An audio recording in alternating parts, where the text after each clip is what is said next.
On a night covered with lightning, the day of awakening had arrived, and in the S-rank Death Lair, the oldest of existences, the first S-rank dungeon appeared on the Blue Star, and for decades, the Death Lair remained unconquered. Countless powerful warriors met their deaths there, but this time, Su Ming challenged the Death Lair alone and slew the strongest god-level aberrant beast. However, the people who were also there wanted Su Ming to stop clinging to life and hand over the divine artifact. One of the guys calls Su Ming the god of massacre and warns that his luck has run out. Another guy emphasizes that because Su Ming is a hero of humanity, they will give him a quick death, and that he should just say where he hid the divine artifact. Su Ming grips his sword and, while releasing power, comments that he never imagined everyone there would ambush him at the exact moment he cleared the dungeon just to steal the divine artifact. So he wants to know if that had been their plan from the beginning. Zhang Tang steps forward while equipping his powerful weapon. Then, he raises it high and asks Su Ming to hand over the divine artifact, stressing that, for the sake of their past brotherhood, he will not eliminate him. Having said that, he laughs and emphasizes that he will only destroy his powers. Su Ming also laughs and comments that he thinks he must have gone blind, because since he was 18 years old, he had always treated Zhang Tang as a brother, fighting side by side all these years that have passed. Then he says that he did not see how poisonous he truly is. Having said that, he raises his sword and begins to release great power. Su Ming also comments that if they want to test the power of the Ring of Defiance, then they should all try to take it, but he stresses that he doubts any of them have what it takes to do so. One of Zhang Tang's lackeys is surprised and comments that the power he is feeling is undeniably that of a divine artifact. Another says there is no time to lose, and that everyone should eliminate Su Ming once and for all and search for the divine artifact he hid. But Zhang Tang says that Su Ming currently has the power of the divine artifact, and because of that, he thinks they cannot simply act impulsively. Yet even so, he knows the plan is one step away from completion. At that moment, someone appears above calling out to Su Ming, who in turn is confused by what he is seeing. There is already a woman heading toward him. As soon as she reaches the ground, she hugs Su Ming, and he wants to know what she is doing there. She says that she heard someone was conspiring against him, and because of that, she was very worried. Su Ming smiles and comments that he is fine since he has already obtained the divine artifact. Then he looks ahead and stresses that everyone there are partners, but emphasizes that he only did not understand one thing since Zhang Tang's group discovered his exact location. At that moment, the woman lands a critical blow on Su Ming, who in turn cannot believe that she did that and asks why. Zhang Tang becomes excited, shouting that the plan was a success, and informs that the final catalyst is already in place, and that, therefore, they should activate the imprisonment formation. And as soon as they activate it, a magic circle appears around Su Ming, who is completely perplexed, since he knows that the cursed seal he is seeing belongs to Ren Xiaoman, but wonders if she betrayed him a long time ago. Zhang Tang says that what Su Ming is witnessing is the imprisonment formation they prepared just for him, and that he can no longer channel powers. Ren Xiaoman apologizes to Su Ming and informs that,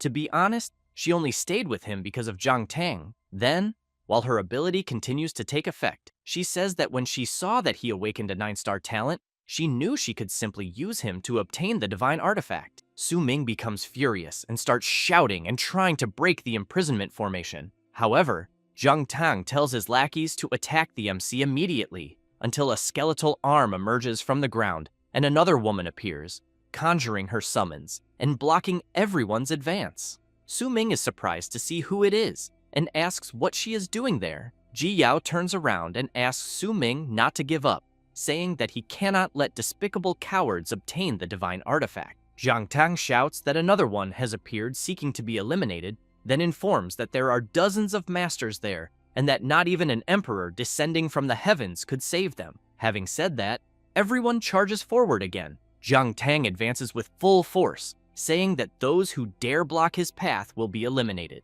Su Ming shouts, asking Ji Yao to take care of her flank. However, as soon as she realizes something, she is attacked by Zhang Tang, who tells her not to take it personally. The MC cannot believe that his friend was attacked. Zhang Tang goes to Su Ming and emphasizes that this is not the time for him to waste time worrying about others. Then, he points his celestial weapon at his face and makes it clear that he will also be eliminated. While Su Ming tries at all costs to break free from the imprisonment formation, Jiang Tang once again asks him to hand over the divine artifact and explains that he might consider sparing him. Su Ming becomes extremely furious, and, after managing to break some parts of the chains of the imprisonment formation, calls everyone bastards and activates his divine explosion technique. Jiang Tang jumps back to avoid being hit by the explosion, and one of the lackeys comments that the power they just witnessed is a divine level technique. Su Ming, while his entire body is badly injured, goes to Ji Yao and asks why she appeared,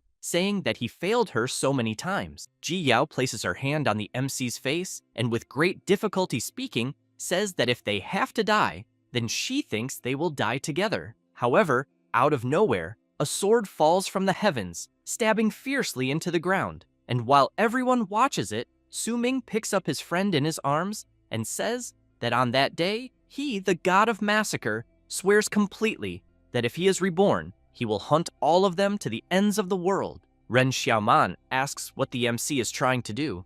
Jiang Tang is surprised and explains that it seems Su Ming is trying to drag the divine artifact back to the death lair with him. And while Su Ming stands at the edge of a cliff, Jiang Tang shouts for his lackeys to stop him and take the divine artifact. However, the MC jumps off the cliff, and while he is falling with his friend, he tells Jiang Tang that if he really wants the ring, then he should go try to get it. At that moment, the divine artifact begins to shine intensely, and after some time, the MC sees a glow and wonders if he is dead, until, upon waking up, he wonders where he is.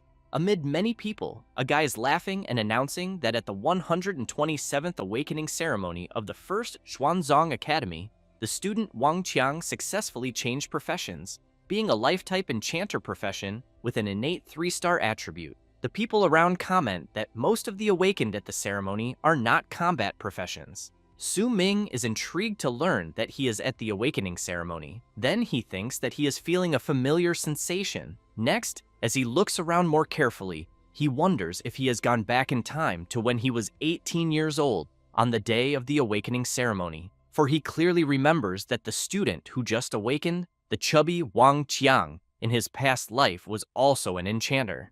And he remembers well that the next to awaken should be Li Songyang, who successfully awakened the combat profession of warrior with an innate 2-star attribute, while Qian Yu failed to awaken, and Song Li successfully awakened the profession of combat mage. Thus, the person responsible for presenting the ceremony announces that the next one, the student Li Songyang, had a successful awakening and that the profession is warrior with an innate 2-star attribute. Then he announces that Qian Yu unfortunately failed to awaken, and finally, Song Li, who had a successful awakening, being of the combat mage profession. The guy who had regained consciousness thinks that it truly happened just as he remembered. Then, he becomes happy to know that he is truly back. And as he recalls what happened in his past, he reflects that this second chance was the will of the heavens to rewrite all of his regrets, until the students become astonished by what they are seeing. Jiang Tang is awakening a hidden combat profession, and after successfully completing the awakening, he becomes the Magic Hammer Warrior, possessing an innate attribute level of 8 stars. One person comments that the first hidden combat profession has appeared. Another emphasizes that this was already expected of Jiang Tang, the young master of the Jiang family, since his father is a war emperor and his mother a magic warrior. The MC keeps thinking about Jiang Tang. Then, while the presenter congratulates him and says that Xuanjing Academy has produced an 8-star genius right at the beginning of the year, someone taps the MC on the back and comments that he was there all this time. He turns around in surprise. Su Ming sees that it is Ji Yao, and she comments that she has been looking for him for a while. Then she asks why Su Ming looks surprised. He replies that it is nothing, and that he just wanted to congratulate her in advance. Ji Yao does not quite understand and asks why he is congratulating her. Su Ming remembers what happened in his past life. Then he replies that she will understand when she goes up on stage. At that moment, the presenter calls for Ji Yao, and she is quite surprised to learn that it is already her turn. After she arrives at the spot to see whether she will awaken successfully, The presenter asks her to place her hand on the celestial star. As soon as she brings her hand closer, she becomes intrigued by something. The presenter becomes excited, commenting that another hidden profession has appeared. Having said that, he announces that Ji Yao has awakened a hidden combat profession, that of a necromancer, with an innate level of 7 stars. The students go crazy upon learning this, and comment that the academy is extremely impressive that year. The MC smiles and thinks that it is exactly as he remembered, and that next it will be his turn. Thus, the presenter calls for Su Ming. The people comment that after witnessing 2 awakenings of hidden professions, they believe a third one is impossible, in addition to knowing that Su Ming, from Class 1, is an orphan. The MC keeps in mind that in a world dominated by the awakened on Blue Star, the Dragon Country, decades ago, after the Day of Awakening, everyone who turns 18 can change professions by participating in the awakening ceremony, becoming one of the awakened who change the face of the world and possess the power to bend the rules, along with wealth and equipment capable of changing destiny. However, at the same time, they must face gigantic beasts and terrible calamities, as well as countless challenges. Su Ming, as he stands before the celestial star to see whether he will awaken or not, reflects that in his past life, as an orphan, he survived with help and scholarships, and that on the day of the awakening ceremony, he was fortunate enough to be blessed by the heavens, since a celestial phenomenon also appeared at the time. For he knew that in the end, he awakened with an innate attribute of 9 stars, the legendary profession, that of the god of slaughter. Thus, he places his hand on the celestial star and thinks that he will make everyone see him with different eyes. At that moment, the presenter begins to look extremely surprised upon seeing the type of energy, then wonders whether it will be the birth of a genius with an innate attribute of 9 stars or more. The people around are also dumbfounded and soon want to know whether it is truly possible for someone to awaken another hidden profession. Su Ming thinks that he needs to feel the runes again, but ends up becoming quite surprised and intrigued, since he is seeing the divine artifact, the divine ring of rebellion. Then, he really wants to know whether the artifact accompanied him on the journey back in time, until he becomes even more intrigued by a system screen in front of him, informing that the strongest Godslayer system has successfully bound itself, and that the system has bound a new profession to the MC. With that, the awakening is complete, and the mythical profession of the God of the Sword has been obtained. Su Ming reflects on the mythical profession of the God of the Sword that he has just obtained, and then begins to see an enormous sword-shaped form emerging from the celestial star. The presenter, extremely surprised, comments that for such a phenomenon to appear, he wonders what the hell the MC is changing professions into. One of the students comments that he thinks that if it is a combat profession, it would be quite incredible, and that if it is a life profession, it would be a complete tragedy, until another student asks if his friend is stupid because a phenomenon like the one they are witnessing could never be a life profession. Zheng Tang becomes intrigued by something and, observing Su Ming carefully, wonders why he is not moving, while Su Ming is thinking that the profession awakened this time is that of the God of the Sword and not that of the God of Slaughter, as in his past life. And, while he clicks on the golden system, he knows that it is something different from his previous life. After the MC places his fingerprint on the system, it informs that he has been identified and that the target Su Ming has been confirmed. Then it informs that the awakened profession is that of the God of the Sword and that the golden talent is the sublimation of all things. Su Ming is surprised by this golden talent, since he has in mind that this is even greater than the 9-star profession level he awakened in his past life. Thus, he smiles and thinks that if this is really the case, he believes he should surpass his past life God of Slaughter. Then he starts interacting with the system, and it informs that it will open the skill interface for Su Ming, but soon reports that no skills have been awakened. The MC cannot believe this, and begins to search like a madman through his system to see if he has at least one skill. The people around start wanting to know what Su Ming is doing there, since he seems nervous. Desperate, the MC realizes that he does not have any skills, and wonders what the difference is compared to before awakening and whether the system is mocking him. Then the system informs that the MC will be receiving feedback and that it will continue to guide him. However, an error occurs, as identification of the ring is required. Su Ming becomes intrigued when he sees a ring appear in his hand, which soon begins to glow, and the system notifies that the divine ring of rebellion has been successfully identified. A huge radiance begins to emerge and grows increasingly stronger. People comment that the fluctuation is extremely intense. The person responsible for presenting the awakened, extremely surprised, asks whether the awakening is complete until he becomes completely shocked upon seeing that the MC's innate talent is an astonishing 10 stars. Thus, he informs everyone that Su Ming's profession change is to a hidden profession, that of sword controller. The students are stunned to see that the innate attribute is 10 stars, since they know that this is the talent level of the top-ranked individual. Another student comments that he thought Zhang Tang's 8-star magic hammer warrior was already terrifying, but now there is a 10-star level. The old man comments that the year they are in is truly a year of developing talents for the academy, since not only have several students with hidden professions appeared, but there is also a chosen of the heavens with a 10-star innate attribute. He also emphasizes that although the potential of the sword controller profession is not so outstanding within the swordsman category, Su Ming possesses a 10-star innate attribute talent, and he believes that he will definitely have limitless potential in the future. Then the director says that he has decided to reward the student Su Ming with a set of cultivation assistance items.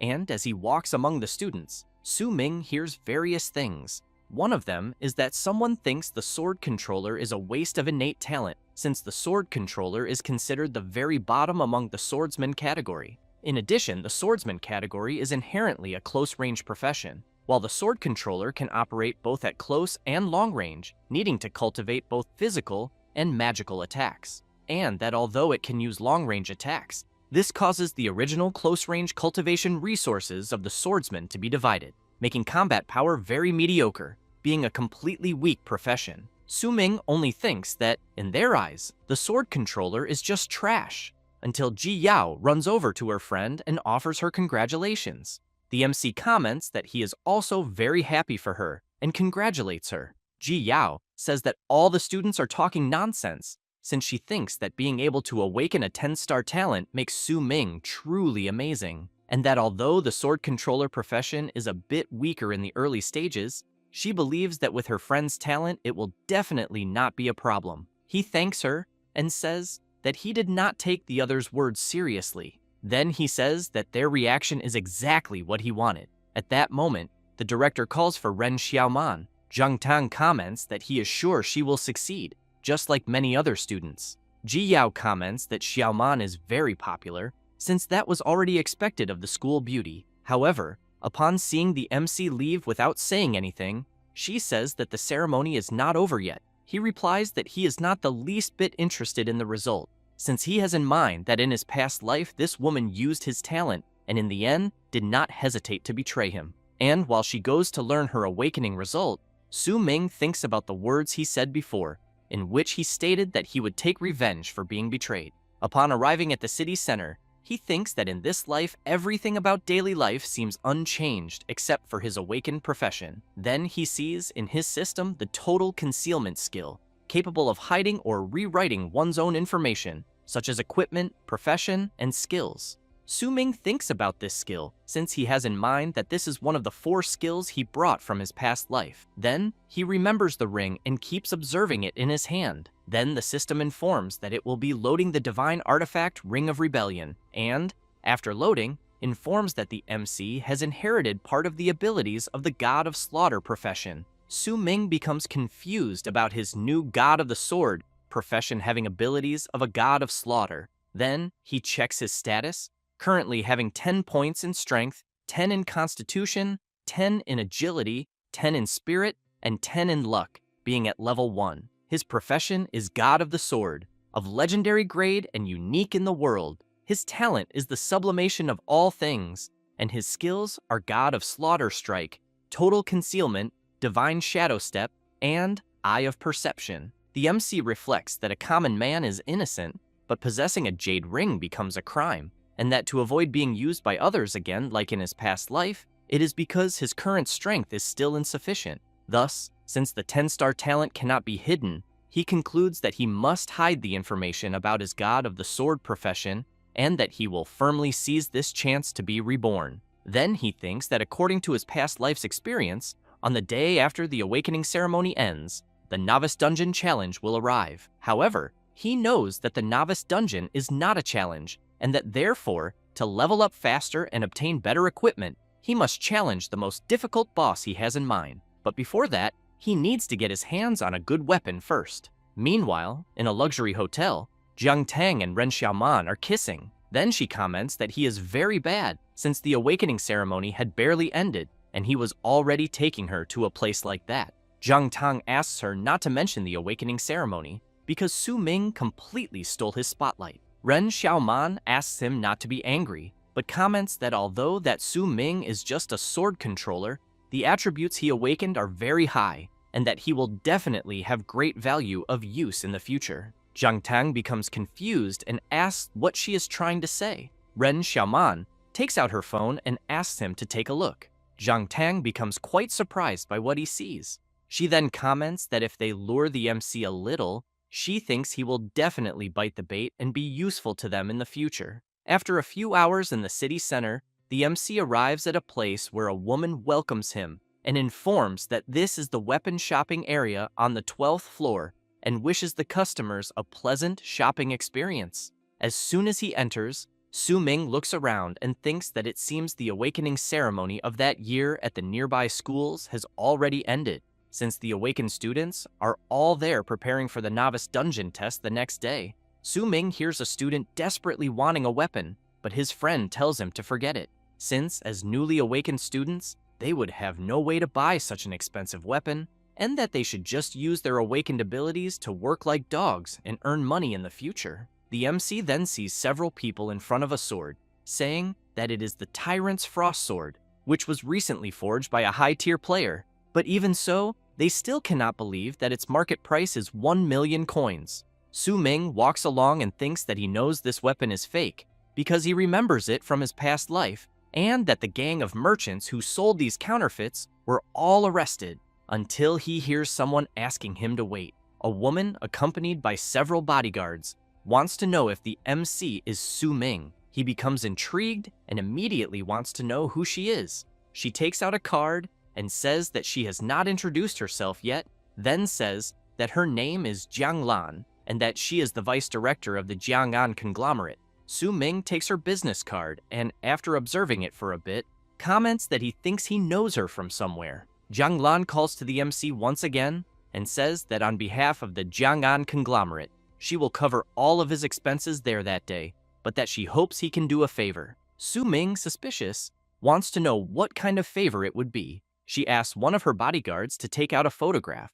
and he shows the phone to the MC to take a look. Jiang Lan says that the girl Su Ming is seeing is her younger sister, Jiang Yuncheng, and that she studies at the same school as him. Then she says that her sister also awakened successfully earlier, and that she has thoroughly investigated the news about the MC awakening a 10-star talent, because she thinks that with his talent, the novice dungeon the next day should not be very difficult for him. Thus, Jiang Lan emphasizes that she is sure Su Ming is also aware that only those who have recently changed professions can enter the novice dungeon, so she hopes that he can join her younger sister and protect her while she completes the challenge in the novice dungeon. He thinks about it, but soon replies that he refuses, that he is not interested, and walks away. Jiang Lan cannot believe it and emphasizes that as long as he agrees, he can choose any weapon in that shop, because she thinks that as a poor student who has just awakened, he should not refuse such an offer.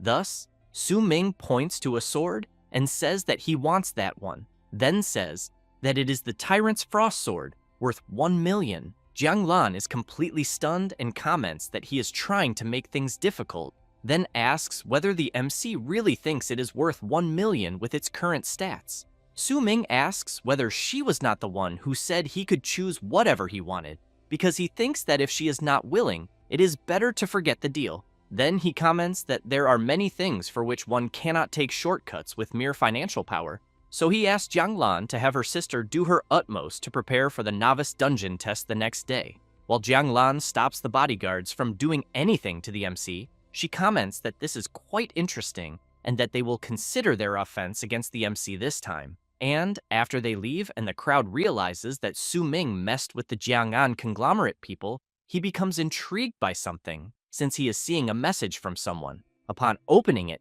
he sees that it is from Ren Xiaoman. In the message, she asks whether he did not always say that he liked her, so he has ended up changing his mind, and she wants to see him that night on the rooftop of the school building. Su Ming keeps in mind that this is the same message from his past life, and that although he did not awaken the god of slaughter profession this time, Ren Xiaoman really has not changed at all. He already knows that at the same time in his past life, he had agreed and would see her there. After that, Su Ming goes to a place and asks permission from a saleswoman. She immediately asks how she can help him. He asks whether what he is seeing are raw sword stones that can randomly produce high-quality sword weapons. The saleswoman replies that yes, and says that the raw weapon stones there have a chance to produce silver-grade weapons. Then she emphasizes that the MC should understand that everything is based on probability, since most raw stones only produce lower-grade weapons, and that, therefore, she hopes he will consider carefully before buying. Su Ming comments that this is exactly what he wants.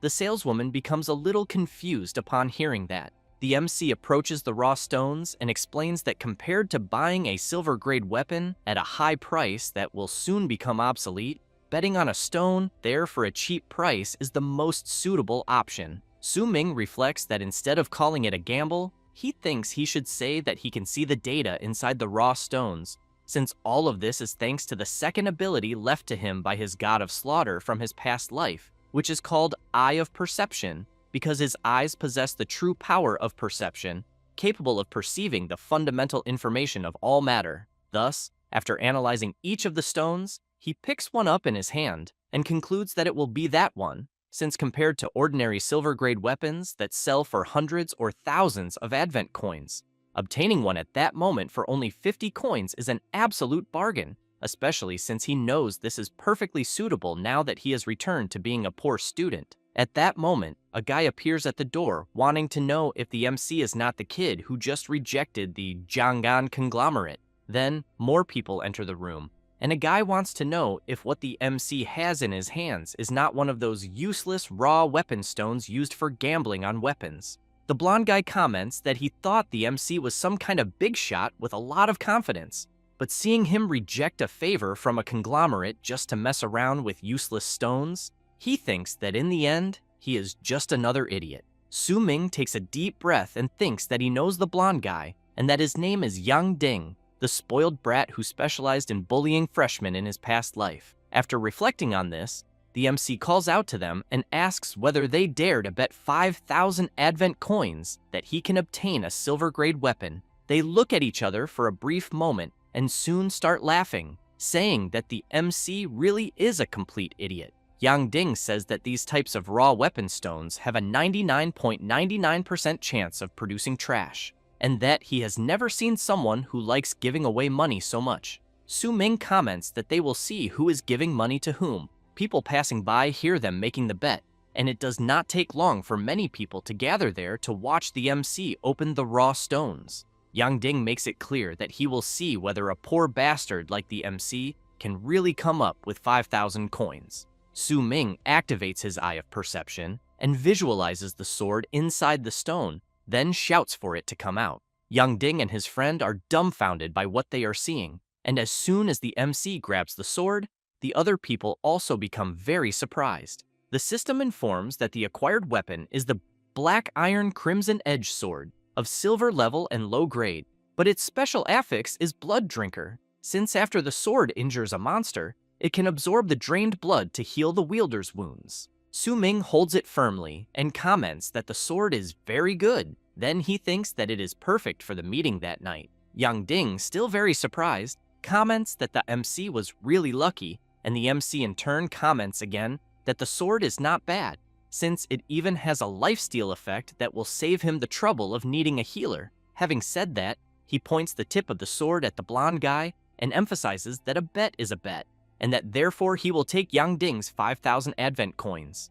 After Yang Ding transfers the amount he lost in the bet, he comments to the MC that he will remember him very well. Su Ming comments that next time, he should not make bets with people so easily. The saleswoman watches the stats and comments that it has been years since someone there managed to obtain a weapon from a raw stone. The MC calls her and says that he also needs a matching scabbard, and that, if he is not mistaken, it should cost 5,000 coins. She replies yes, and asks the MC to follow her. Thus, Su-ming buys a silver-grade scabbard, whose effect is to reduce weapon durability consumption by 50%.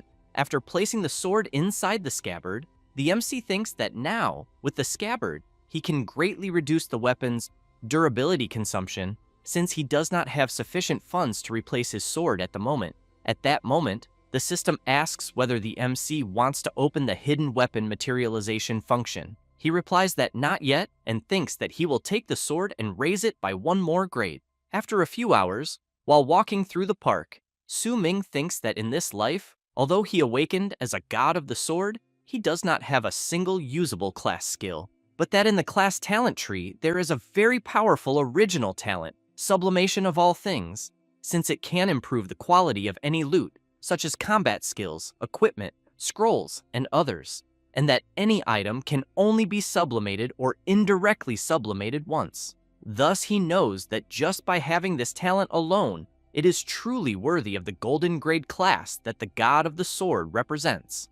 And, after using sublimation of all things, the system informs that the weapon's sublimation was successful and it gained the bloodlust effect. Now the weapon's name is Zhuan Steel, bloodthirsty sword, of high-quality silver grade. The blood drinker effect causes that after the sword strikes a target, it can absorb the target's blood through attacks or contact to heal the wielder's wounds. The bloodlust effect causes that after killing a monster with the sword, all of the wielder's stats are temporarily increased by 5 points for 30 seconds. Su-ming thinks that after eliminating an enemy, he will be able to gain a temporary buff that increases all of his stats. So he decides to open the hidden weapon materialization function and concludes that now, the novice dungeon the next day will be much easier. After that, a few hours pass and night arrives. Su-ming goes to the place he had arranged to meet Ren Xiaoman and equips his sword. She soon notices his presence and, upon turning around, comments that he finally arrived, but points out that he is a bit late. However, she ends up becoming confused by what she is seeing, since Su-ming is attacking her. Ren Xiaoman screams loudly, and seeing that Su-ming merely struck the sword into the ground, really wants to know what he is doing. The MC takes a deep breath and then says that he is there for revenge, saying this while thinking about what happened in his past life. Ren Xiaoman asks what he is talking about and comments that she accepted his confession. Then she shows some messages they exchanged and comments that it was because of that she took the initiative to ask him out, and that it was he who wanted to date her. Su-ming remains silent for a moment and then says that this was in his past life. Then he thinks that she, who was recognized as the school beauty, had always been a prominent figure there, and that, as an orphan who never received attention from others while growing up, he never thought he would have the chance to interact with her, and that he also certainly never thought that on the second day after the awakening ceremony, she would take the initiative to show concern. And from that day on, he received her concern, which was the attention he had longed for his entire life. Su-ming also begins to recall the confession, the dating, the intimacy, and the interactions, and concludes that those days were the times he cherished the most. Thus, he shouts that it was all fake. Then he says that he knows everything about her dirty dealings with Zhang Tang and that she was only trying to use his talent and abilities. Ren Xiaoman is surprised, but asks the MC not to dare speak nonsense. Su-ming comments that she knows very well whether he is talking nonsense or not, and that the beautiful and graceful Ren Xiaoman everyone sees is a lie, and that in reality, she is just a vain, despicable, shameless bitch. Ren Xiaoman becomes furious and shouts, wanting to know what he knows. Then she calls him an orphan and makes it clear that if his talent were not worth something, he would not even have the chance to speak to anyone, and that she will not let him get away after daring to call her a bitch. Su-ming tells her to go ahead, but says that he fears she should be more concerned about how her story with Zhang Tang will affect the pure and innocent image she has. Ren Xiaoman becomes even more furious, grabs the MC's sword, and as she lunges at him, Su-ming comments that things are happening exactly as in his past life. She becomes confused when she sees a red glow around the sword. Su-ming comments that apparently she really likes sneak attacks, since he was already expecting this. Thus, he activates the sword's blood drinker ability, since after the sword locks onto a target, it can absorb the target's blood through attacks or contact to heal the wielder's wounds. As the sword's power rushes toward her, the MC says that the trap was set for her from the very beginning when he made her the target.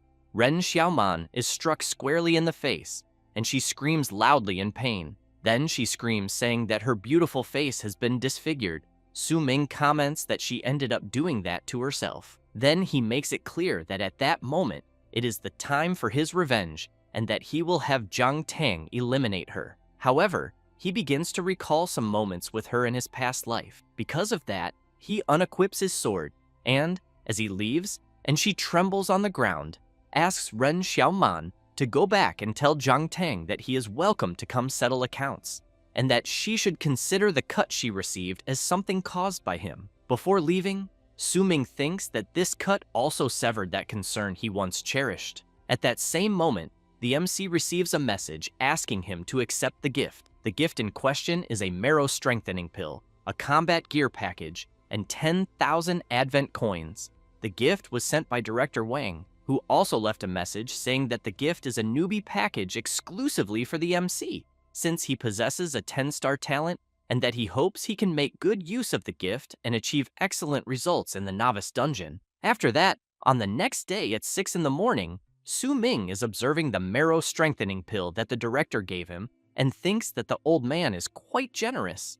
And as soon as he consumes it, he thinks that perhaps the old man feels pity that he awakened a 10-star talent only to take the sword controller class and wants to help compensate for that. The system informs that the Constitution attribute has gained an increase of 10 points and an additional 100 experience points. With that, Su Ming is promoted to a level 2 class holder and gains 10 free attribute points. Then the system congratulates the MC for reaching level 2. Su Ming is now at level 2 with some attributes increased. And because of that, the passive talent origin sword body is activated, where the heart is the source, a natural sword intent, and Su Ming can learn all sword type skills, ignoring all restrictions. Thus, the MC thinks that this was already expected from his 10-star golden talent, since he can learn a new talent as early as level 2. Then, he becomes confident and reflects that he can hardly wait to show everyone what he has in the novice dungeon later.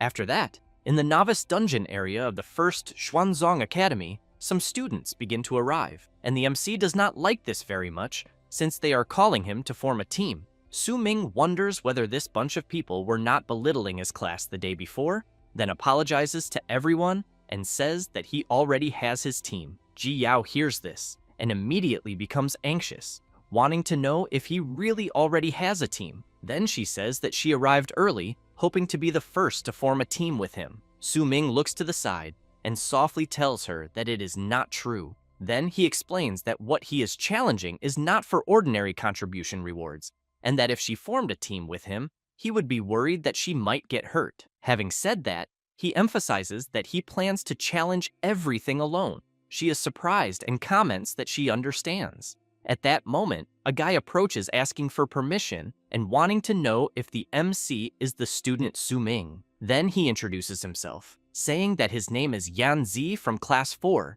and that his awakened talent is the 9-star Demon Hunting Ranger, and that he was wondering if the MC would be willing to join his team. While Su Ming thinks that he remembers this guy from his past life, Ji Yao answers no to Yan Zi. Then she says that Su Ming has already formed a team with her, and that he should not bother them anymore. Yan Zi comments that he did not know that, and soon apologizes for bothering them. The MC realizes that Ji Yao is quite reliable, and then thinks that the dungeon is about to open. At that moment, the director asks for the students' attention and announces that the 127th Novice Dungeon Challenge has officially begun. However, a bit awkwardly, he offers his most sincere apologies and says that he overslept and could not go to the site to cheer for them, and that he can only do a live broadcast from his home to explain the rules of the Novice Dungeon to them. He explains that the one-day Novice Dungeon Challenge is a trial that the newly awakened of that year must go through, and that each student has already been registered, so they can be identified as soon as they enter the dungeon. He also explains that inside the dungeon, each challenger will gain points and settlement rewards based on their individual contributions in the challenges, and that to ensure a high survival rate, he thinks it is better for them to challenge the dungeon in teams, and that they only need to complete the dungeon challenge within the day to finish the first dungeon challenge of their lives after awakening. Then he calls to them once again and comments that the moment that decides their fate has arrived. At that moment, Ji Yao notices that Su Ming has disappeared. The director comments that he does not want to delay them any longer and announces that the dungeon is officially open. As soon as the director finishes saying this, something happens at the entrance, and the students begin wondering if someone has already entered.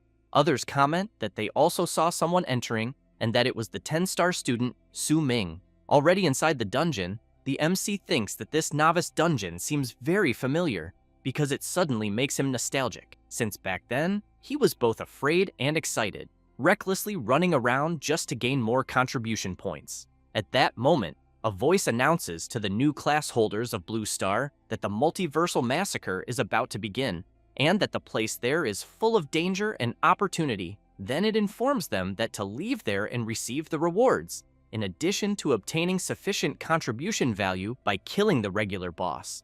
There is another more difficult method, a method that the MC has in mind, and that this time he will choose the hardest challenge, which is to kill the supreme hidden boss. After that, in some part of the F-level Raging Tide Forest, Su Ming passes through the portal and, upon looking around, reflects that the novice dungeon map is random every year, and that the place is a completely different map from when he was in the same dungeon in his past life. In addition, all dungeon portal spawn points are random, so he knows that route planning is different for each challenger, and that the monsters he may encounter in the dungeon are also different. After thinking about this, and walking a bit through the area, Su Ming soon sees a monster, and thinks that it is an elite level one, but that although it is immobile like a tree, if its vines lock onto a target, the person will be dragged into the burning hollow on the monster's head and roasted. Thus, he remembers that his goal is to challenge the hidden boss, and therefore, he should try to avoid these troublesome monsters. And while he locks his reference point on the map, he thinks that since the reason he rushed to be the first in the dungeon was to recognize the route in advance and find what he needs to challenge the hidden boss, although he knows the map changes, the way to fight the boss does not change, and that if more people enter later, it will be much harder to gather the items.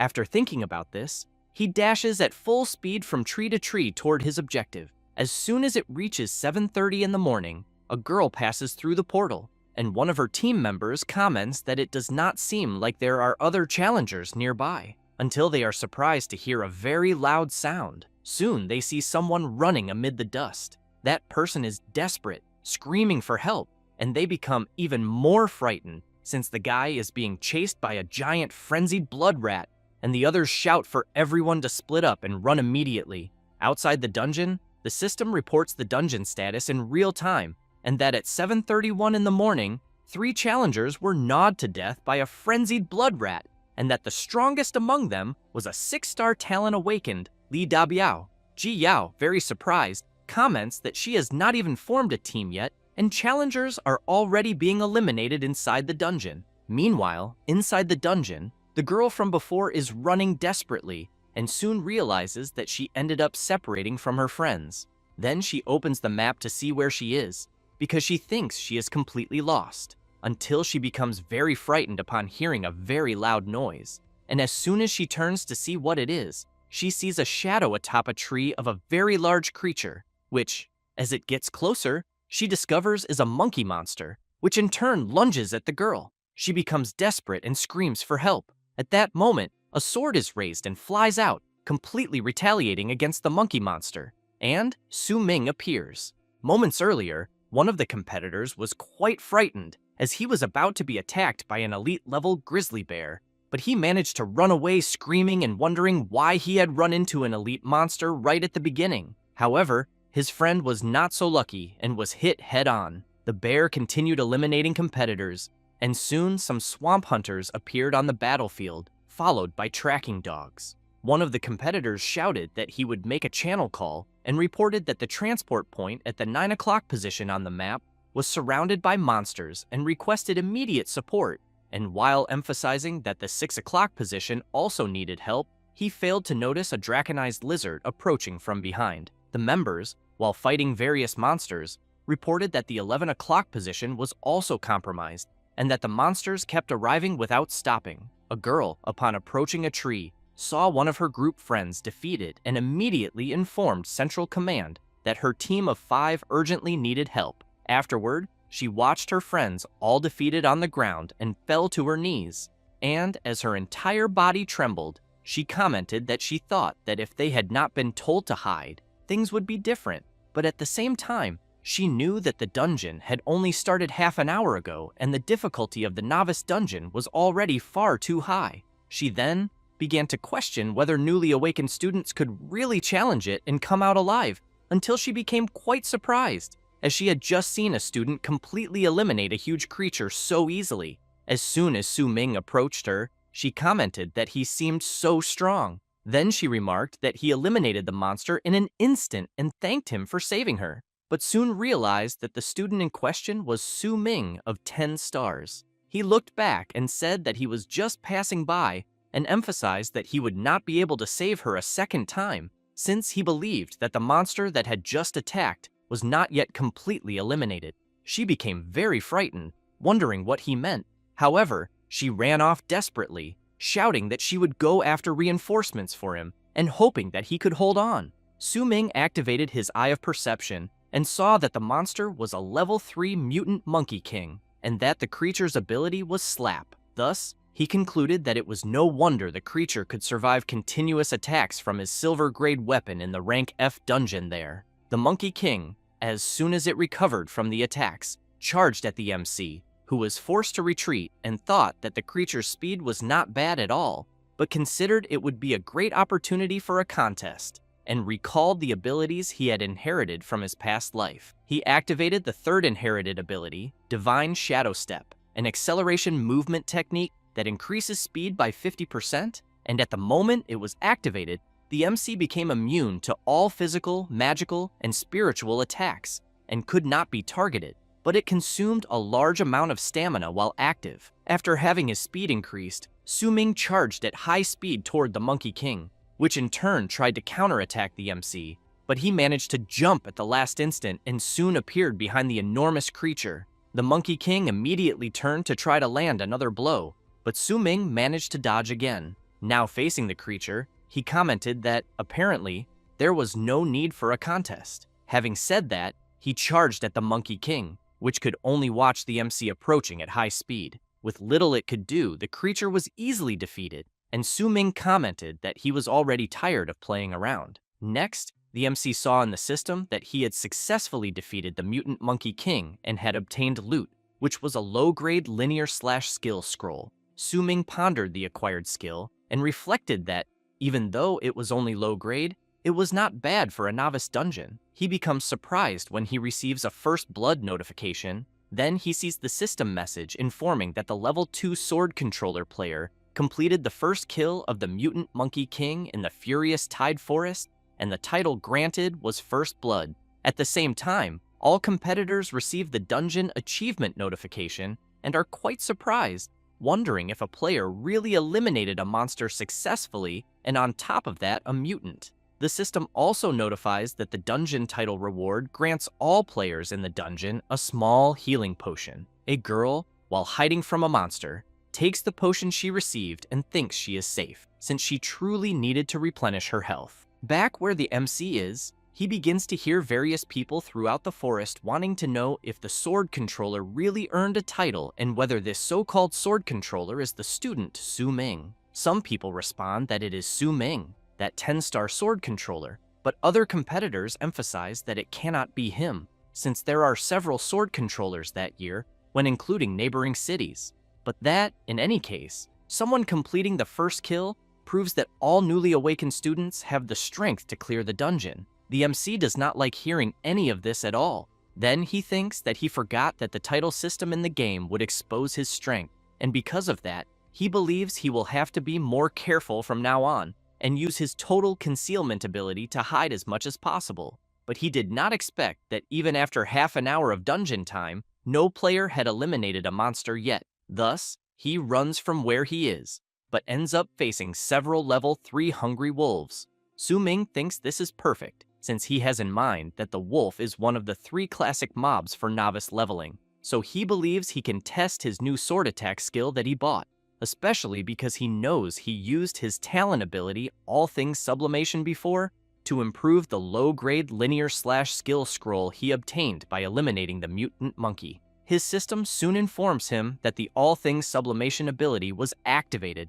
and a new ability was obtained, which is Sword Unsheathing Slash, in which it is necessary to sheath the sword, focus the mind, and attack in a single strike. The wolves begin to howl and move even closer to the MC, who in turn wastes no time and tests his new ability, delivering a slash that goes straight toward the creatures. After eliminating the first hungry wolf and gaining experience points, the MC continues eliminating all of them, always gaining several experience points. After eliminating them all with his new ability, the system congratulates Su Ming, as he managed to gain enough experience points to reach level 9, in addition to obtaining the title Hungry Wolf Legend. Next, he looks around and thinks that, using the property of Sword Unsheathing Slash, which allows long-range attacks, he can farm all the low-level hungry wolves. Then he sheaths the sword and reflects that the energy generated accumulated over a certain period of time can be quite efficient. Thus, he concentrates even more, and, upon quickly unsheathing the sword, delivers another slash that goes toward the remaining hungry wolves. However, something blocks the attack, which leaves the MC quite surprised, since an enormous creature has just appeared and repelled his attack as if it were nothing. The creature that just appeared is the level 10 Wolf King. Some moments earlier, after some groups formed to enter the novice dungeon, Ji Yao was excited about the group that had entered, and as soon as they passed through the portal, they were already engaged in a terrible battle against several monsters. One of the members grips the sword firmly and delivers an attack against one of the creatures, while some members are lying on the ground.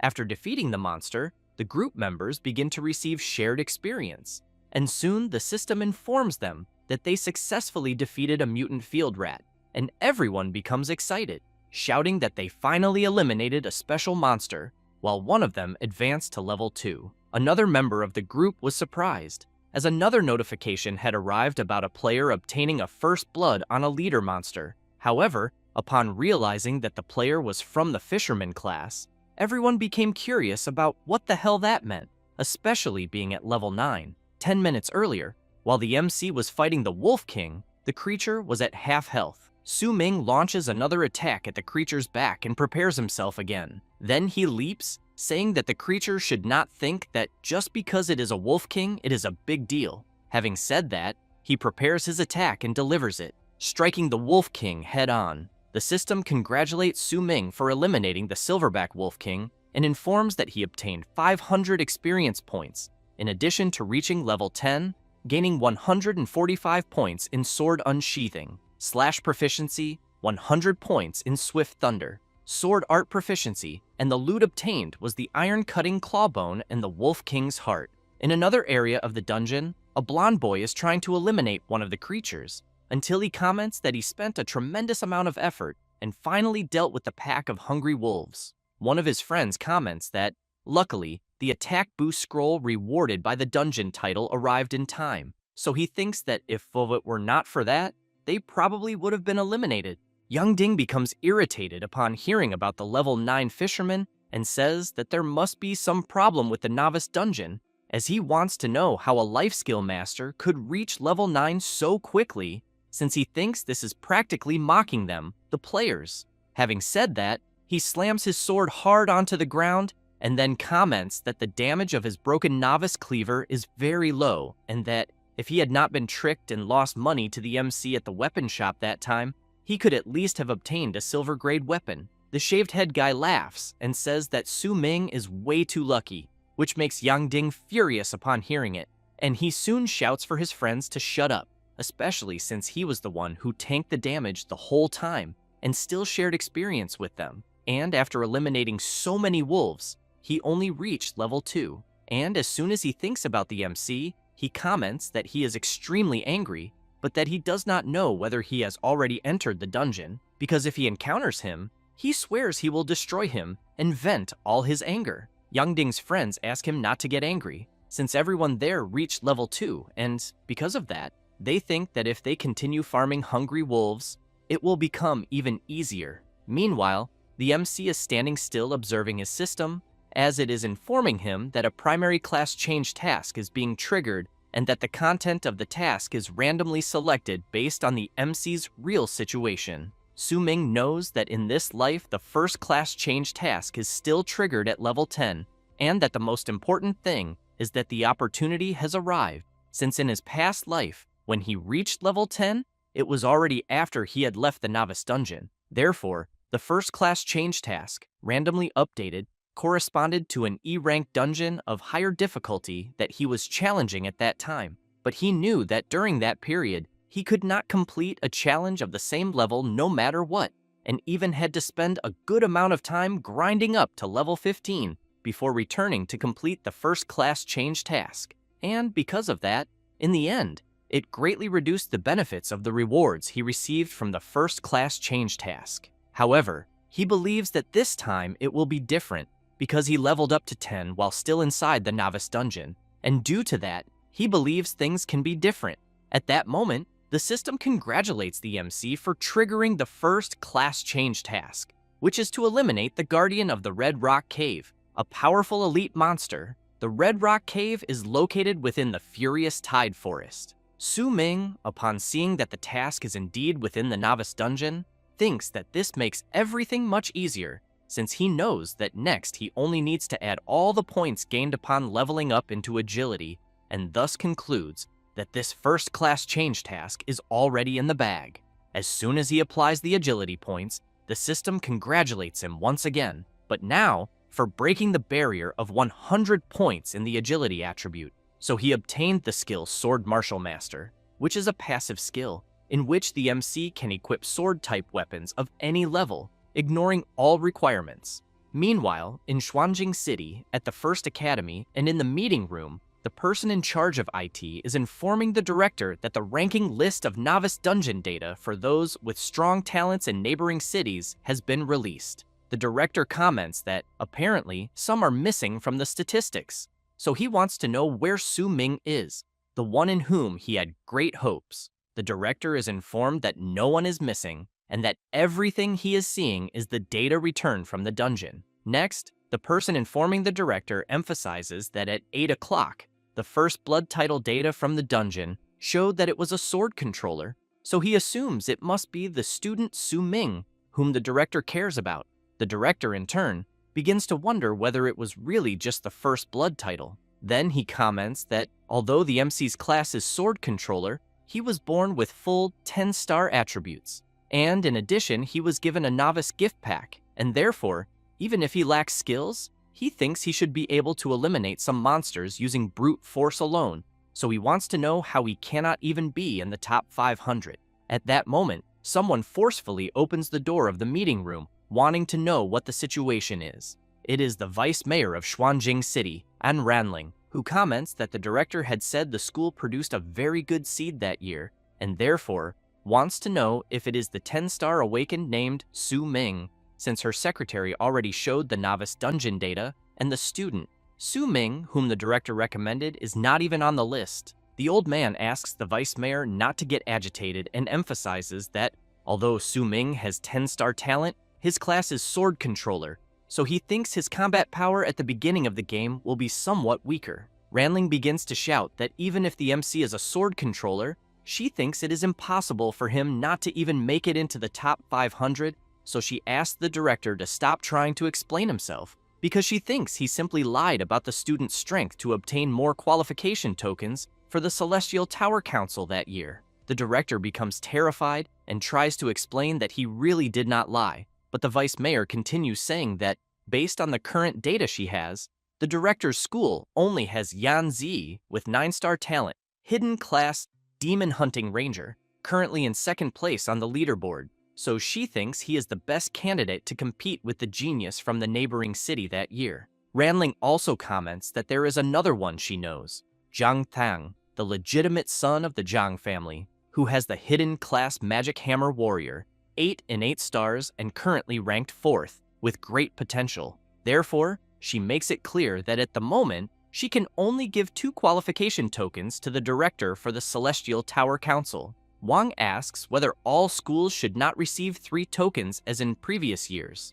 Ranling leaves, saying that no one told the Director's Academy to finish last in recent years, then emphasizes that if they finish last again, next year, they will not even have slots to enter the Celestial Tower Council. The old man asks what if the students achieve good results later. The vice mayor replies that they will take that into account at the time, and since she is busy, she leaves. After she leaves, the director and the others in the room remain silent, but as soon as he looks at the qualification tokens, he comments that the Celestial Tower Council is an important means to accept tasks, obtain rewards, and improve strength, and therefore the Academy cannot lose the qualification to enter the Celestial Tower Council. However, he originally thought that with a 10-star awakened student, they could secure 1 more token, and in the end, they ended up with 1 less. Thus, the director hopes that Su Ming will give his best and not disappoint him. Meanwhile, the MC has just arrived at the entrance of the Red Rock Cave. He sees that the map indicates the task is there,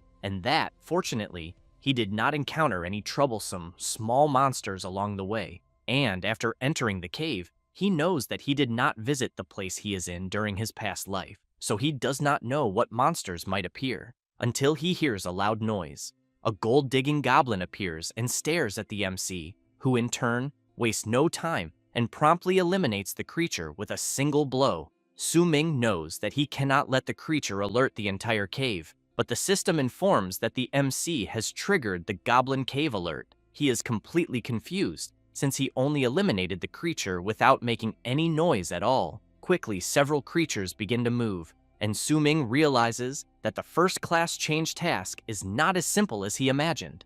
As soon as several monsters appear in front of him, the system warns that the goblins inside the Red Rock Cave will launch a fierce attack against the MC. While eliminating some of them, the MC knows that the goblin mode is a type of self-indulgent lifestyle that deviates from social norms and lacks guilt, manifesting as laziness, sloppiness, or greedy behavior. But even so, having no other alternative, he continues fighting non-stop. However, he soon has to run, because he knows that although their level is not high, they win by sheer numbers, and when he looks at his sword, he does not know if its durability will hold up, until he notices something and sees an enormous creature about to deliver a powerful blow. Su Ming jumps at the last instant to avoid being hit, but the goblins soon prepare arrows to attack Su Ming while he is in the air, and as soon as the creatures begin firing the arrows, the MC tries to deflect them with his sword, but because there are so many arrows,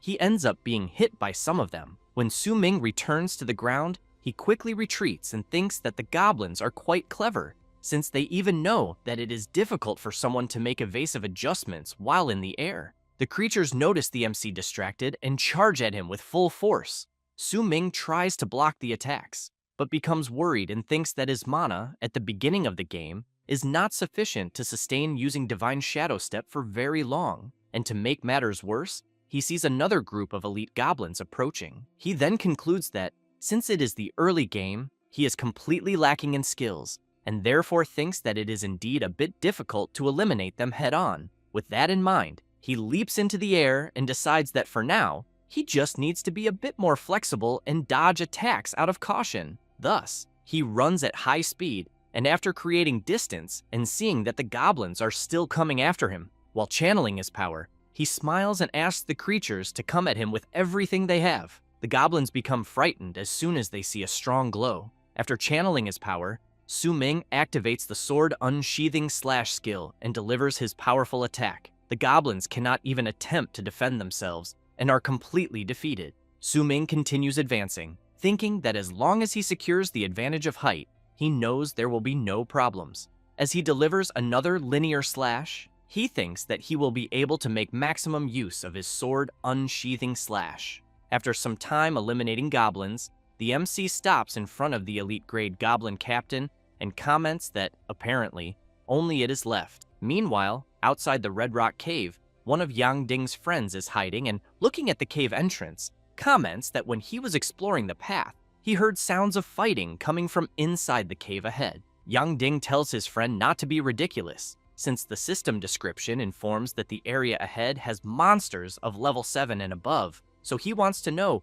who would dare challenge the interior of the cave. The bald man emphasizes that he really did hear sounds of fighting coming from inside. At that moment, the blonde boy is surprised by something and then comments that apparently someone is coming out of the cave. The shaved head guy wants to know who dares to farm monsters there at that moment. Yang Ding becomes even more surprised since he sees that it is the MC, the guy who won the bet at the weapon shop.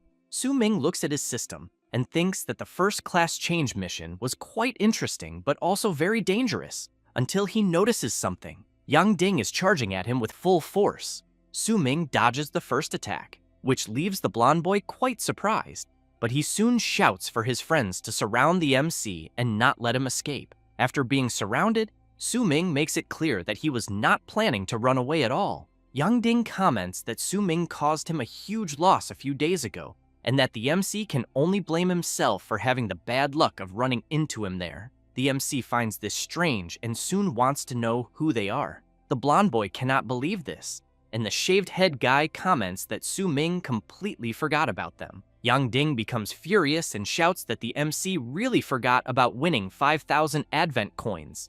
Having said that, he charges together with his friends. Su Ming smiles, equips his sword, and says that he will test his new skill. Then he activates sword control, and controlling his weapon, begins to unleash multiple slashes at everyone. Yang Ding's group falls to the ground and starts screaming in pain. Su Ming thinks that his sword control was a total success, so he continues controlling it, and the blonde boy wants to know how sword control is possible and how such a thing can exist. Su Ming raises the sword very high, while the blonde boy comments that the skill he is seeing requires a sword master to be at the intermediate stages to learn. The MC has in mind that the sword control skill is an ability he obtained from a silver grade skill scroll dropped after eliminating the goblin captain, which was upgraded to a gold grade skill scroll using his all things sublimation talent, and that when he opened it randomly, he did not expect to obtain the sword control skill, which fits so perfectly. In this way, he knows that when the news spreads, they will be even more certain that he is of the sword controller class. However, the most important thing was that after eliminating the goblins and completing the Red Rock Cave, he obtained the hidden location blueprint of the final chest of the first class change mission. And as soon as he opened the hidden blueprint, he was quite surprised, since the system informed that the coordinates of the hidden treasure were Red Rock Cave Part 2. Su Ming became even more confused when he saw the mission subtitle, which was Goblin Trade and Life. Later, in another area of the forest, the group of girls was excited after finishing eliminating the monsters. One of the girls comments that they finally cleared the mobs in that area together and soon wants to know who said that an all-girl team could not survive. But she knows that they all need to thank the 7-Star Awakened for carrying them, and that they also need to divide the loot. While one of the girls goes to check what the monsters drop, the blonde girl looks back and asks her friend if she is okay,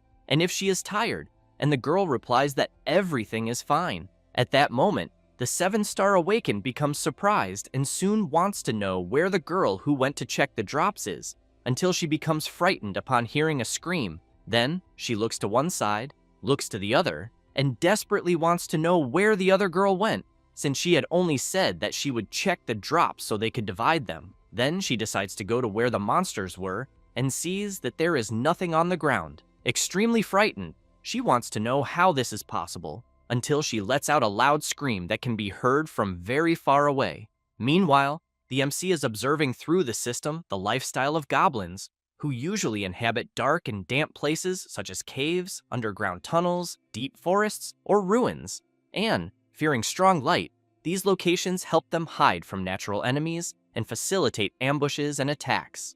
In addition, goblins generally live in groups, forming small tribes or clans, and each group is led by a chief or elder. Under the chief's command are warriors, craftsmen, hunters, and shamans, each with specific duties, and the division of labor is clear, with an emphasis on group cooperation. Su Ming also sees that, even in hostile environments, goblins use any means necessary to loot female creatures of any species in order to maintain their birth rate.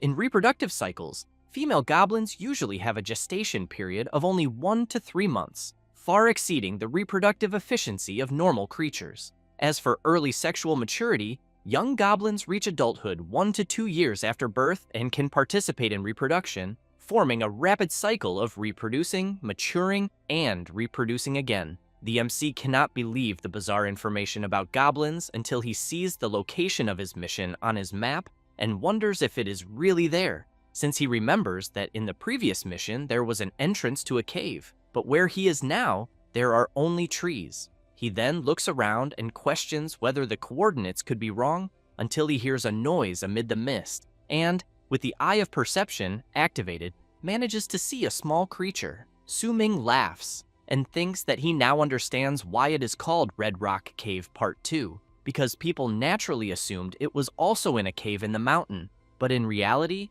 it needs to be combined with the element of buried treasure there, since the place is an underground den. As he begins to descend, he thinks they were very clever, since they are using fire smoke to hide the entrance, and upon reaching the ground, the MC stays alert and looking around, thinks that he really learned something this time, and that eliminating just one of the goblins he sees there will alert the entire den, like last time, since he has in mind that he is there only for the treasure. Then he sees a girl lying on the ground and thinks that apparently she was ambushed by the smoke trap, since he knows these things are really as disgusting as the stories say. And as he walks a little further forward, he sees another girl screaming, begging the goblins not to come closer. She falls to the ground and is cornered by the creatures, and Su Ming thinks that apparently there is still a challenger alive, since the timing is perfect because she can draw the goblins' attention. That way, it will become much easier to dig up the treasure, and unfortunately, he will let her be eliminated,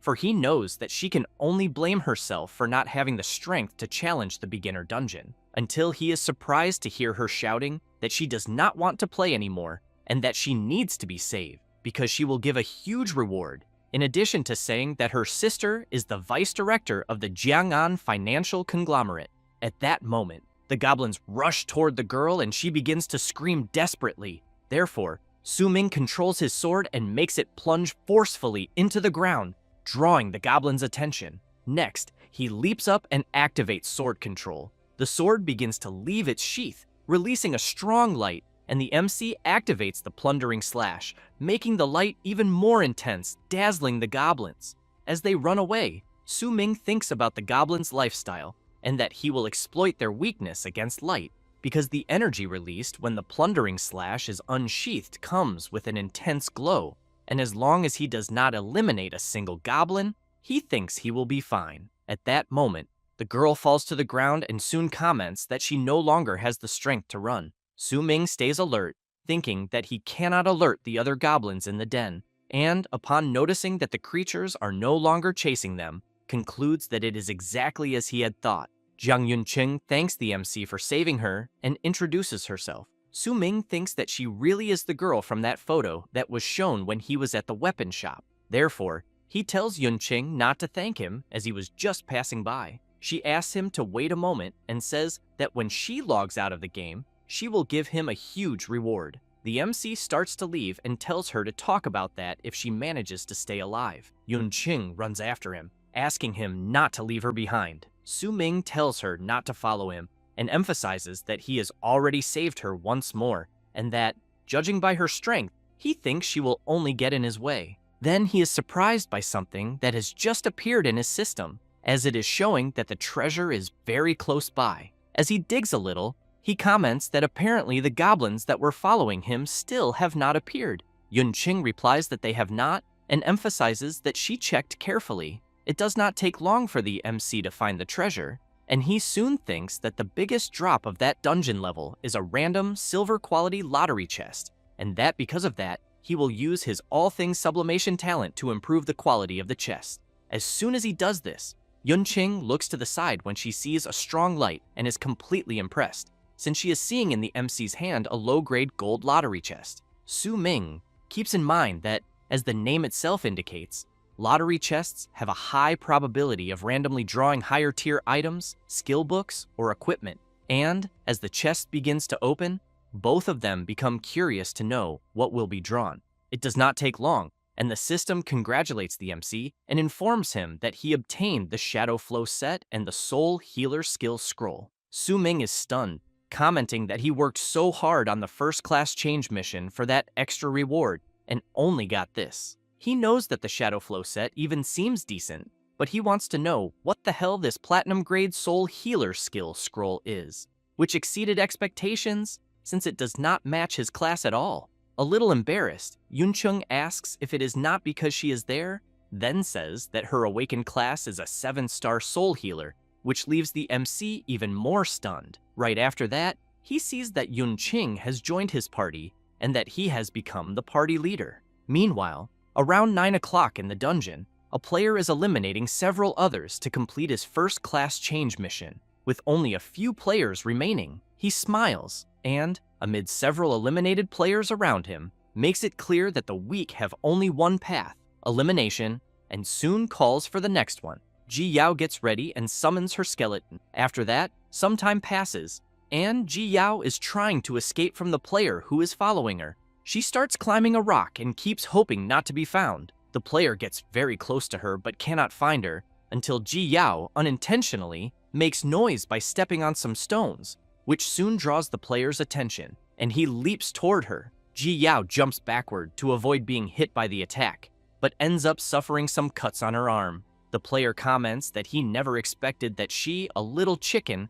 could last so long against his hunt. Then he emphasizes that she has already wasted a good part of his time, and because of that, he needs to praise her, since for a girl, he thinks she truly has skill, and that apparently the Xuanjing Academy is not completely full of trash after all. Ji Yao asks why, since his uniform clearly shows that he is a student of the Wujing Academy from the neighboring city of Wuyang. Ji Yao also wants to know why he is in the beginner dungeon of her region to eliminate innocents. He laughs and replies that it is not for any special reason, but because his level 10 first class change mission ended up assigning him this task, in which he needs to eliminate 50 players. Ji Yao is surprised to hear this, and the player continues by saying that with a mission like this, he cannot simply go around eliminating everyone in the dungeon region of his own city, and therefore had no choice but to fly to the beginner dungeon of her region in his private jet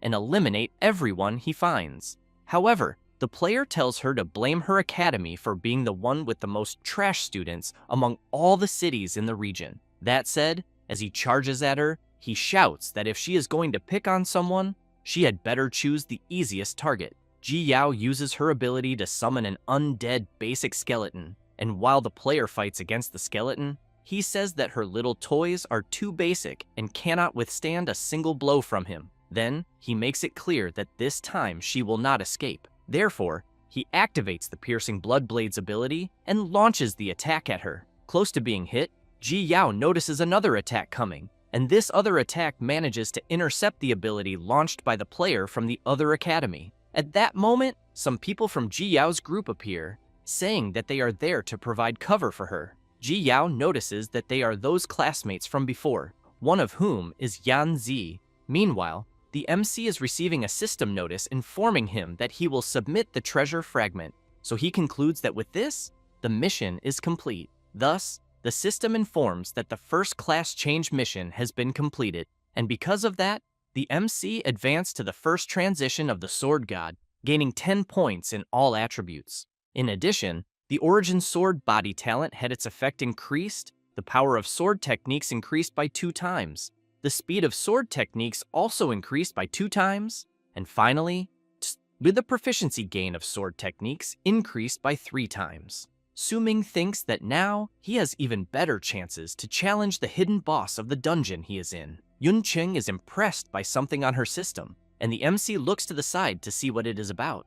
Yunqing receives a notice that the Soul Healer skill scroll was successfully used, and the obtained skill was Soul Surge, a platinum level skill that consumes soul power to be activated, and when active, all party members gain 200% increased experience. Su Ming immediately goes to her system screen to check it, and, as soon as he sees it, cannot believe the amount of experience increase percentage that the skill will grant. Then, while observing her, he thinks that she randomly drew a god tier leveling skill and, because of that, knows that her luck is very good. Thus, He soon gets an idea and stares at her even more. Then he points his finger at Yuncheng and says that he changed his mind, emphasizing that earlier she asked him to help her clear the dungeon, and that, because of that, he thinks he will help her. While she gets excited, saying that the mercenaries her sister hired were all eliminated in the Goblin Den, and that with him, someone who soloed the Goblin Den while bringing her along, she thinks she will certainly be safer. Su Ming takes a deep breath and thinks that he really does not like this type of rich young woman who buys shortcuts with money, but for the sake of that skill, he thinks he will have no other choice. Then, he is surprised, as he is seeing a message from Ji Yao. Meanwhile, the player from the other academy is fighting against Ji Yao's group and, without much difficulty, manages to eliminate another player. Then he looks ahead and sees the demon sealing arrow skill coming toward him, but easily manages to deflect it with his weapon. Yanzi comments that he would not have imagined that the opponent they are facing would deflect his skill so easily. One of the group members, upon seeing his brother being defeated, runs desperately to try to help him, but ends up being hit by the piercing blood blade skill and is eliminated as well. Ji Yao comments that the guy they are facing is far too strong, and Yanze says that his teammates have all already been eliminated by the player. Ji Yao comments that the Wujing Academy really seems to have such a powerful awakened, and Yanze emphasizes that there are many with that level of strength, and that before challenging the beginner dungeon, he carried out an investigation. Thus, he explains that an awakened with superior strength who uses a blade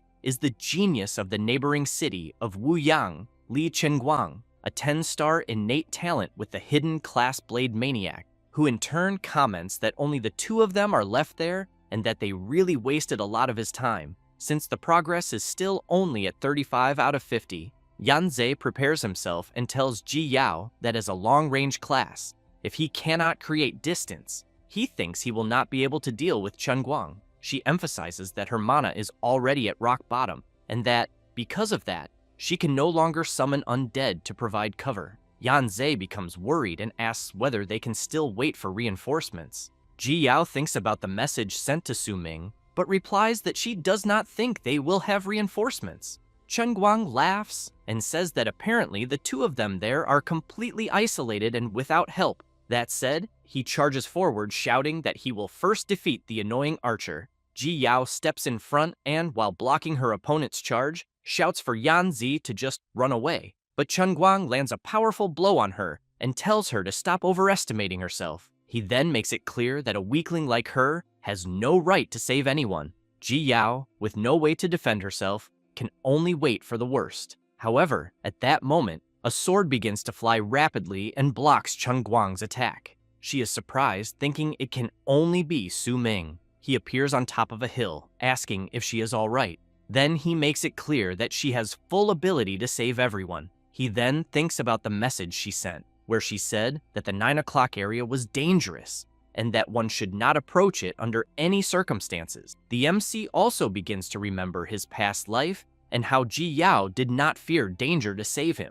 Thus, he knows that in this life she encountered danger and, recalling the message she sent, concludes that even so his friend prioritizes protecting others. Ji Yao comments that she had said by message that it was dangerous there, but is interrupted by the MC and is surprised as she sees him step forward and say that she should not always worry about others first. Su Ming looks at her smiling and makes it clear that he will protect her as well. At that moment, Chenguang notices the MC's sword moving on its own and soon asks whether it could be a sword control ability. Su Ming grabs his sword, leaps toward Chenguang, and without saying a single word tries to strike him. While blocking the attack, Chenguang asks whether the MC is that 10-star sword controller. Su Ming becomes even more serious, applies even more force to his attack, and shouts, asking whether Chenguang is the guy who dared to hurt Ji Yao. Yanzi comments that the MC is truly incredible and that he will provide support from afar, since now he thinks they will have a chance to win.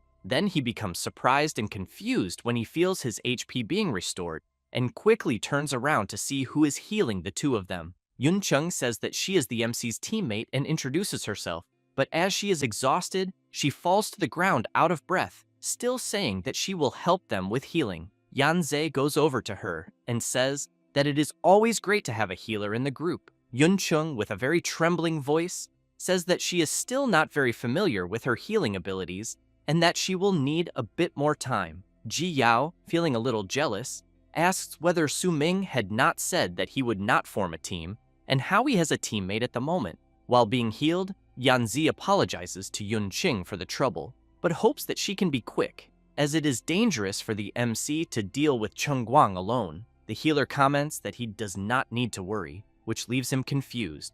While she continues healing, she says that Su Ming is very incredible, who in turn continues to frantically attack Cheng Guang without giving him an opening. He tries to withstand the MC's assault and wonders whether Su Ming is not just a sword controller, as he would not have imagined that he would have such a movement technique.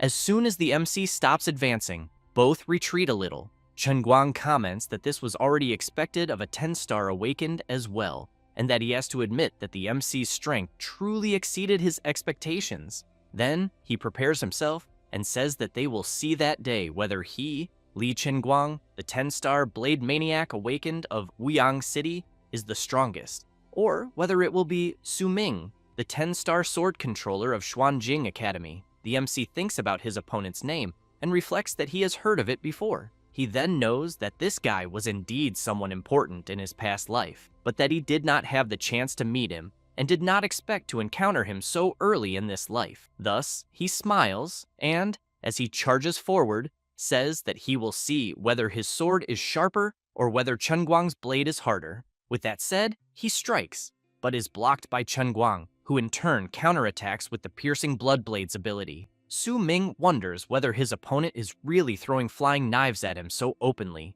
so he repels the attack. But Chen Guang laughs and says that the MC fell into his trap, activating his immobilization ability and locking Su Ming's movements. Thus, Chen Guang takes advantage of the chance and once again throws one of his daggers. Su Ming still manages to control his sword and make it return, then activates sword control and makes his weapon strike the ground below, creating an explosion. In this way, he frees himself from the immobilization and dodges Chen Guang's attack at the last moment. Su Ming smiles and makes it clear that now it is his turn to attack, asks for his sword to return, and soon commands it to attack Chen Guang's back, saying that he wants to see him block without holding any weapon. With no way to defend himself, Chen Guang is struck head-on by the sword controlled by the MC. He tries to endure the injuries, grabs his dagger, and charges at the MC, saying that now it is the MC who is without a weapon. Su Ming activates the Divine Shadow Step,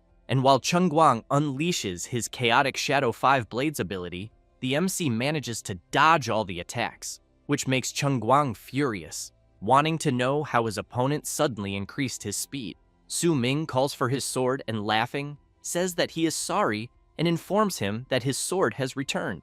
Meanwhile, Ji Yao and Yan Zi, as soon as their health is restored, run with the intention of helping Su Ming, but soon stop when they see that both the MC and Chen Guang are standing still. Then they want to know if the battle is already over and who the winner was, until their eyes light up as they see Chen Guang fall to his knees and realize that the MC defeated such a strong opponent. However, while the MC is distracted, a red aura begins to envelop Chen Guang's body. Yun Qing notices this and shouts a warning to Su Ming. He immediately turns around and sees Chen Guang charging at him with full force, saying that he let his guard down. Yan Ze, Yun Qing, and Ji Yao are very surprised by what they are seeing, as Chen Guang manages to land a solid hit on the MC. Right after that, he activates his supreme technique, the Swift Blade of the Tropical Forest, and Su Ming is attacked from all sides. Chen Guang begins to laugh like a madman and shouts, welcoming the MC to his blade formation. Ji Yao shouts, worried about her friend, and tries to go to help him, but Yan Zi holds her back and tells her to calm down. He then makes it clear that she would only be eliminated in vain if she rushed into the middle of the enemy's ability. Ji Yao keeps shouting, asking Yan Zi to let her go, because even if she is eliminated, she will try to save Su Ming, until she is stunned to hear the MC telling her to listen carefully. Ji Yao wants to know what he means, but he only tells her not to come closer. Chen Guang charges at the MC, wanting to know how this is possible, since he was hit by so many blades and is still alive. However, he is soon surprised when he hears Su Ming ask if he is sure he really hit him. Chen Guang realizes that the sound did not come from in front of him, and, upon attacking the MC's body, he realizes it was only a clone. Su Ming appears, saying that he finally noticed. He then comments that he bets Cheng Guang would never imagine that an ordinary sword controller would have such an ability. The MC is equipped with all the parts of the Dark Sword set, which, when equipped, causes all sword-type skills to deal additional dark attribute damage, and this damage can ignore physical defense. The set has a skill called Shadow Clone, which generates a realistic shadow for defense. When the Shadow Clone is active, attacking will cause an additional slash, and the power of this slash is equivalent to 50% of the damage of his normal attack. As he approaches Cheng Guang, Su Ming explains that it is his set's ability. Cheng Guang becomes nervous and says that there is no set that can be collected in the novice dungeon, but that there might be only one way to obtain it. So he wants to know whether the MC has already completed the first class change. Su Ming replies that he guessed correctly and says that he completed the primary class change mission a long time ago. Cheng Guang, as he turns around furiously and ready to attack, says that the MC was faster. However, Su Ming shows no mercy at all and attacks first. After being attacked, Cheng Guang throws something shiny into the air, which leaves Su Ming intrigued. The glow becomes even stronger and ends up blinding Su Ming's vision. Yan Zi comments that what they are seeing can only be a life-saving accessory. Yun Chung asks what he means. The archer explains that it is an item that allows the player to urgently escape the dungeon if used at a critical moment, and that it is not an item that can be farmed in the dungeon, since the item in question costs hundreds of thousands of advent coins. Su Ming emphasizes that, apparently, the neighboring city wants to protect that 10-star genius of theirs and truly spent a fortune. After that, at 2 o'clock in the afternoon, the person responsible for analyzing the competition data is surprised. The director, while eating, wants to know what happened and whether she happened to gain access to the player's level ranking in real time inside the dungeon. She points at the monitor, answers no, and informs him that the data show that, in the 9 o'clock direction of the dungeon, between 12 o'clock and 12:30, there were data indicating the elimination of several players. Wang asks what is strange about that, and whether some teams of players encountered difficult monsters. She replies that that is not it, and explains that the data analysis shows they were eliminated by data from a player who is not from their city's region. The director is surprised and says that, apparently, the neighboring city is up to something again. He then asks her to save all those data records. Next, he explains that the novice dungeons of each city are competing to see who can clear them first, and that they, from Xuanjing Academy, as the ones lagging behind, have once again become easy targets in the eyes of certain people. Having said that, he wants to know how the situation is for the students attacking the dungeon at this exact moment. She says that the dungeon's progress is good, and that most of the transport areas have already been taken by the students, and that the limited dungeon images they can access in real time show some strong players already organizing large groups to begin attacking the dungeon boss level, and that leading the group is that son of the Zhang family, the 8-star innate magical hammer warrior, Zhang Tang. The director comments that, as expected, the blonde youngster is still full of potential, as he remembers that, a few hours ago, Zhang Tang was a level 6 competitor on the list, and that the regular final boss level of the novice dungeon is 12, and since he is leading a large group, he believes he must already be close to level 10. He then hopes that Zhang Tang can defeat the boss as quickly as possible to bring pride to the academy. At this moment, the other person responsible for analyzing the data reports that the real-time ranking data analysis has just come out, and that it is as the director guessed, Zhang Tang's current level is already 9, almost reaching 10, and that he is tied for first place on the real-time data list. Upon learning that Zhang Tang is tied with someone, the director considers that the other might be the student Yan Sei. The technician replies yes, and informs him that right behind them, in second and third place, are female students, explaining that they are the undead summoner Ji Yao at level 7 and the soul healer Jiang Yunqing at level 8. The director starts to worry and asks whether the technician has any information about the student Su Ming. He replies that, in the data for the highest level rankings, he has not seen the student Su Ming yet.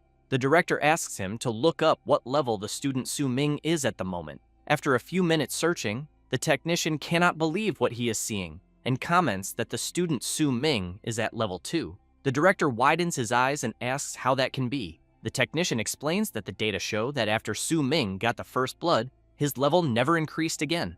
After that, at 2:30 in the afternoon, the MC receives a system notification informing him that he has successfully eliminated the elite spiked tooth beast, and, because of this, he advances to level 14, unlocking the hidden set appearance. Ji Yao is impressed, saying that in just a little over 2 hours of grinding monsters, they have already gained several levels. Yanzi also comments that he is already at level 10 and can already challenge the dungeon boss, and that the reason they managed to level up so fast is because of Yun Qing's experience buff skill, and that they need to thank her for that. She turns around and emphasizes that all of this is thanks to the MC for having given such an incredible skill. Ji Yao makes it clear that the team she is in now is truly amazing, because with Yun Qing's healing and experience increase, and Yanzi's precise long-range damage output, she thinks she can say that she can summon cute creatures to provide them with cover, but that the most important thing is having Su Ming, such an incredible player, leading them. He asks everyone not to be modest, since it is all due to their strength, because he is just riding on their light. Ji Yao asks whether he is being sarcastic, because she knows that if it were not for him saving everyone, she believes they would certainly have already been eliminated under Chen Guang's blade. Then, she starts to remember when the MC jumped in front to defend her, and when he was fighting Chen Guang on equal footing. Then, a little embarrassed, and with a different tone of voice, she emphasizes that watching Su Ming fight was so incredible and cool, and because of that, she believes that if their combo goes to challenge the dungeon boss right now, she thinks they will certainly be able to clear it easily. Su Ming comments that she is right, but makes it clear that unfortunately, his objective is not that ordinary boss. Saying this, he takes out a key and explains that what he wants is to challenge that even more powerful hidden boss, since he obtained the drop from the elite spiked tooth beast, the water ripple key. Next, he explains that to find the hidden boss of the novice dungeon, one must first solve the 3 riddles guided by the dungeon data and collect the 3 corresponding items. At this moment, the system announces the first riddle, in which, when the silver moon hangs over the shore, the blue waves split and the red armor sleeps in the core of the cold abyss. Su Ming thinks about the riddle and concludes that there is no dungeon weather in the novice dungeon, so he smiles and says that this means the surface of the lake ahead, behind them, is exactly the location of the hidden boss. With that, the system announces the second riddle, in which the lake water turns into mist, using iris petals as a guide. Beneath the sinking sand, the armor still guards the ancient pact. Su Ming begins to think about a few moments since entering the dungeon, and soon says that since entering the dungeon, he has already collected the trigger item, the iris flower, from the monkey monster area as quickly as possible, so he knows that, combined with the water ripple key obtained through the hint of the third riddle, it will work. He then asks the MC to hold the star pattern key to reflect the bottom of the lake, and 9 ripples circle the rock. The knight rests upon the sword, awaiting the light to break through the turbid waves. As soon as Su Ming completes the combination, a power around the key begins to emanate, and he comments that he thinks it was a success. Soon, everyone notices that the lake ahead is forming a whirlpool, and from the center of the lake, something begins to emerge, and says that, with the pact as a guide and the light of the stars as a call, a creature stands upon the waves, and the chant continues saying that the red-armored knight sleeping in the cold abyss will break the limit with the blue waves. At this moment, the system repeatedly announces that the hidden boss has appeared. This is the Lake Guardian, the Lost Knight. Yanzi and Ji Yao enter the group, and Su Ming becomes the leader once again, who soon asks everyone to prepare for battle. Having said that, the system announces that the hidden boss challenge has just begun. However, 15 minutes later, while everyone is hidden, the system warns that the red-armored knight is seeking a hostile target. Yanzi asks whether hiding the way they are really is a good idea. Ji Yao, a little awkwardly, asks whether they should try once more. Su Ming thinks about something, but soon points ahead and asks everyone to say how they will eliminate the boss, since he runs so fast while mounted on the horse. Next, they open the system and see that the knight's mount speed is 500 points, in addition to being level 19, having 301 points in the strength attribute, 250 in constitution, 102 in agility, 103 in spirit, and 10 points in luck, as well as having heavy armor mastery at level 5. Su Ming comments that the combined speed of everyone there does not even reach half of the knight's stats. Then, he is surprised by a noise. In the middle of the forest, the knight is chasing some players, who only try to run while screaming and calling for help, but since the knight is much faster, he manages to catch up to the players and eliminate them easily, while the boss continues defeating several players in the middle of the forest.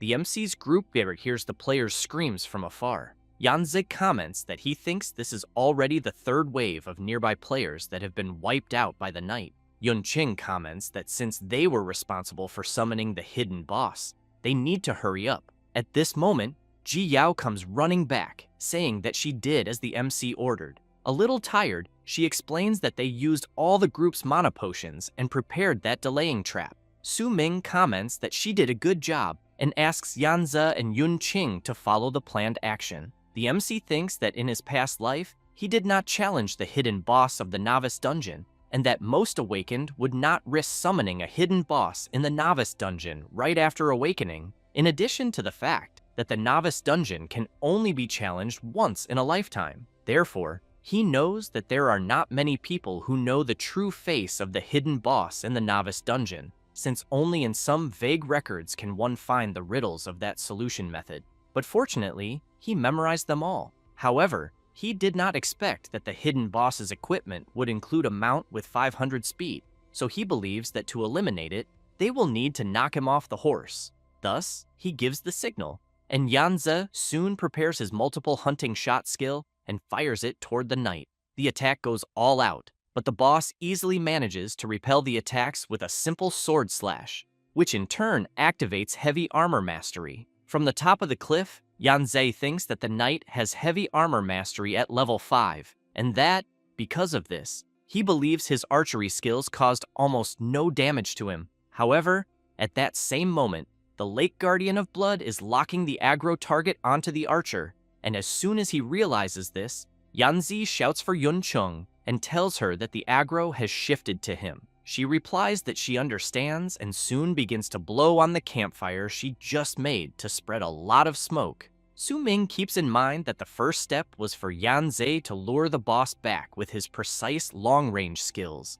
The second step is for Yunqing to create smoke in the area the boss has to pass through to confuse his vision. Since he knows this trick was learned in the goblin's lair, the knight begins to search for his target in the middle of the forest, and soon becomes surrounded by a lot of smoke, but then hears something and comes across several skeletons trying to attack the horse. Ji Yao activates her delayed trap release skill, and while the area skill duration is 3 minutes and 25 seconds, she thinks that if it were not for Su Ming, she would never know that the basic summoning skill can combine a large number of summoned monsters into a delayed trap spell. The boss attacks the skeletons so as not to be knocked down, but soon notices something approaching from behind. Yunqing activates her magic absorption slowing technique, and while he is hidden, the MC thinks that the third step is to use the skeleton trap prepared in advance by Ji Yao to restrain the movement of the boss's horse, and that combined with Yunqing's slowing magic,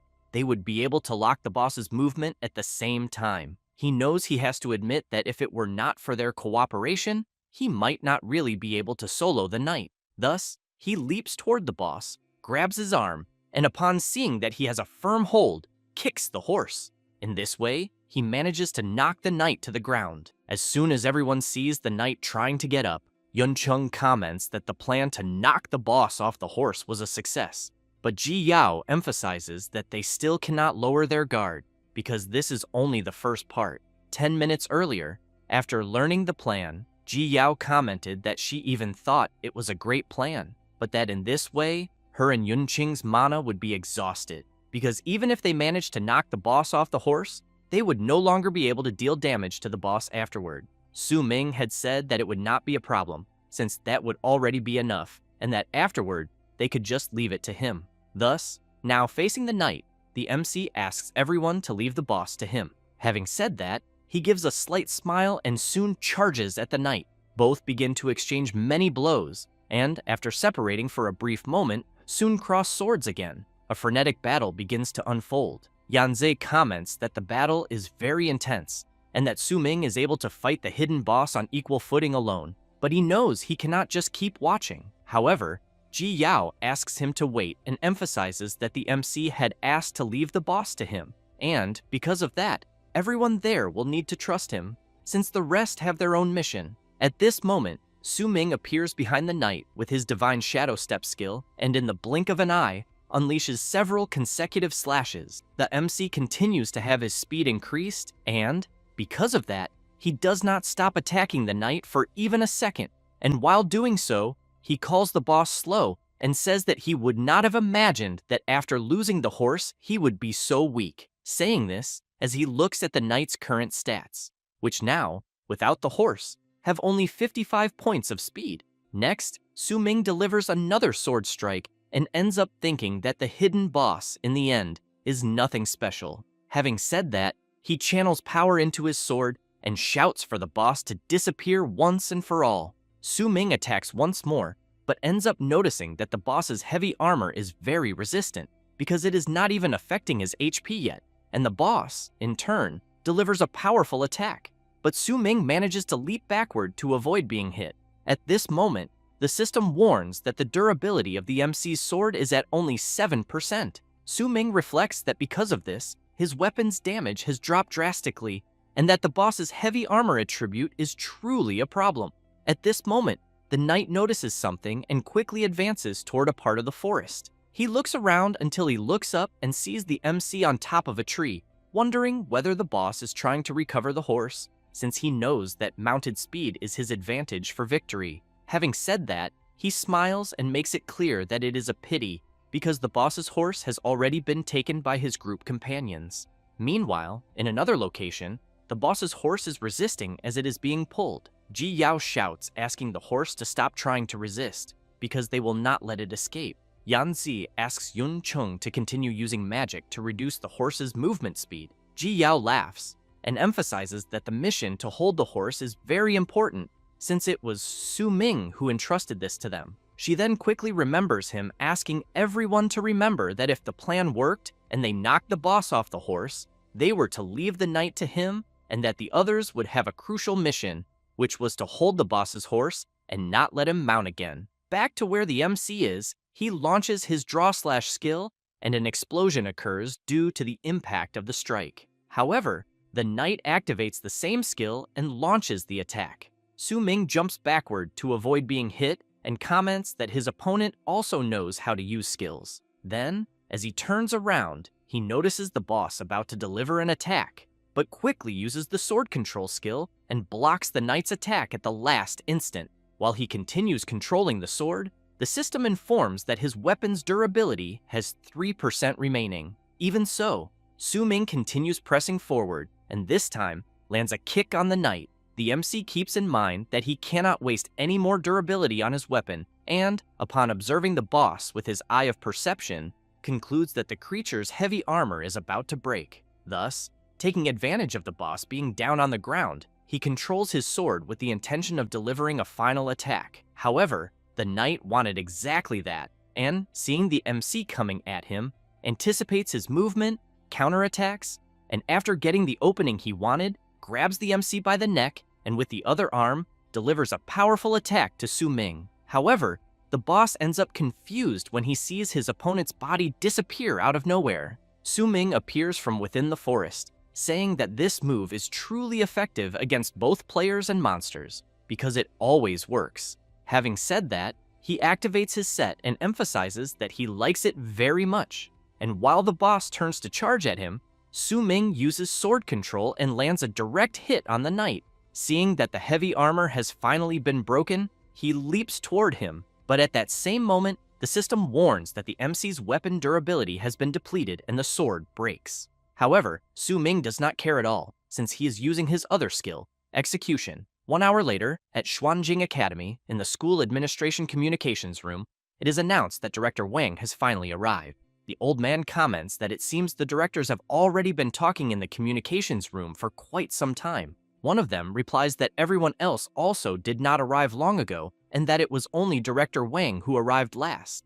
He then asks whether no student from Xuanjing Academy has managed to challenge the dungeon boss yet, because, according to annual custom, the completion results start coming out after 3 in the afternoon. But he points out to the director that since his academy finishes last every year, he thinks it is no problem for him to be late and not be in a hurry to report. Wang says that he was not late because of the dungeon. Having said that, he explains that it was because he received some real-time feedback data from inside the dungeon, and that there are players from outside his school secretly entering the Xuanjing Academy's novice dungeon, and that, although the real identities of these outside players are still unclear, he wants to know whether they might be students from their 3 academies going to cause trouble. He also asks Director Z whether it could not have been his doing, since the data of the victimized students show that they were eliminated by a student using blade skills.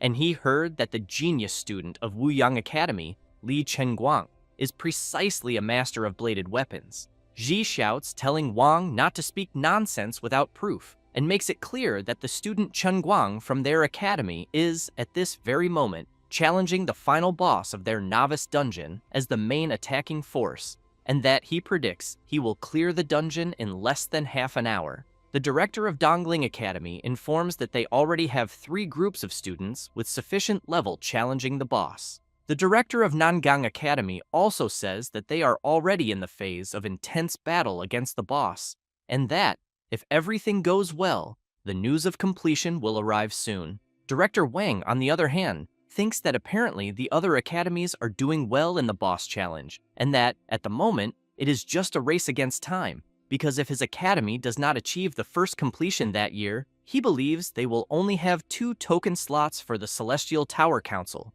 which would be the lowest number in history. Next, he thinks of Zhang Tang and reflects that currently, the player closest to managing to eliminate the boss is him, and that, at the moment, he can only place his hopes in his strength. 15 minutes later, inside the dungeon, Zhang Tang is shouting, ordering everyone in his group to advance and use all their abilities without holding anything back, because they need to eliminate the final boss. The Raging Tide Forest King, Shinba, level 15, notices an opening and, with a single attack, manages to eliminate several players from Zhang Tang's group.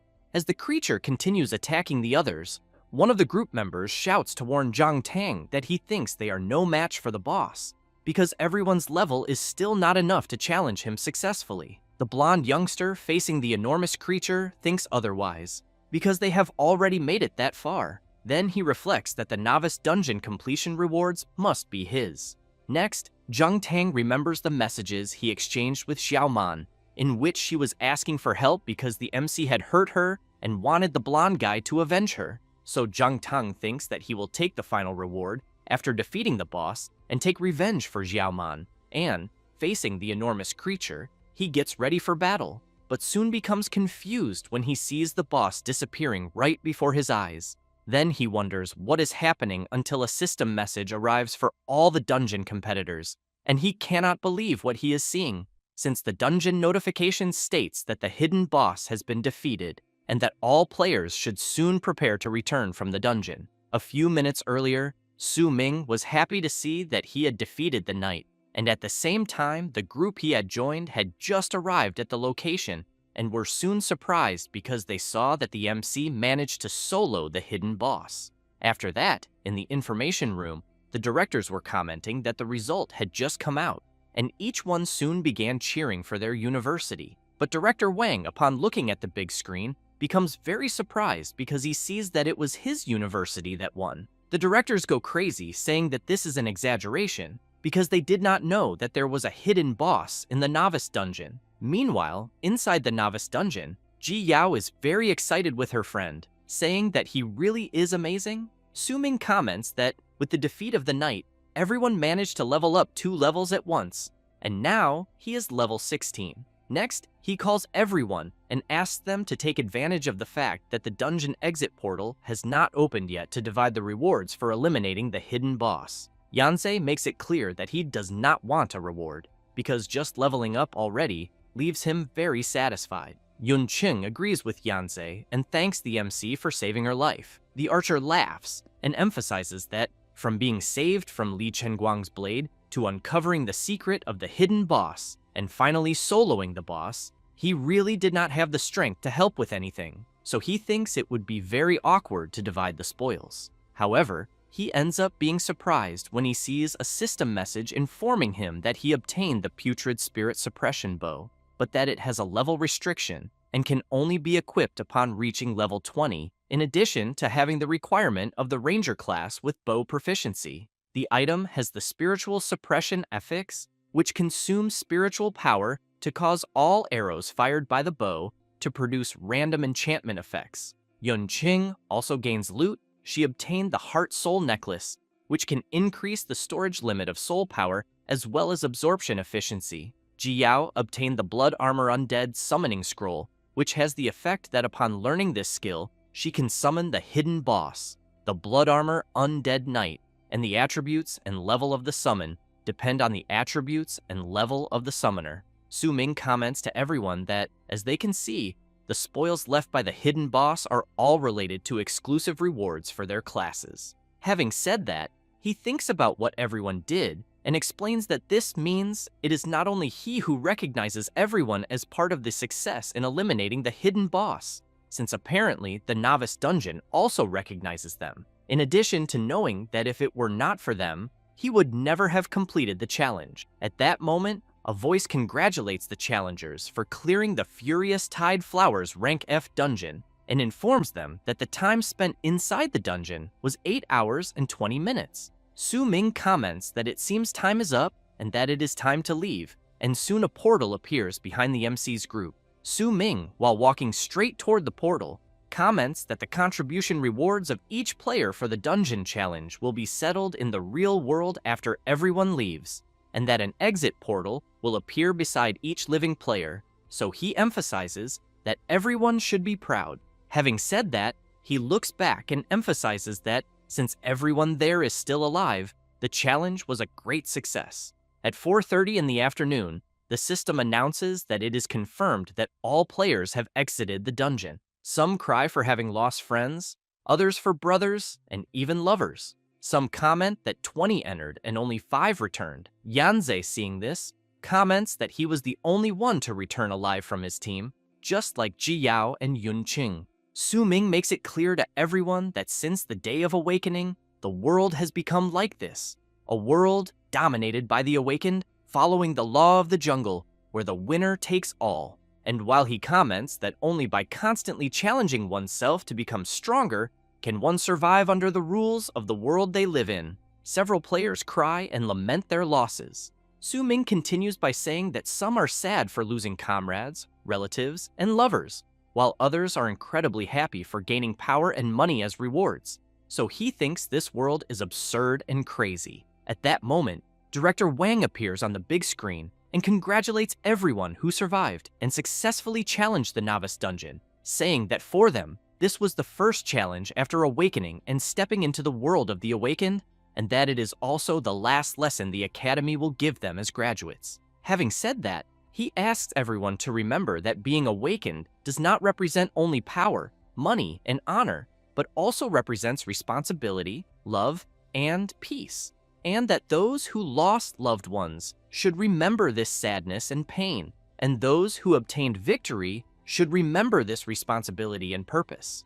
Jiyao calls Su Ming and wants to know what he is feeling, whether he is sad or happy with the rules of the world they live in. He replies that the students who were eliminated inside the dungeon will be resurrected. The director comments that he has one more thing to say and emphasizes that, to properly complete the lesson, he will reveal the true meaning of the novice dungeon, in which lost classmates, relatives, and lovers will be resurrected in 30 minutes and return from the dungeon to their side. Everyone is left unable to believe this revelation, but Jiyao, very surprised, looks at Su Ming and wonders how he knew all of this. Shortly after, the dungeon statistics were completed and entered the reward settlement phase. The player, Li Guangran, eliminated 3 frenzied rabbits and 1 reverse feather chicken, totaling 4 monsters eliminated, and her total contribution value in the dungeon was 0.03, and she obtained 16 advent coins. The player Song Jue eliminated 1 sharp-clawed cat,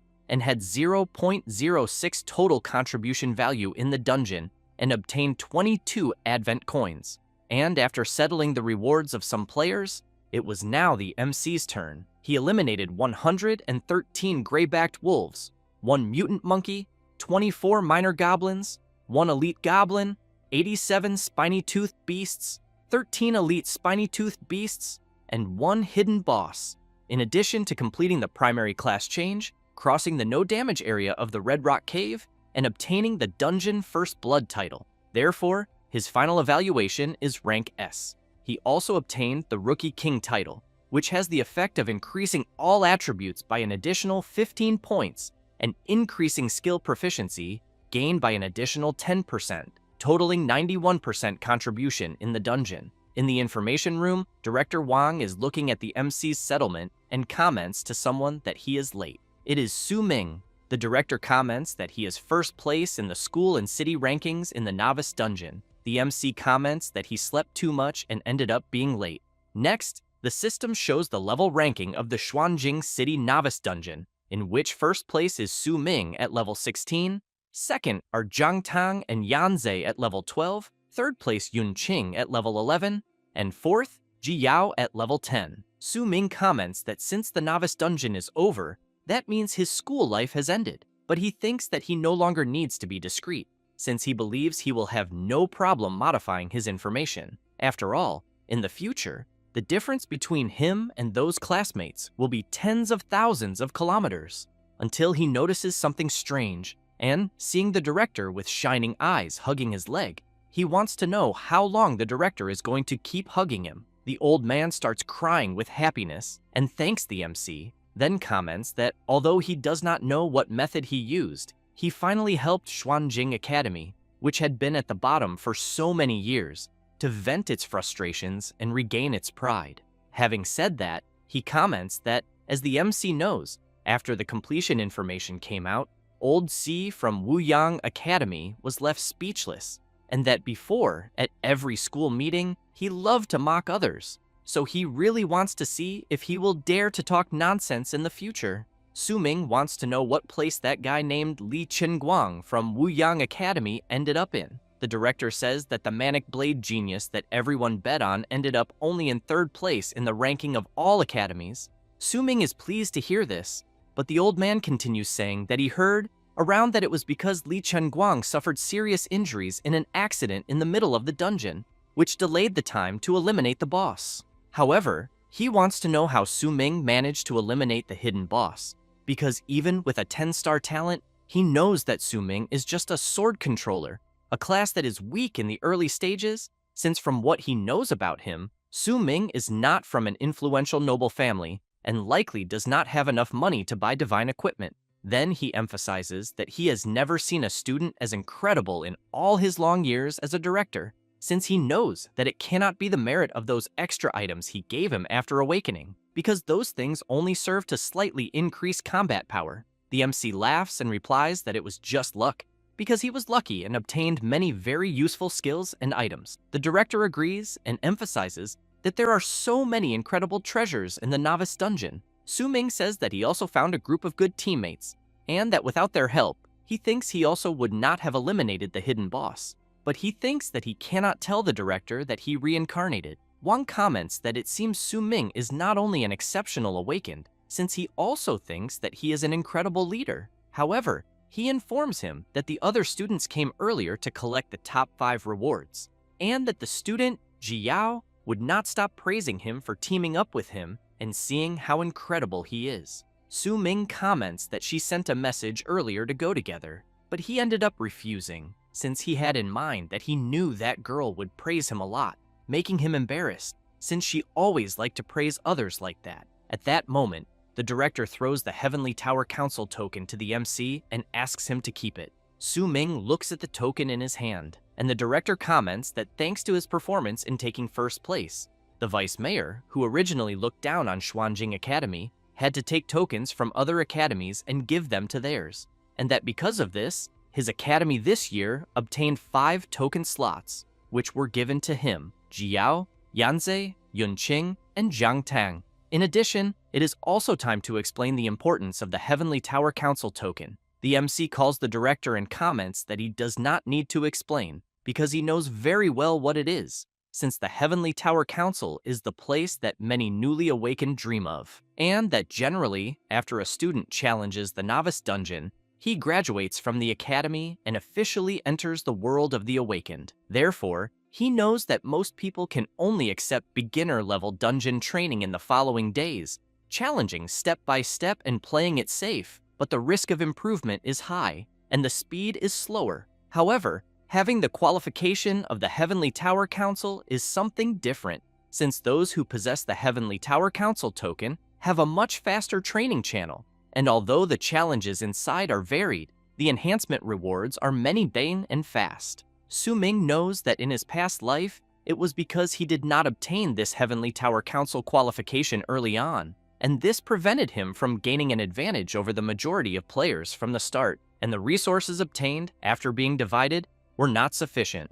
But he knows that in this life it is different because he will seize every opportunity and prepare for the future. The director congratulates the MC and informs him that he has officially graduated as an awakened of Xuanjing Academy. Having said that, he emphasizes that future challenges will not allow restarts in case of failure like in the novice dungeon, since the challenges they will face later will have only one chance and will be bets with their own lives. Su-Ming listens attentively to every word of the director, who comments that he hopes the MC, a hidden genius, can achieve a great future and contribute to the world. Su-Ming gives a slight smile, takes the director's hand, and thanks him. Meanwhile, in the noble area of Xuanjing City, in a huge mansion, a door bursts open and a man starts shouting for Yunqing. The old man goes to her, hugs her, and says that it is very good to see that she returned safely from the novice dungeon, and that she even took third place in the academy,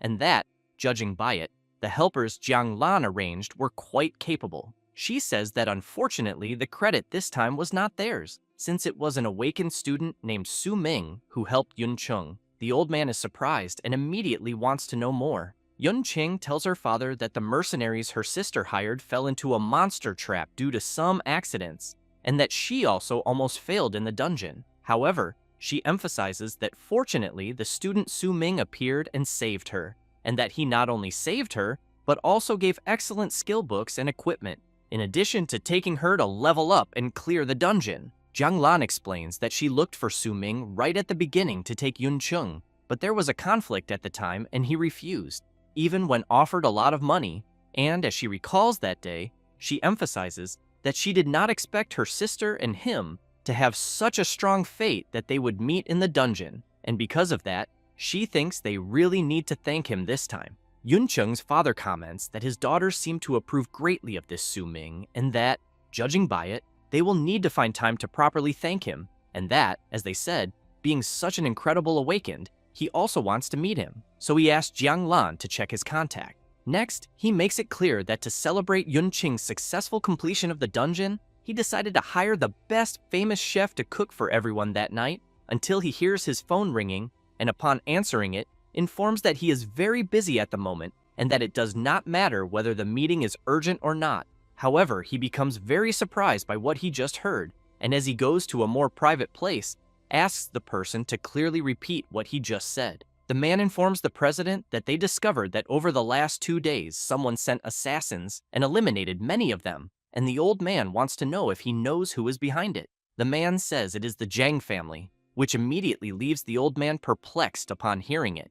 2 days later, Ji Yao is shouting over the phone, saying that everything is scheduled and that they will depart together that day for the world of the Heavenly Tower, and emphasizes that this time he cannot act alone again. Su-Ming replies that he understands, because over the last 2 days, he has already prepared everything he needed and that he will meet up with them soon.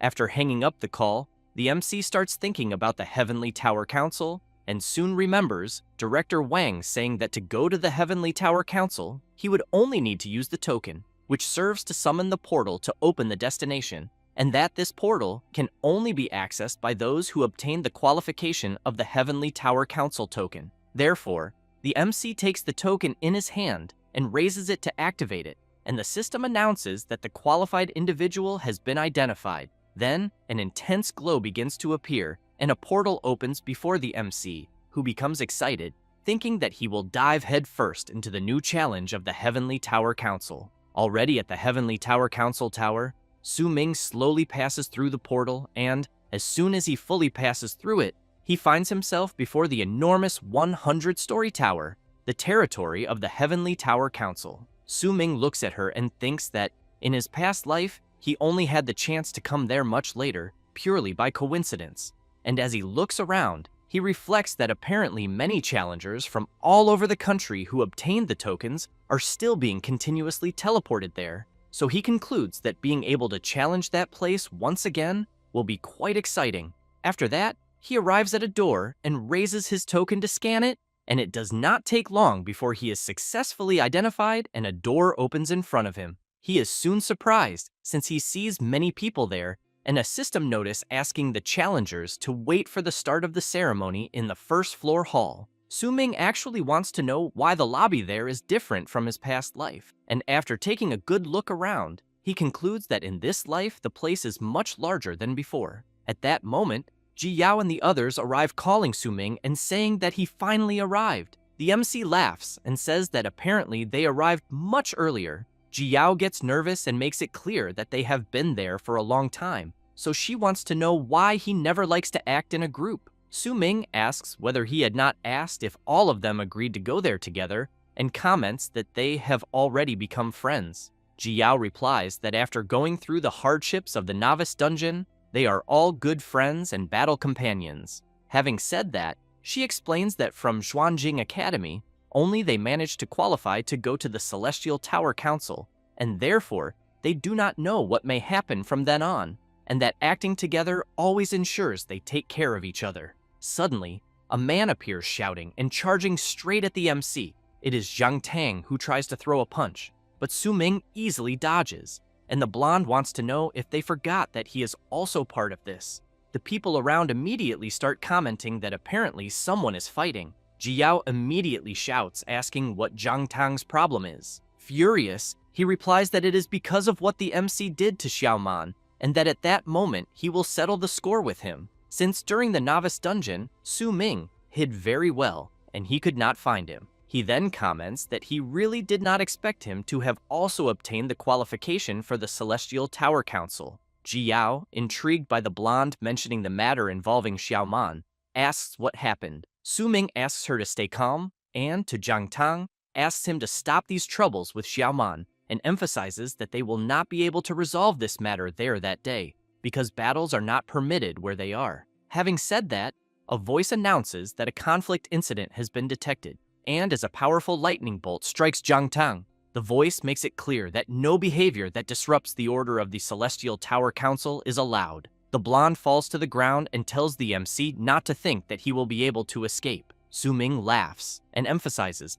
that there are people up above watching everything, and that after this at the Celestial Tower Council is over, they will settle things properly. A man from afar simply watches what is happening, while some people comment among themselves that although it seems there is no one receiving them, in reality they are being observed, and that truly, there at the Celestial Tower Council, things are not so simple. After that, the MC calls his friends to follow him. Ji Yao wants to know why he wants to go to another place, since the ceremony has not yet begun, and thinks they should wait for it to start and then read the challenge guide. Su-Ming explains that they do not need to stand in line with the others reading guides, because that is for those who are going there for the first time, and that the secret lies in the seats. Ji Yao becomes intrigued and soon wants to know if it is also not his first time there. He asks his friends to observe carefully, because all they need to do is sit silently in the seat for a while, and she soon becomes surprised.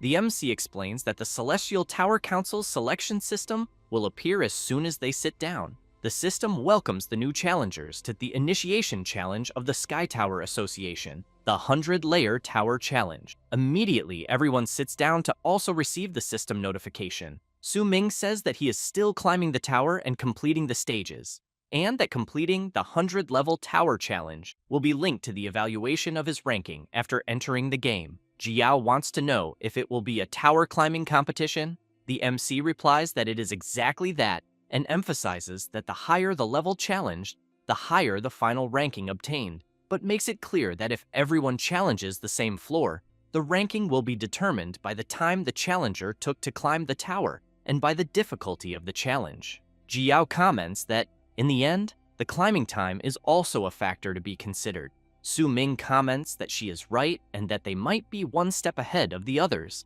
since these ceremonies are used by the Sky Tower Association to test the participants' observation and adaptation skills. So he thinks what they want to see is the challenger's ability to observe the environment, find solutions, and take the initiative. Having said that, he asks whether the three of them want to join him to climb the tower like in the novice dungeon. Yunqing replies yes, since she thinks it is much safer to follow him, especially because the Celestial Tower Association token has restrictions. And even if her family wanted to use money to find good helpers, it would not be of much help. Yanzei calls the MC and comments that this time he chooses not to follow him. Yunqing is surprised and immediately wants to know why. He replies that eliminating the hidden boss in the novice dungeon was basically all Su Ming's main effort, and that they were just taking advantage of the situation, yet they still leveled up a lot, and therefore he thinks they relied too much on the MC's power. In addition, with his strength, the MC definitely has bigger goals for challenges, and he does not want to hold him back, but he also wants to rely on his own strength to train and become stronger.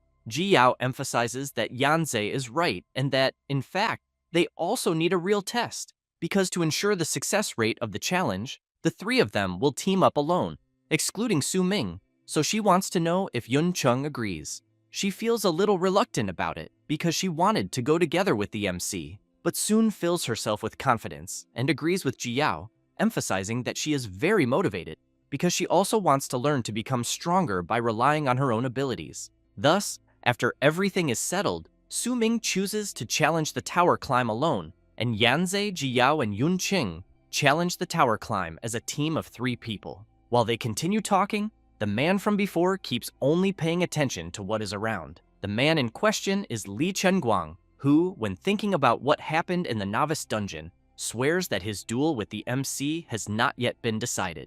At that moment, the system informs the MC that the team options have been finalized and that the 100-layer tower challenge will begin. Su Ming comments to his friends that he will go first and that he will be waiting for their good results. The 3 ask the MC to go all out and emphasize that they will also do their best. It does not take long, and Su Ming is soon taken into the challenge. Upon arriving, he passes through the portal and already receives the system notification that he was the first player to enter the 100-layer tower challenge. He thinks that he is feeling a very familiar sensation until another system notification arrives, informing that the MC's first opponent will be the Furious One. A portal begins to take shape right before his eyes, and the creature starts to pass through the portal. But the MC becomes a little confused by the creature he is seeing, since in front of him there is a Qingyuan free-range chicken, and he wonders why the challenge he is in is different from his past life. Su Ming does not waste time and charges at the creature, grabbing its neck, and while holding the free-range chicken firmly, he really wants to know how a monster on the first floor can be a chicken, since he remembers that in his previous life, when he challenged the same place, the monster he encountered on the first floor was a level 5 monster called the Purple-Furred Evil Tiger. But at the moment, the challenge is completely different from his past life, so he wonders whether the 100-layer tower is mocking him as a novice. However, he realizes that the chicken's level is unknown, and perhaps thinks it is better to eliminate it right away. But the creature becomes furious, leaps into the air, and lands a powerful kick on the MC, who is violently thrown backward. He becomes irritated at being caught off guard and for underestimating his opponent, so he grows serious and carefully observes the free-range chicken in front of him, which in turn charges straight at the MC with full force. After some time in the Celestial Tower Hall, it is announced that the opening ceremony of that year's 100-layer tower challenge for novices has ended, and that shortly the explanation of the teleportation challenge to the 100-layer tower will begin. However, one of the players becomes intrigued by something he is seeing and soon wants to know why a ranking of challenge levels has already appeared on the leaderboard. Another person wants to know if someone is really already rushing through the tower. Soon after, everyone sees that first place belongs to that 10-star genius from Wuyang City, and it does not take long for a notification to arrive that Li Chunguang has completed the second floor, and everyone comments that it can only be the Blade Maniac. Meanwhile, the MC is still fighting the free-range chicken, which in no way stops advancing towards Su Ming, who is constantly forced to retreat to avoid being hit head-on by the creature. While Su Ming activates his stealth step, he reflects that the attack speed of this skill is as fast as a bullet, so he charges straight at the chicken and strikes, but the creature manages to dodge once again. Then, the MC reflects that the power of his explosion is also very strong. However, the country chicken gains momentum, jumps into the air, and activates its Coup Fury skill. The creature increases its speed incredibly and moves from side to side until it lands a direct hit on the MC, who in turn thinks that the creature's attack is far too violent and that his current active skills, loot slash and sword control, are not working very well in the situation he is in. And, while trying once again to hit the chicken, he thinks that he needs to find an opening, because if he keeps dragging this out, it will only take longer. Thus, he jumps back and reflects that the time advantage he gained by entering the tower first will simply disappear. Then, he concludes that it is time to test the new skill he obtained after eliminating the hidden boss in the beginner dungeon. At that moment, the chicken is surprised, as it sees the MC charging at full speed, yet it still manages to dodge the lethal attack. Then, the creature retreats, but Su Ming smiles and realizes that this is exactly the moment when the chicken lands on the ground, and an energy begins to react beneath the creature, and the MC activates his Sword Tomb skill, where a giant sword sinks into the tomb, falling to suppress evil. Its effect is to summon a giant sword technique that erupts from the ground at the designated target, causing massive damage. Su Ming waits for the dust to settle and wonders if it worked. However, when he looks up, he sees the country chicken completely unharmed. He then becomes nervous, thinking that apparently this will never end, since he had thought that the strength of this chicken seemed ordinary, and that it did not look at all like an opponent one would encounter on the very first floor, until he gets an idea and questions whether his opponent is not just an ordinary chicken. At that moment, the creature jumps into the air and rushes at the MC, who in turn plants his sword into the ground and activates his chicken paralyzed technique, causing it to stop midair. Su Ming smiles and thinks that it is exactly as he imagined, since, in the end, his opponent was nothing more than a common little chicken. Then, he takes advantage of the opportunity and delivers the final blow to the creature. The skill that the MC used is also known as tonic immobility of the chicken, which is an instinctive defensive behavior where the chicken plays dead in response to stress. When the chicken is forced to stay on its back and its head is fixed in a restricted position, such as making it stare at a straight line, its balance and touch receptors send an inescapable danger signal to the brain, which temporarily inhibits motor nerves, leaving the chicken completely rigid and immobile. In this state, the chicken remains conscious, but its heartbeat and breathing slow down, managing to deceive predators that only attack living prey to gain a chance to escape. Thus, the system congratulates the MC and informs that the first floor challenge has been successfully completed, and as soon as a portal opens, Su Ming walks toward it and thinks that the chicken had a strength far beyond what the first floor should have. Then he concludes that what was being tested was not strength, but intelligence, and that, apparently, the 100-floor tower of this reincarnation is quite interesting. And, upon checking the tower ranking, he sees that first place is held by Li Chunguang and thinks that, apparently, other challengers have also begun climbing the tower, and that the time advantage he had is already gone. But he smiles and reflects that this only served to ignite his fighting spirit even more. And, in this race to climb the tower floors, first place will certainly be his. Meanwhile, the participants are informed that all the rules have been explained, but lastly, what remains is the registration method for the 100-floor tower challenge, where, from the moment they entered the place, the seats on both sides were autonomous registration points for the challengers. With that said, the challengers are asked to sit in their respective challenge seats. Everyone gets nervous and rushes over, commenting that they did not know it would be something this simple and that, apparently, this was a trap, since they had been listening to the long and boring opening ceremony. While some begin looking for a place to sit and say that the competition is a race against time, Others comment that it was obvious from the start that it was possible to enter the tower through the seats, and that it is no wonder that the blade maniac Li Chenguang is already on the ranking. At that moment, the big screen shows that Li Chenguang has already completed the 6th floor, which makes the challengers even more excited. Then a guy is surprised to see that the ranking has just updated with new positions.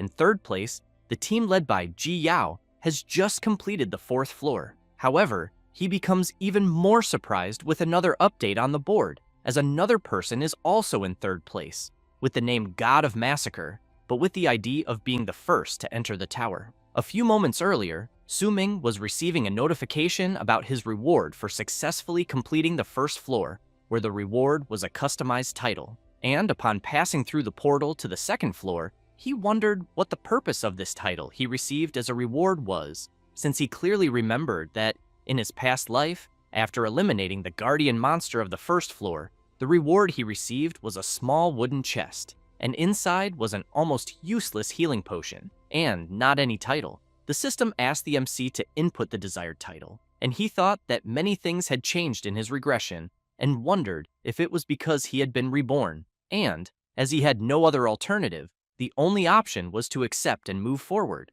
And, after thinking of a cool title, he knew that he could use his class from his past life as a title. So he chose the title God of Massacre. Thus, the system informed that the challenger whose ID was 01 Su Ming in the display of the 100th floor tower challenge had been changed to God of Massacre. However, this left the MC even more intrigued, as the title replaced the name on the panel. At that moment, Su Ming receives another system notification, but this time informing that the Guardian boss has appeared. The MC takes his sword and thinks that this is exactly what he wanted. A level 3 flying bat appears, but Su Ming, not wanting to waste any more time, completely defeats the creature. And the ranking is updated, informing that 3rd place occupied by God of Massacre has completed the 2nd floor. The participants are surprised as only 1 minute had passed and this so-called God of Massacre has already cleared the 2nd floor. A few minutes later, the MC eliminates the level 5 troll hunter on the 3rd floor,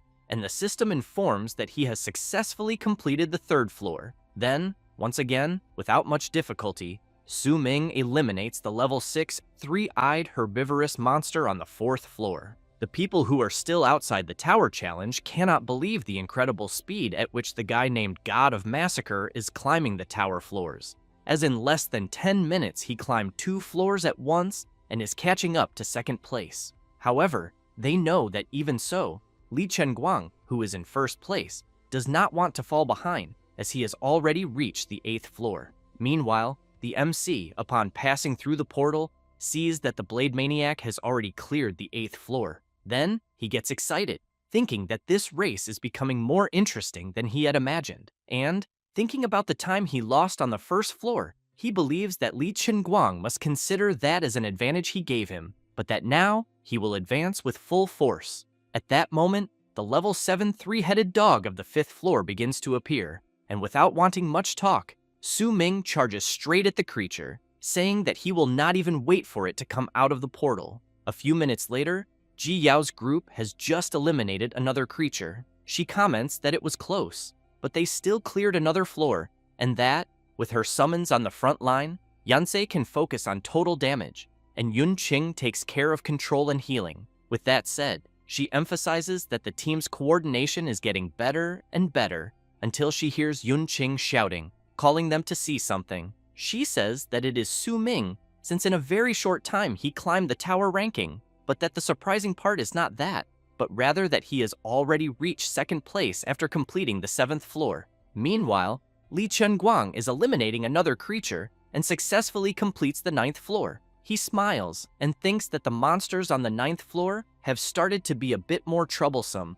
and that apparently now it will begin to be a real challenge. But he knows it will still not be any problem, since he has in mind that following the rules, on the next floor, the 10th, whoever clears it first will receive an extra reward. And upon seeing that God of Massacre is in 2nd place, he assumes that based on the ranking he saw, the guy with the title God of Massacre who climbs so fast can only be the sword controller Su Ming, although he does not understand why, being the first to enter, He delayed so much on the first floor, but he knows that even if he is making up for lost time now, there is no way he can be faster. So he concludes that the extra reward of the 10th floor is already his, until, when he looks to the side, he is quite surprised as he sees that the MC has just completed the 9th floor as well. Meanwhile, Su Ming is waiting for the creature of the 10th floor to come out of the portal, and as soon as the creature emerges, the MC sees that it is a level 15 Furious Minotaur.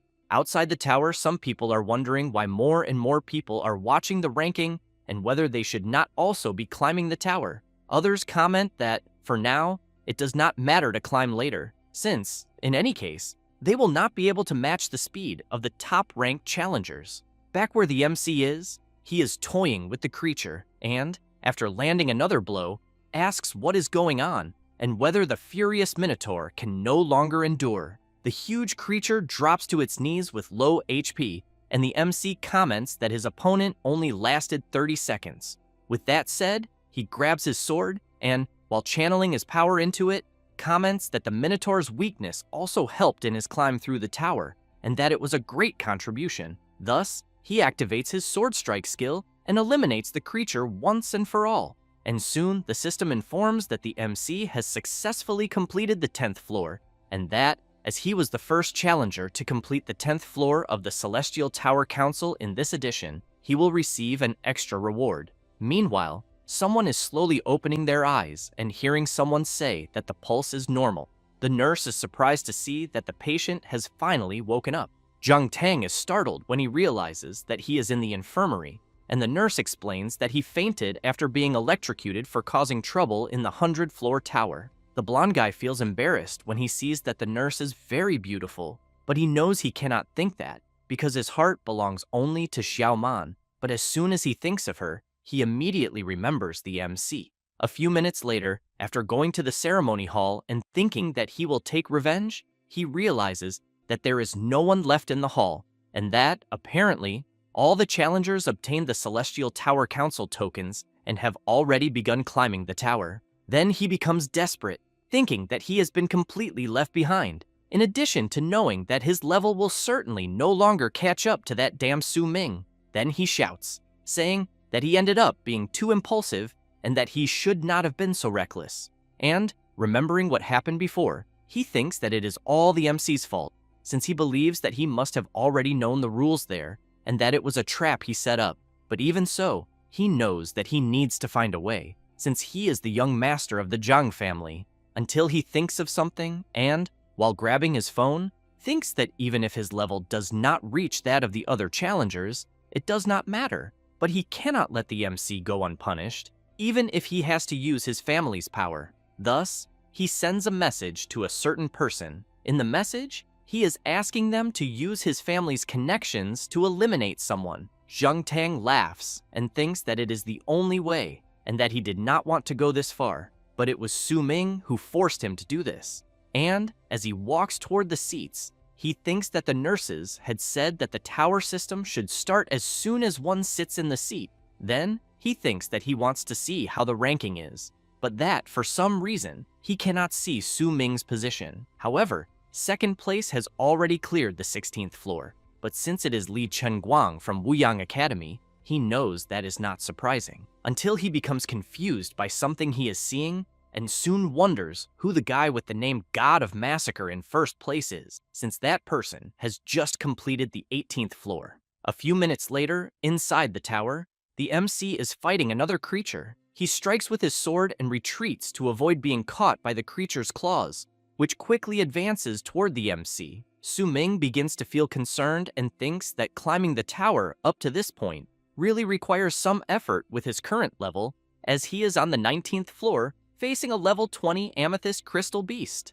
Then he reflects that the mechanics of boss monsters are becoming increasingly complex, because the monster he is facing buries its body in the ground, leaving only the incredibly hard amethysts on its head exposed. After that, the creature attacks, continuously sending smaller monsters to the surface while its body remains buried.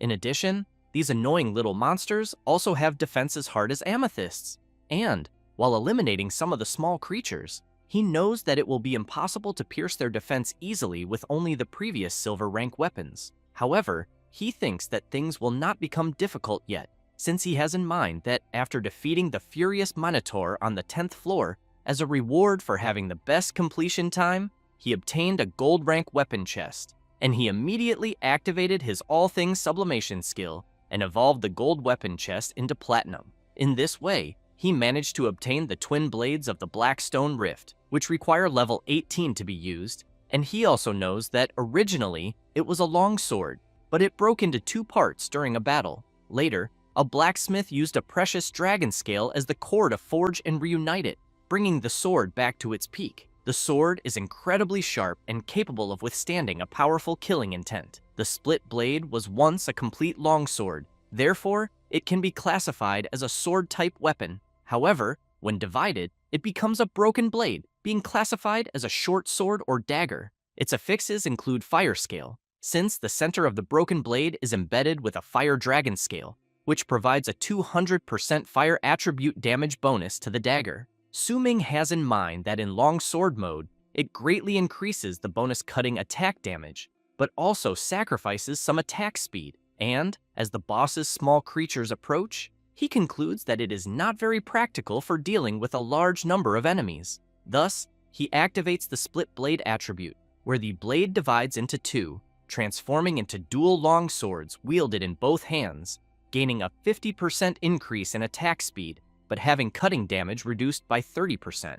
And, as he prepares, he knows that although the attack power is reduced, with the bonus from his origin sword body talent, all his weapons receive bonuses. So, as the attack power of his weapon increases, he reflects that he can take advantage of both speed and attack at the same time. A few minutes later, on the 17th floor, Li Chenguang is fighting the floor boss and struggling. He retreats and becomes worried, as his HP is at half, and facing the level 18 giant treant, he knows that he has reached his limit, but he reflects that the weakness of the monster he is fighting is fire. However, he chose to go solo and does not have any fire skill to restrain the creature.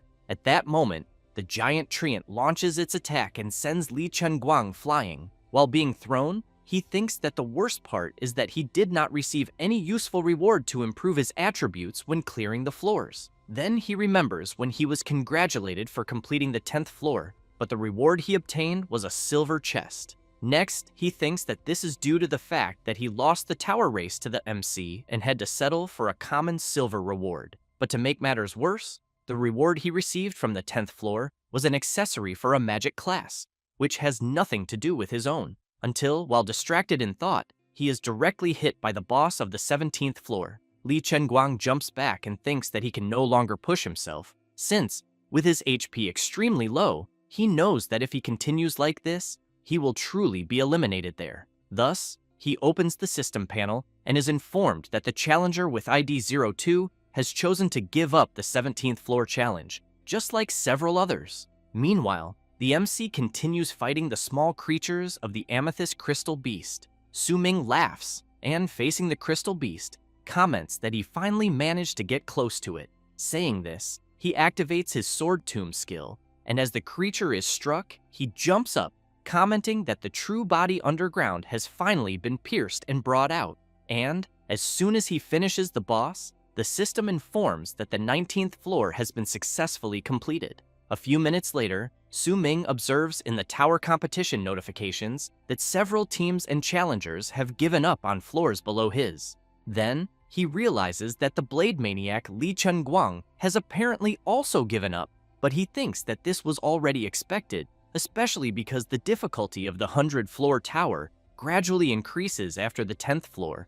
But Li Chenguang, having managed to reach the 17th floor, is already something incredible, because he has in mind that, based on the experience of his past life, the 20th floor of the tower is a turning point, as the difficulty of the subsequent floors increases geometrically. In addition, he knows that, with his current status level, reaching the 19th floor is already almost his limit. But since he finally managed to reach level 20 with great effort, he knows that he will finally have the chance to use a certain nostalgic move in this reincarnation with the Sword God class. Later, on the 20th floor, Su-Ming is in a fierce battle and, while in the air, uses his sword control skill to attack the floor boss, who in turn prepares, and then defends all of the MC's attack attempts. Su Ming calls back his sword, grabs it, activates his stealth step, and at high speed begins to deliver several consecutive strikes against the boss. However, he realizes that it is defending all of his attacks with great ease.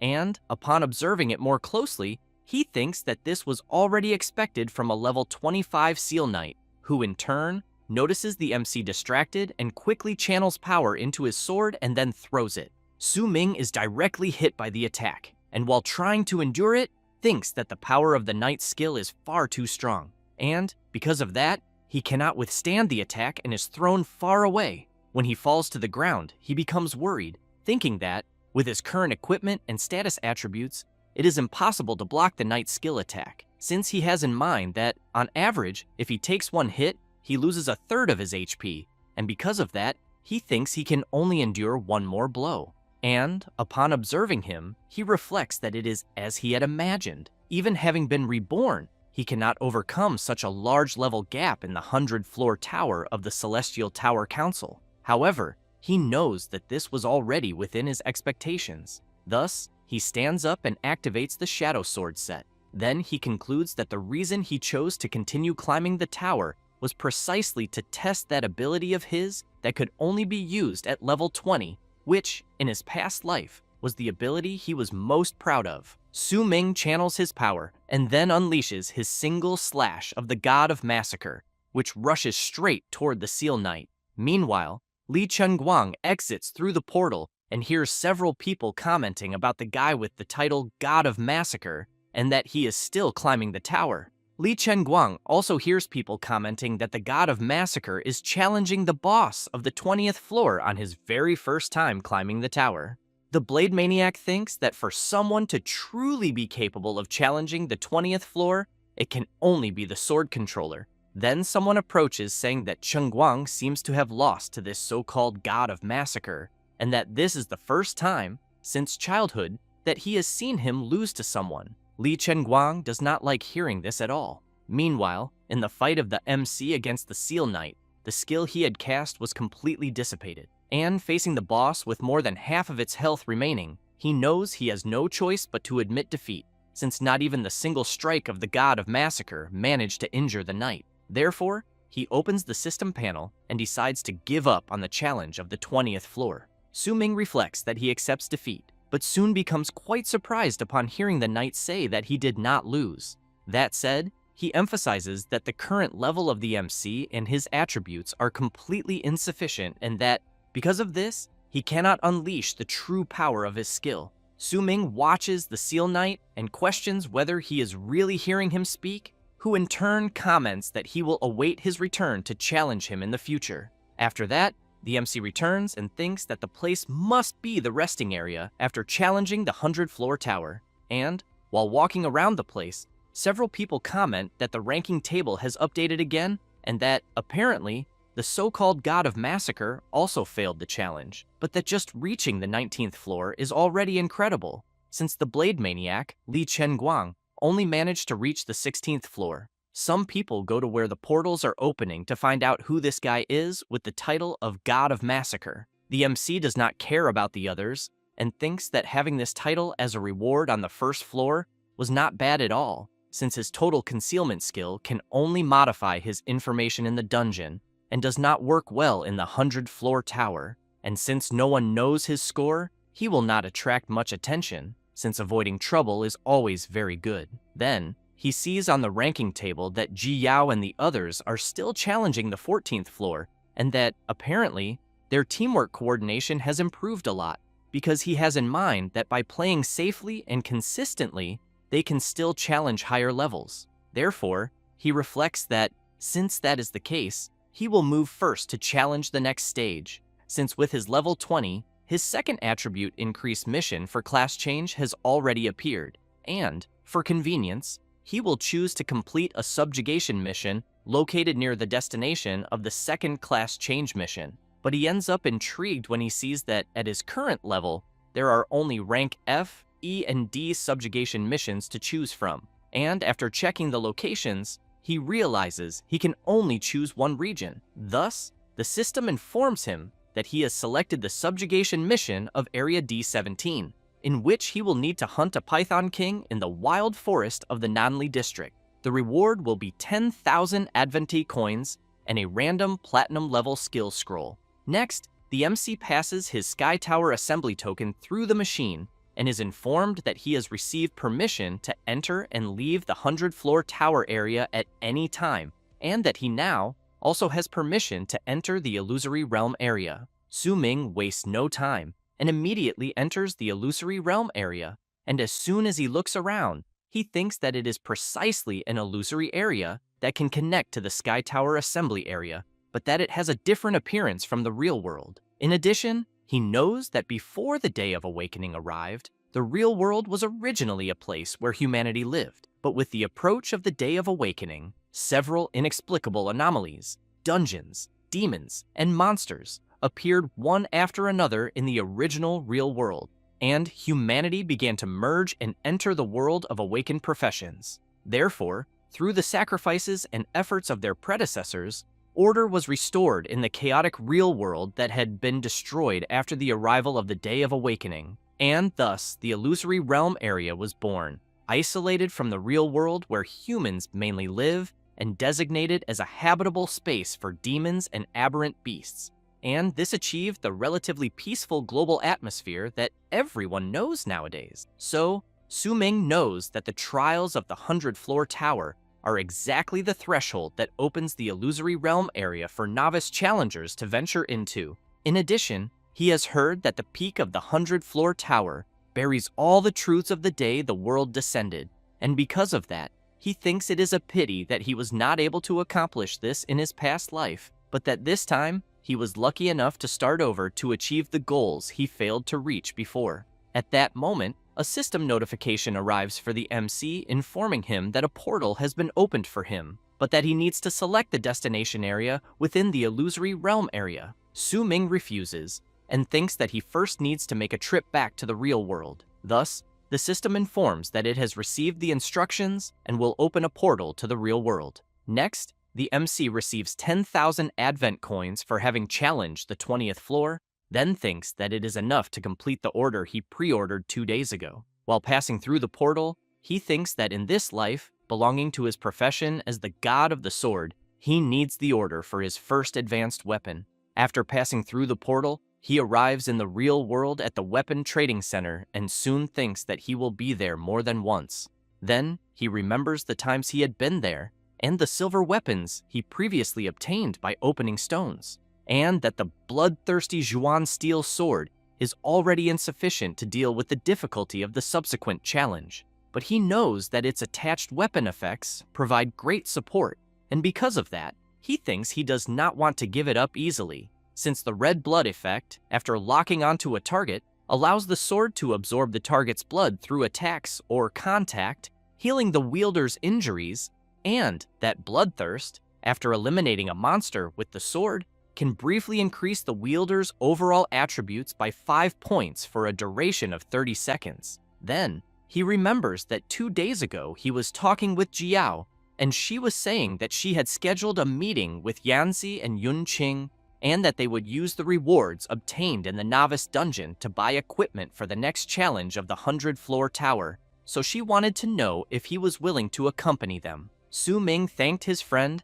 and said that he would not go, as he also needed to make some preparations for his weapons and equipment that day. Jiao also mentioned that they would go exactly to the skyscraper of the weapon trading center to buy. However, the MC said that he would not go there and that he was really busy doing some things on the computer. Jiao asked if he wanted anything from there, as she could bring it without any problem, until the MC managed to place the pre-sale order, which required paying 10,000 Advent coins in advance. Thus, after managing to do that, Su Ming thanked his friend and made it clear that the place where he would buy and prepare was in a different direction from theirs. After thinking about this, Su Ming goes to an elevator and then to floor A2 in basement 2B in warehouse 9S.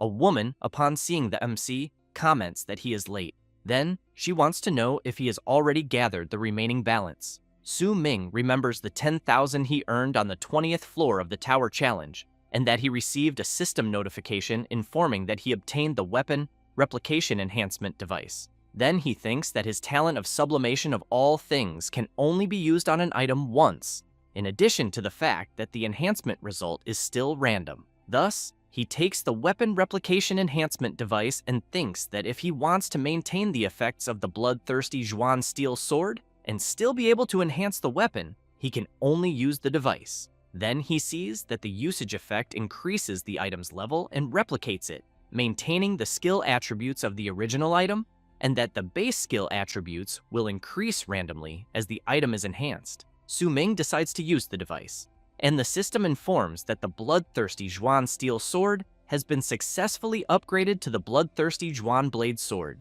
The MC is surprised to see that it worked and thinks that now, at this stage, the only one who can create this enhancement device is the 8-star blacksmith in front of him, Nahura, who soon comments to the MC that she does not even know him, since she has been hiding there in the dilapidated underground warehouse, quietly researching forging. Then she wants to know how he obtained her contact information, and how he knew that she would certainly succeed in creating such a weapon replication enhancement device, since the cost of the materials required for it amounts to more than 10,000 Advent coins, and that because of that, she admits she did not expect a student like him, newly awakened, to be willing to spend such a high amount. Then she asks if he really was not afraid that it would fail. Su Ming asks who said that they do not know each other, which leaves the blacksmith confused, wondering if her memory might be failing. The MC thinks that in his past life, the two of them did come to know each other, then laughs and says he was joking, but keeps in mind that in his previous life, Nahura was a very formidable weapon forger, and that although she only had an 8-star talent, her great passion and hard work in weapon forging eventually led to her future achievements. Then, he reflects that he collaborated with her many times, and she helped him forge his own unique weapons on several occasions, but that obviously, the financial cost he paid for those collaborations in his previous life was enormous. However, at the moment, he knows that 20,000 Advent coins are really a drop in the bucket, and that for this, he needs to prepare in advance, taking advantage of her at her moment of greatest poverty. Thus, Su Ming tells the blacksmith that he not only knows her contact information, but also knows that she is worried about not having funds for the next weapon she is researching and developing. Nahura is surprised and immediately asks how he knew that. The MC replies that he is willing to sponsor 10,000 Advent coins in advance, and that after completing quests and collecting rewards, he will continue increasing his investment in her. Then, he asks what she thinks. Nahura gets excited and asks if he is really serious. Su Ming replies that he is, but emphasizes that he has only one condition, which is that in the future, when he needs her to forge weapons for him, she will have to charge only 30% of the forging price. Nahura agrees and says she will have no problem. After that, a few hours later, in the illusory realm, in the wild area, a small creature is walking over fallen tree trunks until it gets startled upon hearing a noise. And, when it turns around, it notices a carnivorous plant about to devour it, and, with no way to escape, it gets caught by the plant. At that moment, a portal opens, and the MC passes through it, and, upon looking around, he thinks that it is as expected of the illusory realm, since the trees there are gigantic compared to those in the novice dungeon, in addition to being full of vegetation, and that it is even possible to feel a faint smell of blood in the air. Then, he opens the region map and sees that the location of his mission to subjugate the Python King is locked in the southern district of the wild area of the Evil River. The mission consists of having to hunt the third-class change Python King in the wild forest, as it has already devoured several members of the Celestial Tower Council and possesses a terrifying strength, and that its current level is around 25. The reward will be 10,000 Advent coins and a random platinum rank skill scroll. Thus, he thinks about the direction he needs to go, but the large trees are blocking everything, and it is difficult to see the situation, in addition to the fact that he has in mind that since the trees there are very tall, it is hard to jump over them like he did in the novice dungeon. However, he equips his sword and concludes that there is a way he can try. After all, he is not exactly a true sword controller, but he still has the ability to control them. Then he considers that if he can fly standing on the sword like authentic sword controllers do, it would be really cool. Thus, he places his foot on the sword and thinks that it does not hurt to try. Next, he activates his sword control ability, but as soon as he tries to take off flying on it, he loses his balance and falls face first onto the ground. Su Ming thinks that it is as he had imagined, since it seems that sword flight is an exclusive ability of sword controllers. Even so, he decides to test it another way and throws it into the air,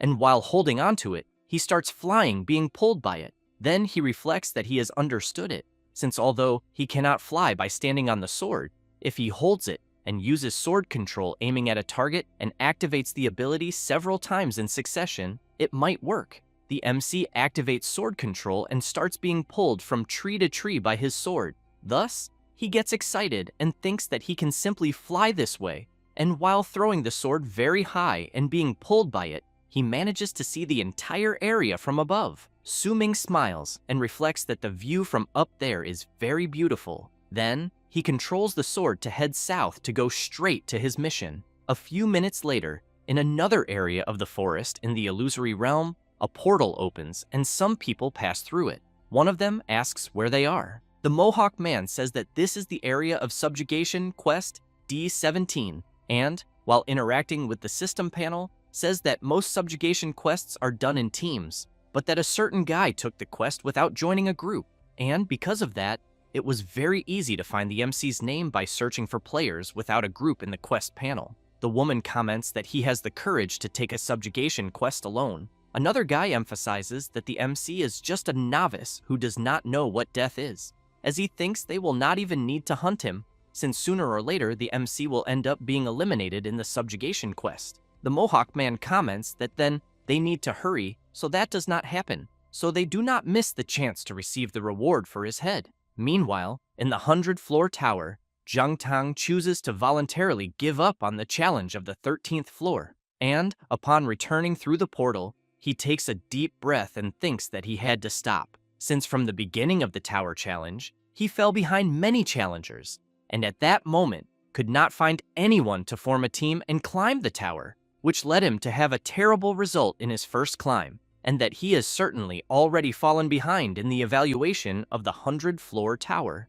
In addition, there are not many challengers left, and it seems that most have already gone to do the subjugation quest of the next stage. And, upon looking at the ranking table, he thinks that he did not see the MC's result appear there, and that he also did not see him in the ranking in the resting area. Thus, he wonders what is happening and whether the MC might have given up on the challenge, because if he does not know where he is, the people he arranged to eliminate him will not be able to do anything, until he is surprised upon hearing some people talking. Yanze comments to Jiao that it is a good thing they followed her commands, otherwise he thinks they would not have passed the 15th floor. She makes it clear that it was everyone's effort and emphasizes that if they had a better main tank in the group, she thinks they would have gone further. After all, her summons are still somewhat fragile. Yun Chung laughs and says that for them to have achieved the result they did without the help of the MC is already quite incredible. Zhang Tang hears this conversation from afar and thinks that he came from the same academy as them, and even so, their results were better than his. Yanzi comments that they took a bit too long climbing the tower and therefore need to quickly go pick up the quest for the next stage, but wants to know how the MC's progress is going, which surprises the blonde guy. Jiao says that she spoke with Su Ming and that he has already taken a subjugation quest and went to do it. Yun Qing asks if he is going to do the quest alone as well. Jiao takes a deep breath and says that apparently yes, and that he has always had that lone wolf personality since childhood. Yun Qing comments that then they just need to continue as the three of them, because they cannot fall too far behind Su Ming. Upon hearing about this, Zhang Tang takes out his phone and thinks that he found a lead, and that apparently the MC had the audacity to go alone, and that it must certainly be a very low-rank subjugation quest that he chose. Thus, he filters the targets who are doing subjugation quests alone. After that, later, in the area of subjugation quest D17 in the Southern District, the MC has just arrived, and, upon observing the surroundings, he thinks that, apparently, the place there seems to have been destroyed recently, but that it must have been a few hours ago. Until as he approaches, he notices something, since he is seeing the bodies of the villagers, and, judging by the bodies, he thinks it was a village of beastmen. Then, he examines the bodies and sees a corrosive liquid on them and concludes that it must be the cause of death. In addition, he is sensing a smell of rot and that it is definitely snake venom. Then he knows that this proves his target is nearby, since the smell of blood is mixed with another very strong odor, and when he looks to the side, he thinks it is coming from the direction he is facing. Thus, he decides to go after it to check and ends up coming across a pile of foul-smelling feces. Su-Ming immediately covers his nose and concludes that the smell is coming from that, and that it is no wonder it is so strong. But he knows that it confirms the target is getting closer and closer. But he wonders what the size of this Python King must be, until he hears a noise coming from one of the trees to his left. Then, he activates his sword control ability, and while throwing it, shouts asking who or what is hiding behind the tree. Then, he becomes quite surprised, since a feline-type creature jumps out asking him not to come closer, as her claws are very sharp. Su-Ming tries to understand what is happening, until he turns and thinks that it can only be a pet, which makes the creature furious, saying that she is not a pet. The creature in question is from the cat tribe, is level 3, and is of the assassin class, possessing 9 points in strength, 9 in constitution, 27 in agility, 9 in spirit, and 9 in luck. The talent is natural agility of the feline lineage, and the effect of the agility attribute is almost twice as great as that of normal classes. The skills are Silent Steps and Claw Strike. However, the MC decides to check for himself and soon activates his Eye of Perception skill. Then he discovers that her name is Leah, and that indeed her attributes and information are correct. Thus, he calls her and asks her to pick up something, which in turn frightens her, asking him not to come any closer. But she soon becomes surprised by what he threw. As soon as she picks it up, the MC tells her that what he gave her is a healing potion. Since she is very injured, Leah becomes suspicious, thinking about whether she should use it or not. But the MC asks her to stay calm and makes it clear that he is not there to harm her village, especially since her village has already been destroyed, and that his target is precisely the giant snake that attacked them. Leah tries to warn the MC, saying that the gigantic snake is very dangerous. Su-Ming comments that she does not need to worry, since that is his mission there. Leah says that she can find that python's nest. The MC asks if she is really serious, but Leah asks him to let her go along, and, as she starts crying, says that that monster devoured her entire family. After that, both begin to walk through the place, and the MC comments that, apparently, it is getting darker and darker as they go deeper into the forest, but that he still does not sense any movement, so he asks if she is sure the direction is correct. Leah says it is just ahead, but the MC comments that he cannot see anything. Leah points upward and asks him to look up. Su-Ming looks up and sees a gigantic snake coiled around the tree, then thinks that it is much bigger than he imagined, in addition to the fact that one really cannot underestimate a rank D quest, and that, because of that, he will need to come up with a new plan to eliminate such a creature. At that moment, Leah hears a noise coming from the direction they came from, and immediately shouts warning the MC, since an attack is heading toward him. While Su-Ming dodges, the archer who fired the arrow becomes nervous and asks how the MC noticed the attack from the distance they are at. The Mohawk man comments that since they have been discovered, it is better to finish off the MC face to face. Su-Ming, in turn, shouts asking who is shooting arrows from behind. The group comes down from the tree where they were, and the Mohawk man comments that the MC is quite capable. Then he emphasizes that he did not imagine that just any level 20 awakened would be able to dodge their ambush, but makes it clear that the MC was lucky to dodge once, and will not have the same luck again. Su-Ming equips his sword and prepares for the confrontation. The archer wastes no time, and immediately fires his arrow, just like the mage, who shouts telling everyone to attack at once to eliminate the MC in the blink of an eye. The Mohawk man prepares his huge sword and says they need to complete the wanted quest.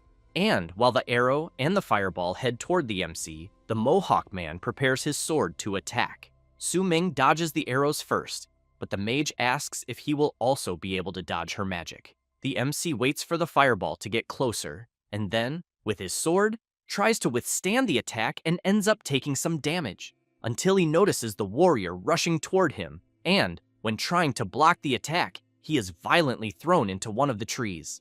The Mohawk man laughs and asks if that is all the MC has to show. The archer comments that he cannot believe that guy hired them just to eliminate a kid. The mage says she was wondering what kind of tough guy would dare to challenge a rank D subjugation quest alone, but that in the end, apparently, he is just an ignorant novice who picked any mission. While Leah is hiding, the Mohawk man comments that they spent so much time trying to track the MC and that, because of that, he should consider what they are doing as a lesson before being eliminated. Su Ming, with less than half of his HP, asks if before being eliminated, they can say who sent them, because at least he will die knowing why. The warrior approaches the MC and says that for someone who is going to be eliminated, it costs nothing to tell. So he says it was the son of the Zhang family. That said, he prepares his attack and then lands a powerful slash directly on the MC. Leah feels sad seeing this, until she becomes confused upon hearing the MC's voice asking if, in the end,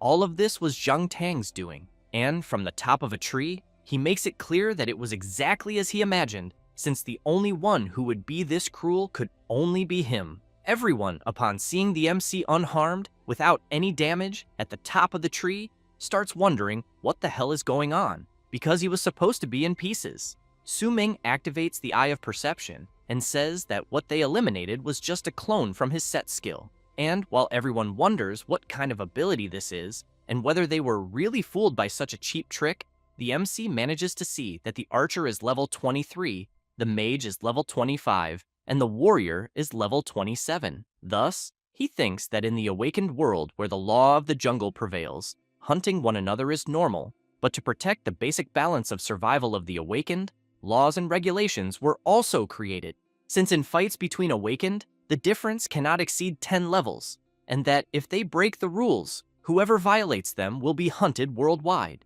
Then he knows that is why their level cannot exceed 30, and since the level 27 swordsman is the strongest in the group, he concludes that he will start with the archer, who has the lowest level. Then he jumps and quickly goes behind the archer and equips his sword. The swordsman shouts, warning his partner, but Su Ming places his sword on the archer's neck and tells him not to do anything foolish, since hitting vital points ignores the HP bar. The mage becomes worried and shouts, calling the MC despicable, who in turn, while making a slight cut on the archer's neck, emphasizes that the throat is one of those vital points. But for someone who shot arrows from behind and ambushed him first, it is obvious who the real despicable one among them is. The swordsman steps in front of the mage, calls Su Ming a brat, and asks if he thinks he knows how to take a hostage. Then he laughs and asks if he has ever eliminated someone before, since eliminating someone for the first time is quite horrible. Su Ming smiles and without any mercy eliminates the archer. Thus, he calls out to the swordsman and says that he is feeling great. The partners of the guy who had just been eliminated are completely shocked, unable to believe that the MC did what he did without even blinking.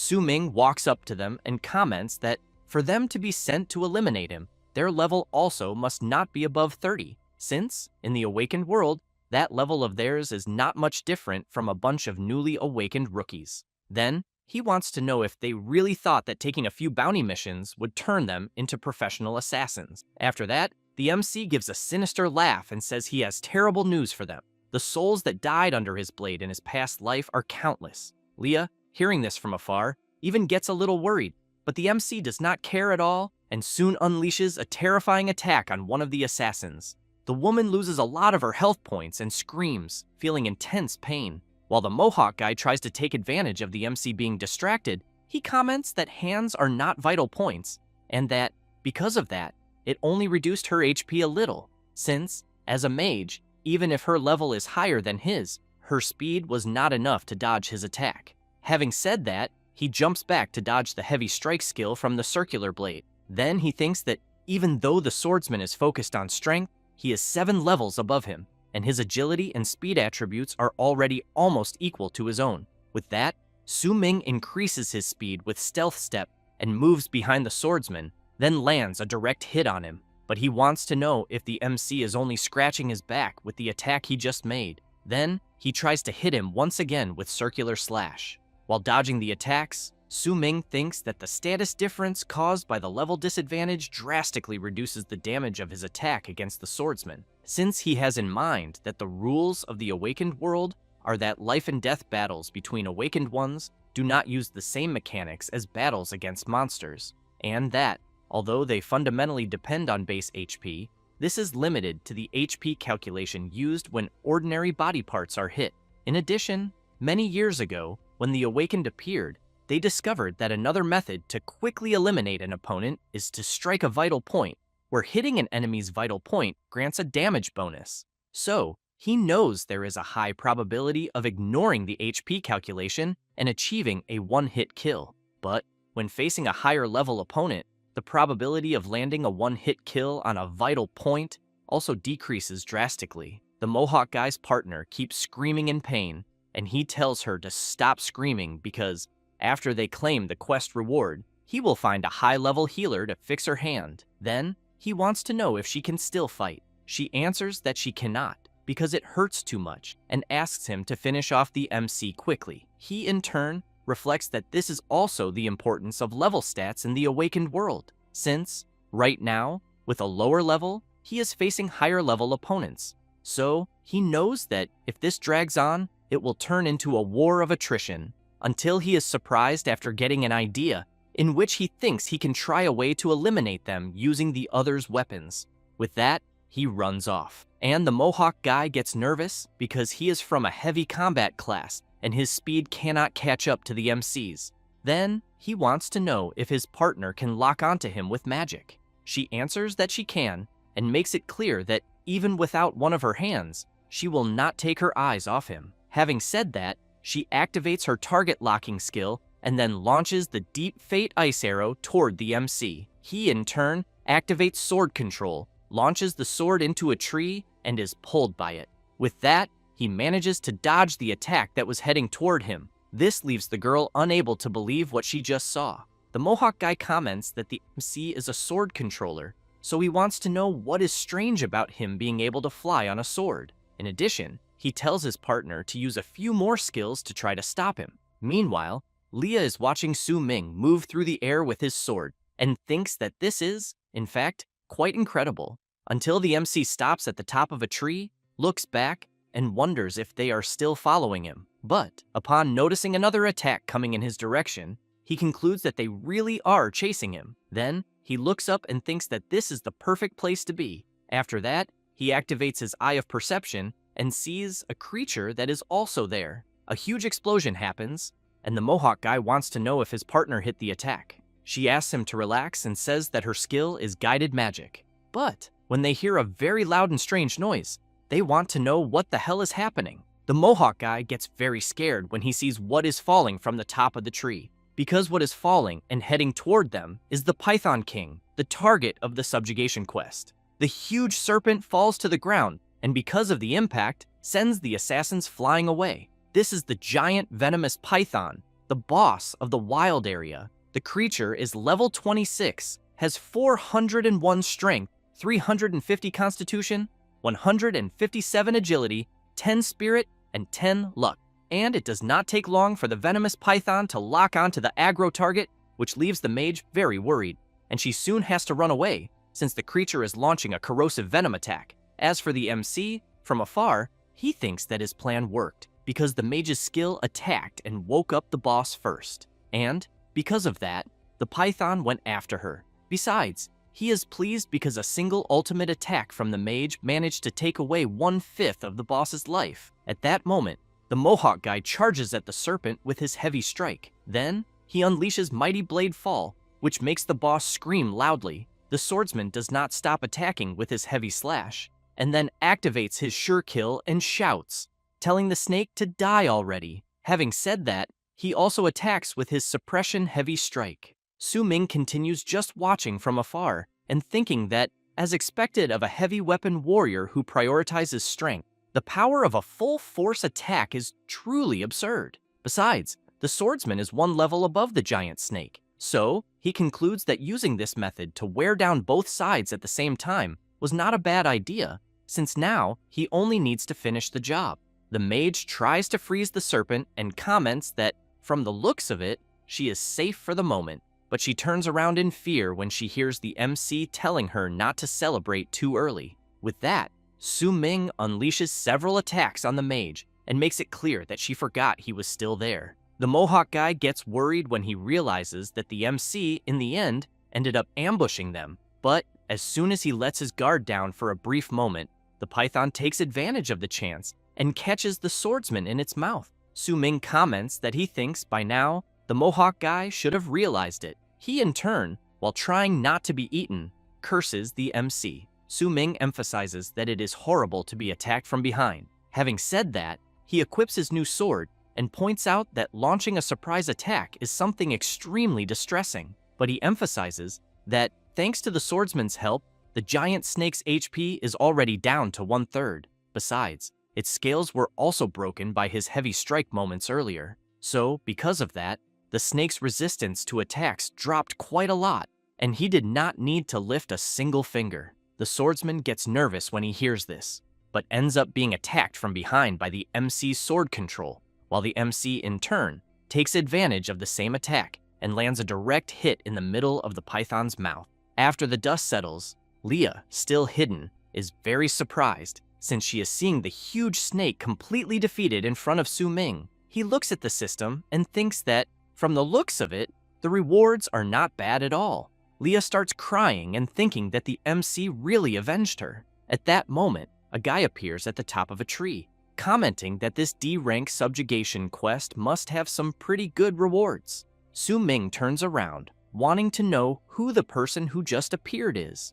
The guy answers that, right now, the MC should not be worrying about who he is, but about himself. Having said that, he laughs and says that, without even realizing it, the MC has already fallen into his trap. Su Ming notices his hand trembling a lot, and also that he cannot move his body. Then, he wonders if he is under some paralyzing effect, but what he really wants to know is when he was hit, and, as the guy approaches, he reflects that he has already eliminated the assassins and was also not attacked by the giant snake. So, he concludes that it definitely is not the effect of the snake's venom. At that moment, the guy equips his weapon and comments that the mantis stalks the cicada, unaware of the oriole behind it, and that he did not think he would run into such luck. Having said that, he emphasizes that he thought no one would take this D17 subjugation quest. Besides, he did not expect to run into them fighting among themselves there, and that it would even be a waste on his part if he did not take them as spoils of war. Su Ming wants to know if, in the end, the guy is not one of the assassins who were sent to eliminate him. The guy laughs and asks if the MC is joking because he does not think a newly awakened level 21 student like him is worth assassinating for a high reward. The MC thinks that he knew Zhang Tang would not be smart enough to realize that those assassins would not be able to handle him and send another one right after. Then, he activates his Eye of Perception, and, while observing the mysterious guy, he says that it will only be one cut, and that it will not hurt at all, since his critical slash skill will finish the MC off in an instant. Su Ming discovers that the guy's name is Ding Pan, that he is level 27, and that he is from the disguise class. His skills are Phantom Concealment, Breath Concealment Technique, Traceless Paralysis Transmission, and Critical Slash. Then he reflects that this Traceless Paralysis Transmission skill must be what is preventing him from moving. After that, he comments to the guy that it must have been the mist from moments earlier when he somehow made him fall into his paralysis skill. Ding Pan gets worried and asks how the MC discovered that. Su Ming thinks that he hit the mark perfectly. Then, he says that he also knows that the paralysis effect time of his skill is almost over. Ding Pan opens his system window and shouts, wanting to know how that is possible and if he made some kind of mistake, because, as far as he knows, the MC's paralysis time should still last 1 minute and 2 seconds. Su Ming, upon hearing this, thinks that he never imagined there would be a skill capable of paralyzing someone for that long. As for Ding Pan, after checking his skill, he comments that it is correct and that there is exactly 1 minute left before the paralysis ends. Besides, his Traceless Paralysis Transmission is a slow-acting poison skill, and the poisoning process takes time, but the reward makes up for it.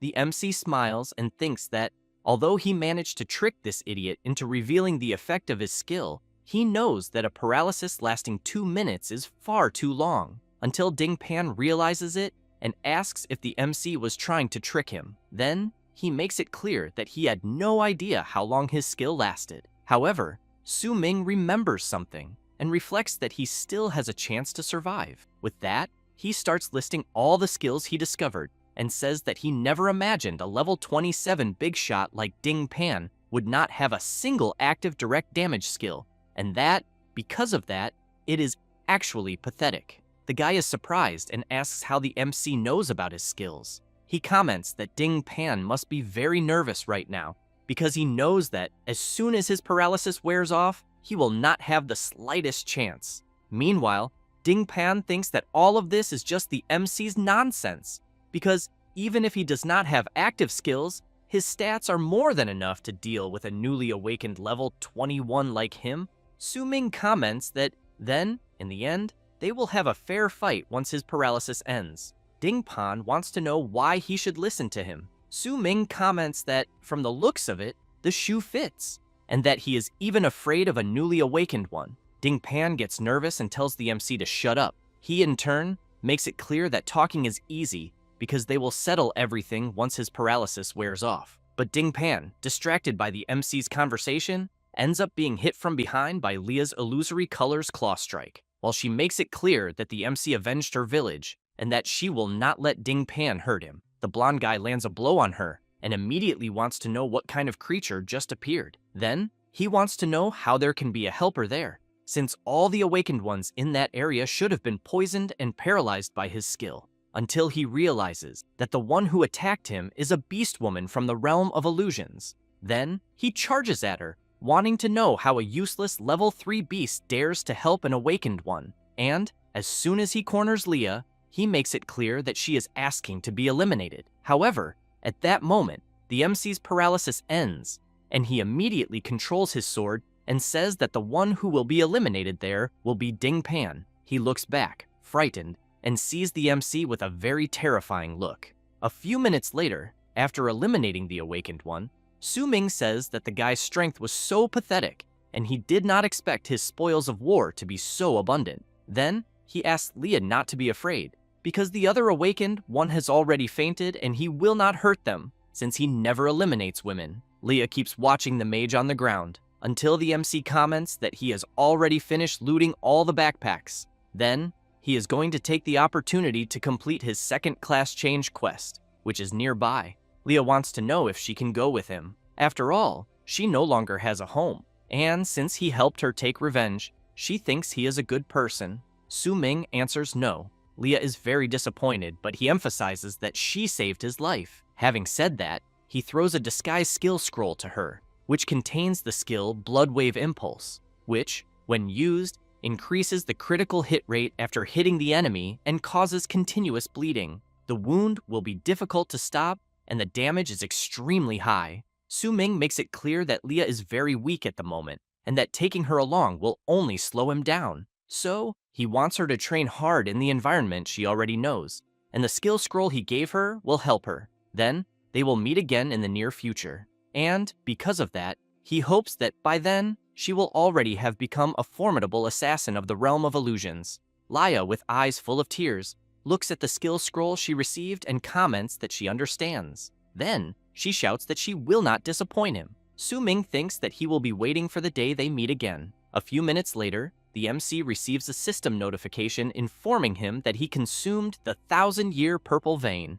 Lingzi dropped by the giant venomous python, the boss of the wild area. The 5 main attributes of strength, constitution, agility, spirit, and luck have been greatly enhanced.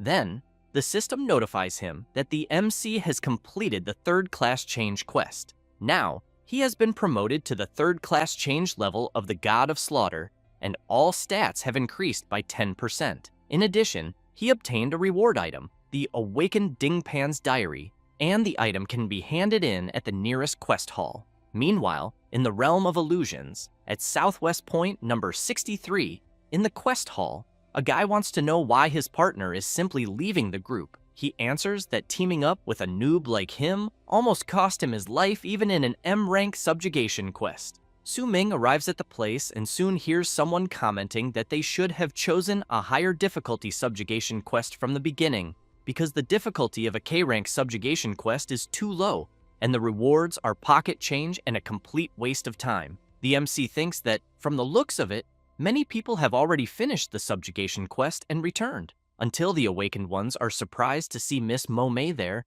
and comment that her team successfully completed an F-rank subjugation quest. She, on the phone, asks Bai Yi to remember to contact her before the next quest. However, Mo-Mei ends up disappointed when she sees that the guy hung up on her before she even finished speaking. And, even after they successfully completed the subjugation quest, he still has the same cold attitude. Then, she becomes intrigued when she hears the awakened ones shouting and pointing ahead. The awakened ones say that someone completed a D-rank subjugation quest. And, as soon as they approach the board, they become certain that someone completed a D-rank subjugation quest. The person in question is the MC, since he has just reported the completion of his quest. However, the surprises are not over yet, because the panel is showing that he obtained a superior diamond grade reward. Mo-Mei cannot believe what she is seeing, and, while carefully observing the MC, she really wants to know who the hell he is and what he did.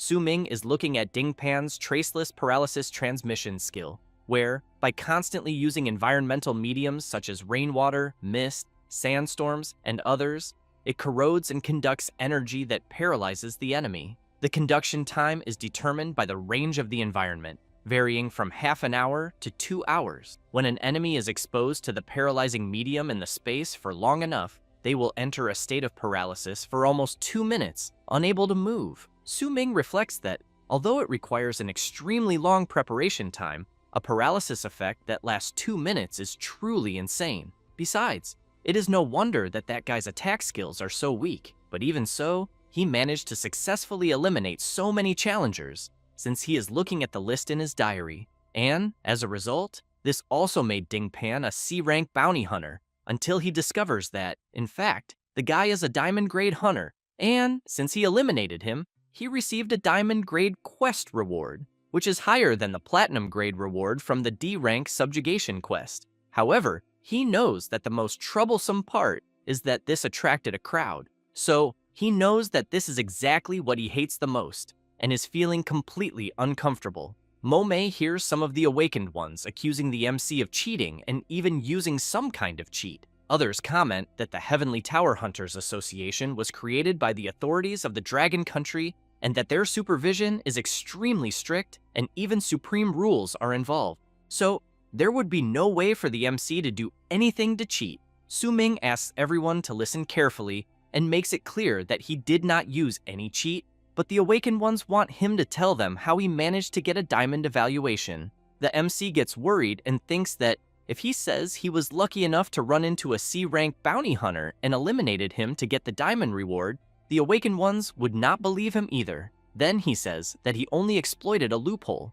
since he has in mind that he will have to use the experience from his past life to try to fool everyone. With that, Su Ming says that the method is very simple, in which they only need to take a subjugation quest at the maximum difficulty limit of their current level and select the solo subjugation option. The awakened ones immediately want to know what the hell maximum difficulty means and what he means by solo subjugation. The MC asks everyone to let him finish speaking. Then, he emphasizes that a solo subjugation quest is definitely very difficult, but the premise is to take a high-level subjugation quest, since, in high-level quests, they will definitely find much higher-level challengers in a team doing the quest. Then, they only need to blend in with them and follow the main group to eliminate the subjugation target. That way, they will be carried and get the score from the solo subjugation quest they accepted. But the only pity is that the reward settlement will be proportional to their contribution. However, the evaluation score can be inflated,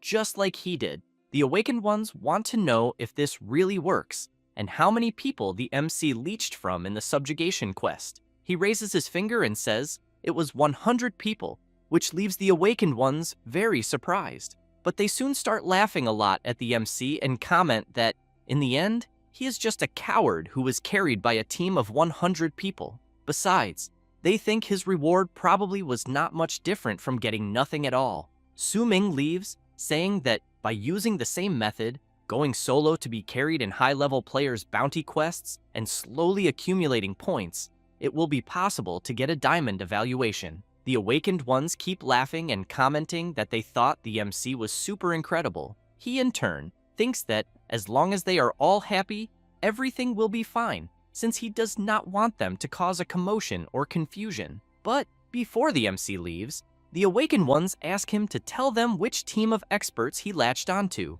because they want to be carried by them too. Su Ming says it was the expert they were discussing at the beginning, the awakened Shen Bai Yi. Mo Mei is very surprised to hear that name. Then, she thinks the MC is lying, so, before he leaves, she asks him to wait. Su Ming wants to know what happened, since he already explained the method. She goes up to him and says that he is lying. Then, she wants to know if he really completed the D-rank subjugation quest and ended up receiving the diamond evaluation reward. Su Ming answers that he is not lying and asks her to stop bothering him. Mo Mei takes out her phone and asks him to tell the truth, because she is willing to give him 100,000 advent coins in exchange for the information. Su Ming looks at the amount on her phone, but turns around and says that he needs to leave. Having said that, he emphasizes that the two of them do not know each other and that he will not simply accept her 100,000 advent coins for no reason. She shouts, introducing herself,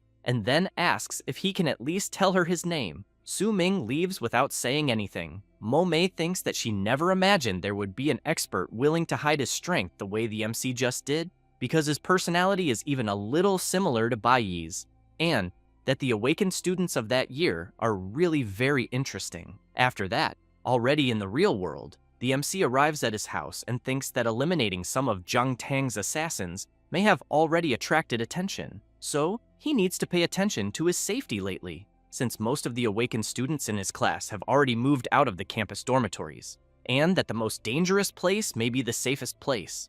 If he continues living there, he thinks Zhang Tang probably will not suspect anything, until he notices a message from Jiao, and, upon opening it, he sees that her group successfully formed a team and completed a G-rank subjugation quest, and that, in fact, the messages in their group chat are very lively. Then, he reflects that he is the only one in the group who did not truly participate, and that this cold personality of his has not changed much from his past life until now. But he knows that this is why he often ends up not matching the enthusiasm Ji Yao has for him. At that moment, the MC receives a message from Yun Chung. He gets worried, wondering if something could have happened, until he is very surprised, since, in the message, Yun Chung is saying that because he saved her life in the dungeon, her father said that he insists on giving him a gift, so she hopes he will not refuse it no matter what. With that, Su Ming receives the golden sword, a weapon of extremely high value, but whose practical usefulness is average. The MC gets out of bed right away and is completely impressed when he sees that it is literally a golden sword. With that, he reflects on the subjugation quest, plus the Advent coin reward from the C-rank quest, and on giving the money from selling the golden sword he just received to Nahura as sponsorship. Then, he thinks he should still have more than 200,000 Advent coins left over, which is more than enough. Besides, it is just as expected from a gift from a rich family, since they are all like this, flashy, but not very practical.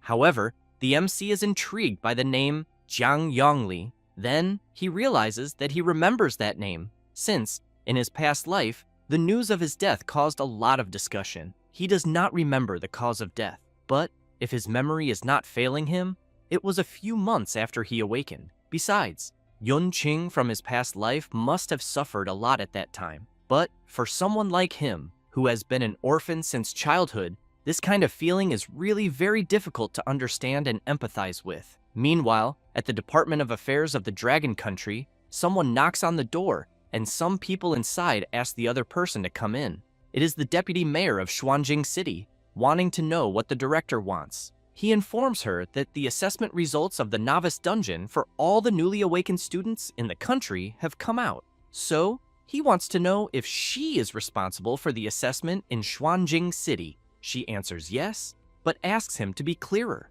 The director slams his fist hard on the table and says that a situation happened with 2 students, and because of that, he needs to confirm it very carefully with her. Ranling becomes worried and asks whether these students committed some crime. The director says that one of the students is named Li Chenguang and the other is named Su Ming. Having said that, he emphasizes that between these two, one of them will have his provincial ranking reward canceled. Then, he says that, for the other one, in the city he represents, the educational resources for the following year will be tripled based on the current rules. Ranling wants to know whether Su Ming committed some serious mistake somewhere. The director gets up from his chair without saying anything, which makes the deputy mayor even more worried, saying that, at first, the MC's class was sword controller, and that she also did not have much faith in him at the beginning, but she did not expect him to be able to eliminate the hidden boss of the novice dungeon so quickly and take first place.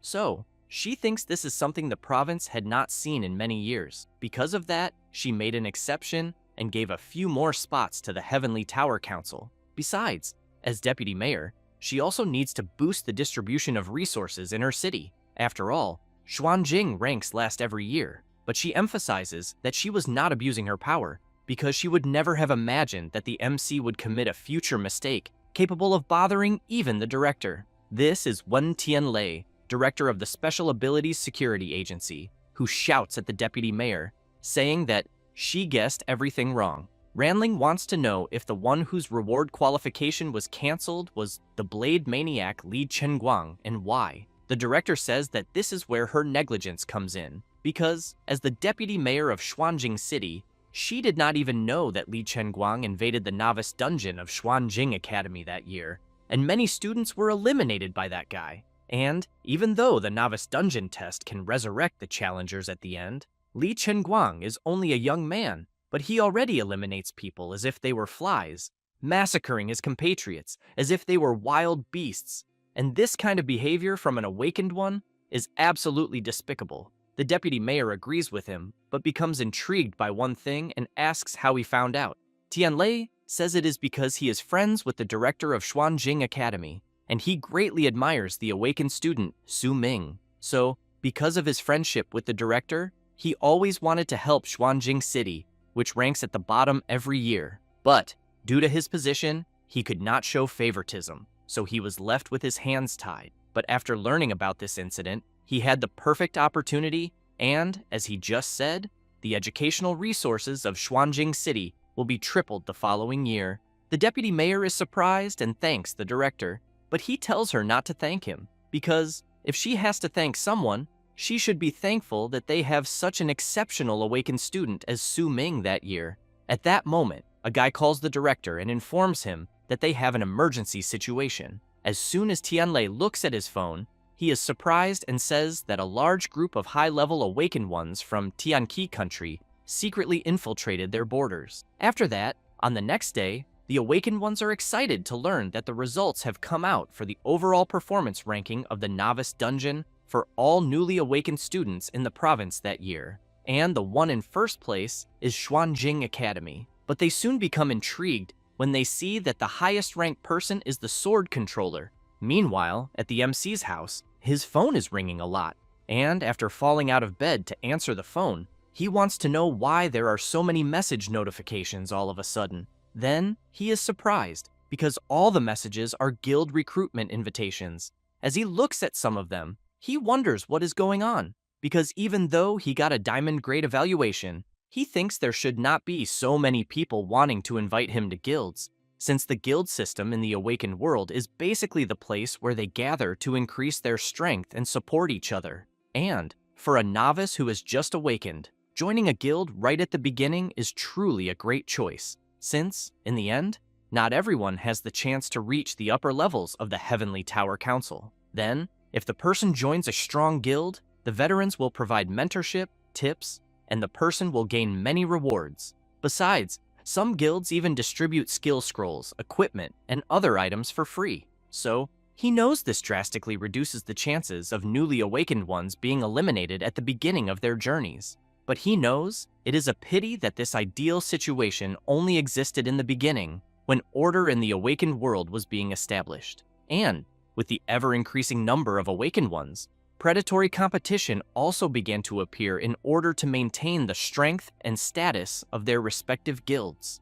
But guilds nowadays no longer want to recruit ordinary challengers. So, he concludes that this must be exactly why he became the target of so many guild invitations. Su Ming is incredulous when he sees the number of invitations he is still receiving, and thinks that, the way things are at the moment, if he keeps receiving this many invitation messages every day, it will be very annoying. Therefore, the MC starts looking through the guild invitations, and, when he stops on one, he thinks that he only needs to do exactly the opposite. The guild in question is Black Silence, which is formed by only a few members, has no recruitment requirements, no administration, no complicated promotion processes, and allows anyone at level 10 or above to join. Besides, it has no boosting and no benefits. The only rule of the guild is that the person is responsible for their own life. Su Ming thinks this is very good and joins the Black Silence Guild. A few minutes later, some awakened ones notice that the MC, who ranked first in the province, has already joined a guild. Others want to know what kind of guild was lucky enough to recruit a talent like him. Then they are very surprised and immediately want to know why the MC would choose to join such a trash guild. While the awakened ones keep trying to understand, Su Ming hears them talking and thinks that the provincial results of that novice dungeon have already been announced. So, he knows it is no wonder there were so many invitation messages early in the morning. But, fortunately, he obtained an interchangeable title in the Tower of 100 Layers earlier, since he managed to modify the information on his guild search profile. Now, he is using God of Slaughter as his search alias. Then, he reflects that, with a guild and this title replacing his name, he will no longer be chased by people. But, as for the Black Silence Guild emblem, the design looks very good, and a guild with no rules and no activities like this is the most suitable for someone like him, who likes to act like a lone wolf. Besides, there is another benefit to joining a guild, since it is precisely being able to accept some missions that can only be accepted through the guild system. And, as soon as he looks at some of them, he notices that the mission with the highest difficulty is only rank E, but he knows it is no wonder. After all, it is only a guild with low activity. However, he decides to click to go to the next page and see if he can find a few more missions. Then, he is very surprised since he is seeing an S-rank mission. Suddenly, a rift opens above the MC and asks if he is surprised. Su Ming becomes worried about the voice he is hearing. Meanwhile, somewhere else, some people are scared, wanting to know what is happening and whether a fight is going on. Su Ming is forced to dodge an attack from a mysterious guy. He tries to block the attack, but the person is using a chain and corners the MC. Then Su Ming is surprised to see something heading in his direction. The mysterious person approaches the rift and says that what he threw to the MC is his guild mission card. Having said that, he comments that they will meet again soon. After the person leaves, the MC looks at the card with intrigue. Meanwhile, on the other side of the rift, another person wants to know how it went. She answers that everything went well. Then another one comments that it seems Miss Mo Mei did not recommend the MC blindly, since specifically guiding him to join their guild was the right move. The person who handed the card to Su Ming emphasizes that his abilities, even though he is a novice, are already very good for his current level. Then, she says it was not a waste of effort to hack the system and attract the MC to them. The other one comments that either way, his addition is also good preparation for the future combat tournament. Therefore, he makes it clear that he hopes they have not misjudged the MC, since he needs to raise his level as quickly as possible. Back where the MC is, he is looking at his guild card and concludes that it is not that simple. Then, he activates his Eye of Perception and reflects that even though he casually chose a casual lower-level guild, he thinks there is something strange, and, as he carefully observes each guild invitation,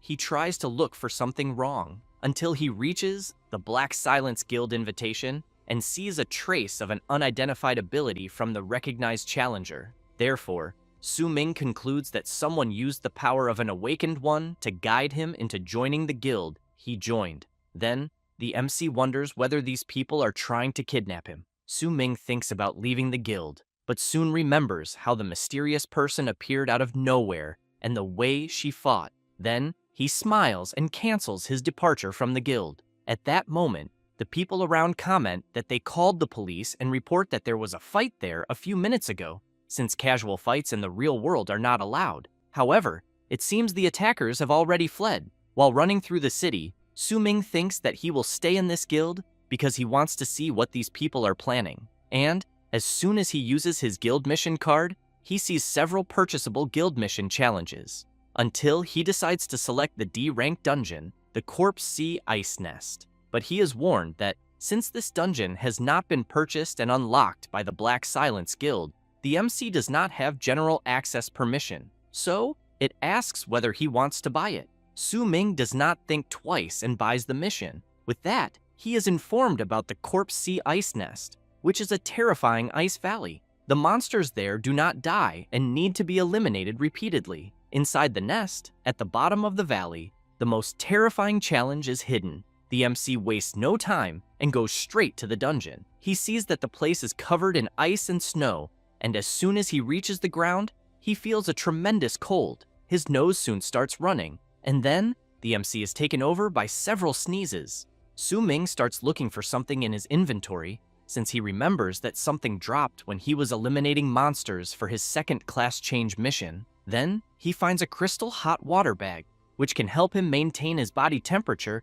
in extremely cold environments. Su-ming takes the item and thinks it is a good thing he got it, since it is a true lifesaver for this occasion. At that moment, a huge skeletal hand bursts out of the ground with full force. The MC hears the noise and quickly needs to move to avoid being hit. The creature that just appeared is a level 22 ice undead. Su-ming grabs his sword and thinks that he was almost eliminated by surprise by the creature. Then he activates the Eye of Perception and sees the characteristics of the ice undead, in which the creature has an immortal body talent, and its skills are Corpse Rending, Strike, and Undead Nerves. Su-ming takes a closer look at the immortal body talent and discovers that, after death, the corpse's bones will gradually reconstruct themselves and return to life. After that, the MC charges forward and, when delivering the first attack, thinks that he witnessed this creature's talent in his past life. So, he knows that the destroyed parts can recover quickly,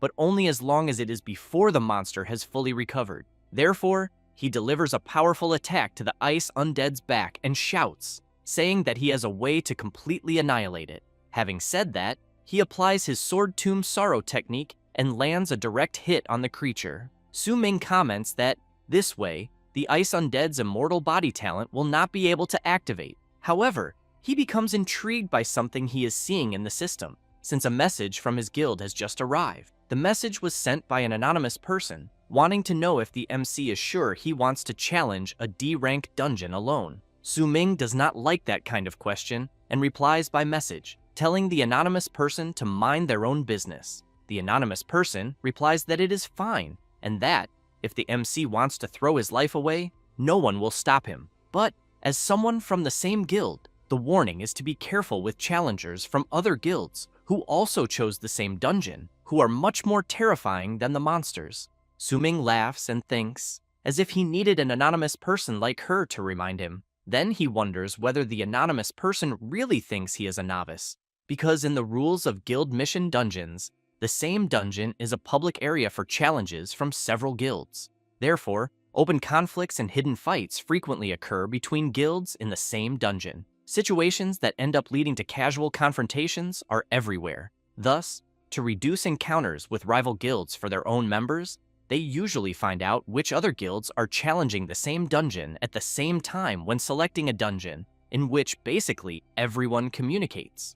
If they encounter a rival guild, they can also increase the number of people teaming up from their own guild to keep up appearances and mitigate hostility. However, Su-ming has in mind that for him, at the moment, doing a solo challenge, it makes sense that they would remind him, since this shows that the members of the guild he is in still have a bit of a human touch. Therefore, the MC continues his walk, but he soon hears the irritating spawning sound again. Then Su-ming looks around and realizes that this time, several appeared at the same time. So, he equips his sword and, as he gets ready, asks them all to attack him already, since he will use them to level up.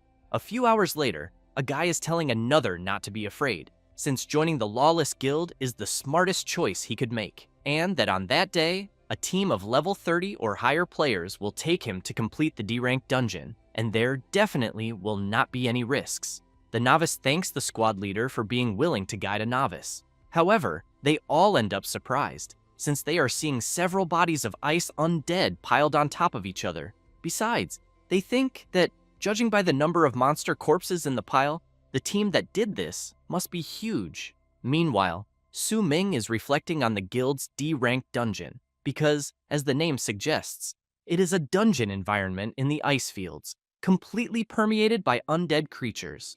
And the dungeon in question still operates in the same mode as the novice dungeon, in which it offers two directional choices, where the first, of course, is to defeat the final boss or the hidden boss of the Supreme Challenge objective. However, for most challengers, they often choose the second method, since, in order to gain a relatively higher contribution value during the dungeon challenge, after leaving the dungeon, the person can receive more experience and corresponding rewards. So, he knows that he fits precisely into the latter category, because in order to gain more level-up experience, he chose the guild mission for this dungeon. Besides, he knows that a guild dungeon is inherently an open area. Therefore, as long as a person chooses to challenge the same dungeon mission, they will share the same dungeon space. Therefore, there are players of various levels and teams from several guilds inside the dungeon, and this also results in the emergence of a unique mechanism within the guild dungeon area,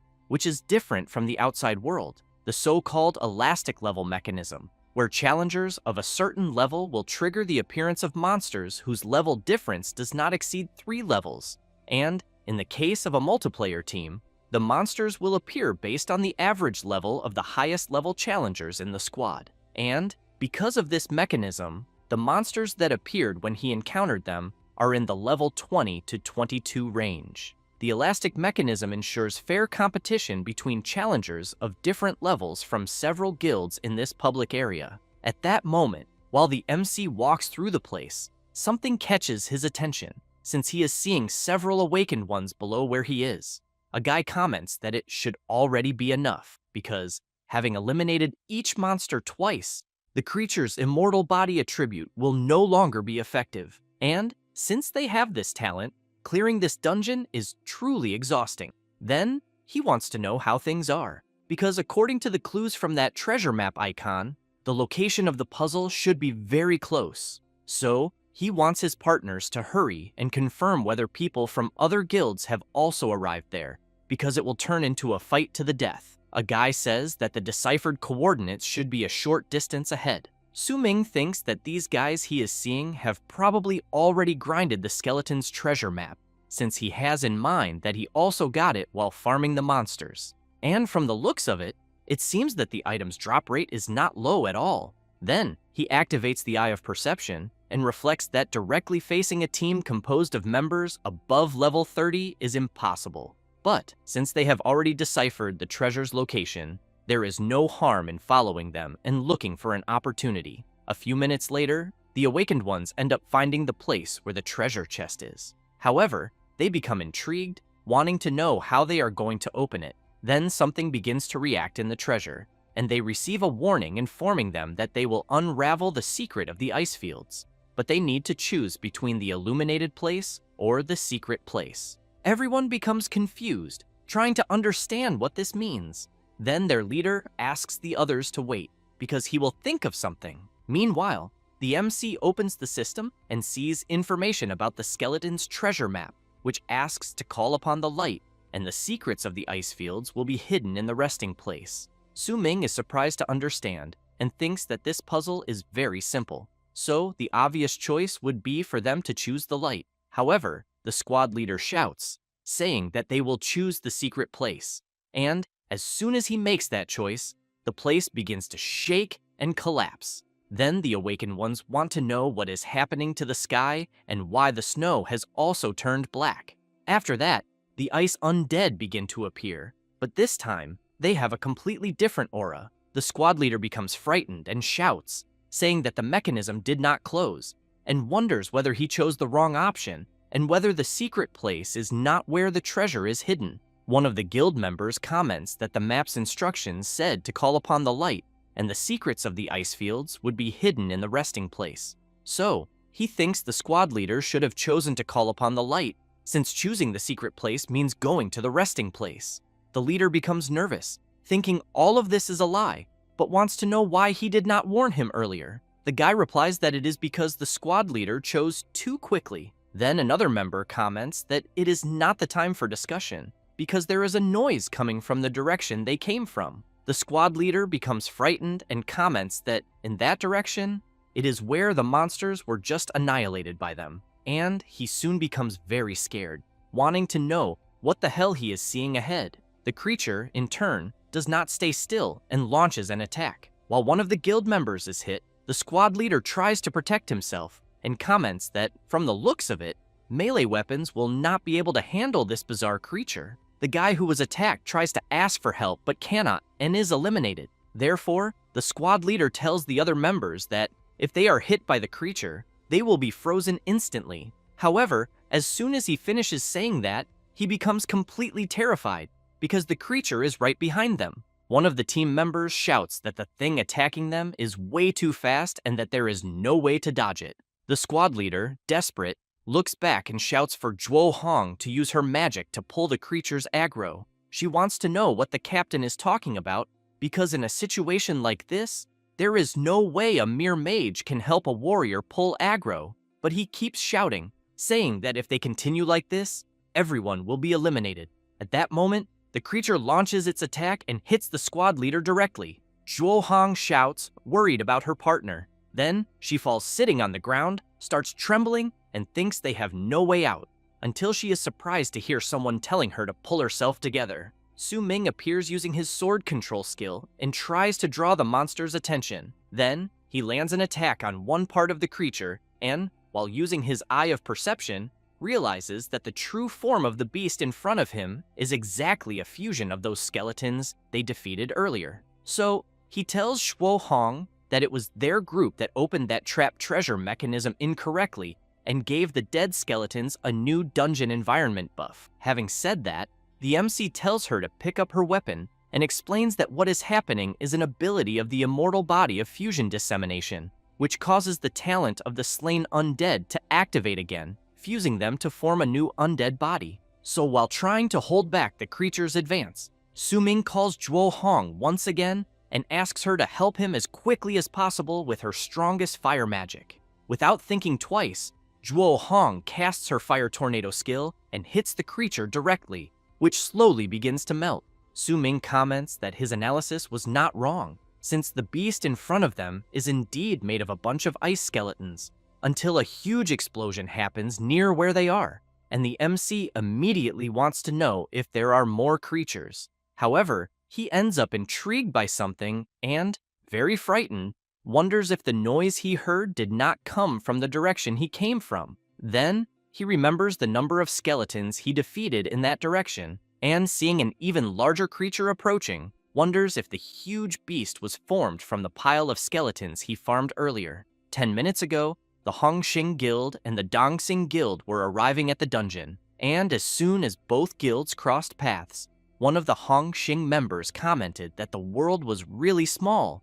because he never imagined the Dongxing people would be in the same dungeon as them. Meanwhile, the Dongxing leader makes it clear that he should be the one saying it was terribly unlucky to run into the Hongxing people, and that he even lost the desire to run the dungeon. One of the Hongxing members tells the Dongxing leader that if he has no desire to continue, he thinks it would be better for him to go back and sleep so he does not get in Hongxing's way of clearing the dungeon. But his leader tells his friend not to be so insolent, or else others will say they have no manners. Beige tells the Hongxing leader to stop with the nonsense and makes it clear that they have pissed him off and that they will use Hongxing to vent their anger, because they will show everyone that the Dongxing Guild is the one in charge around there. And so, both guild leaders argue for a while, until one of the Hongxing members calls out to his master and says that there seems to be something strange up ahead. Hao Nan says he does not care about that so-called strange thing at all.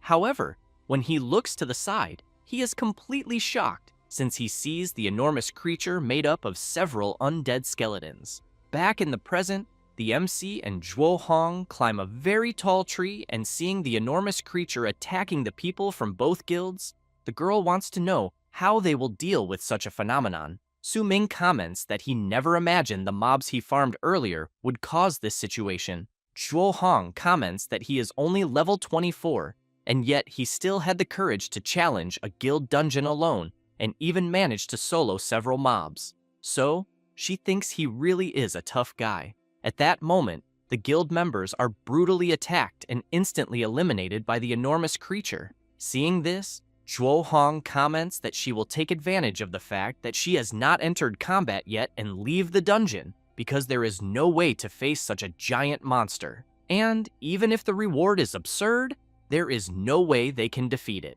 However, the MC grabs her arm and asks her to wait and not leave yet.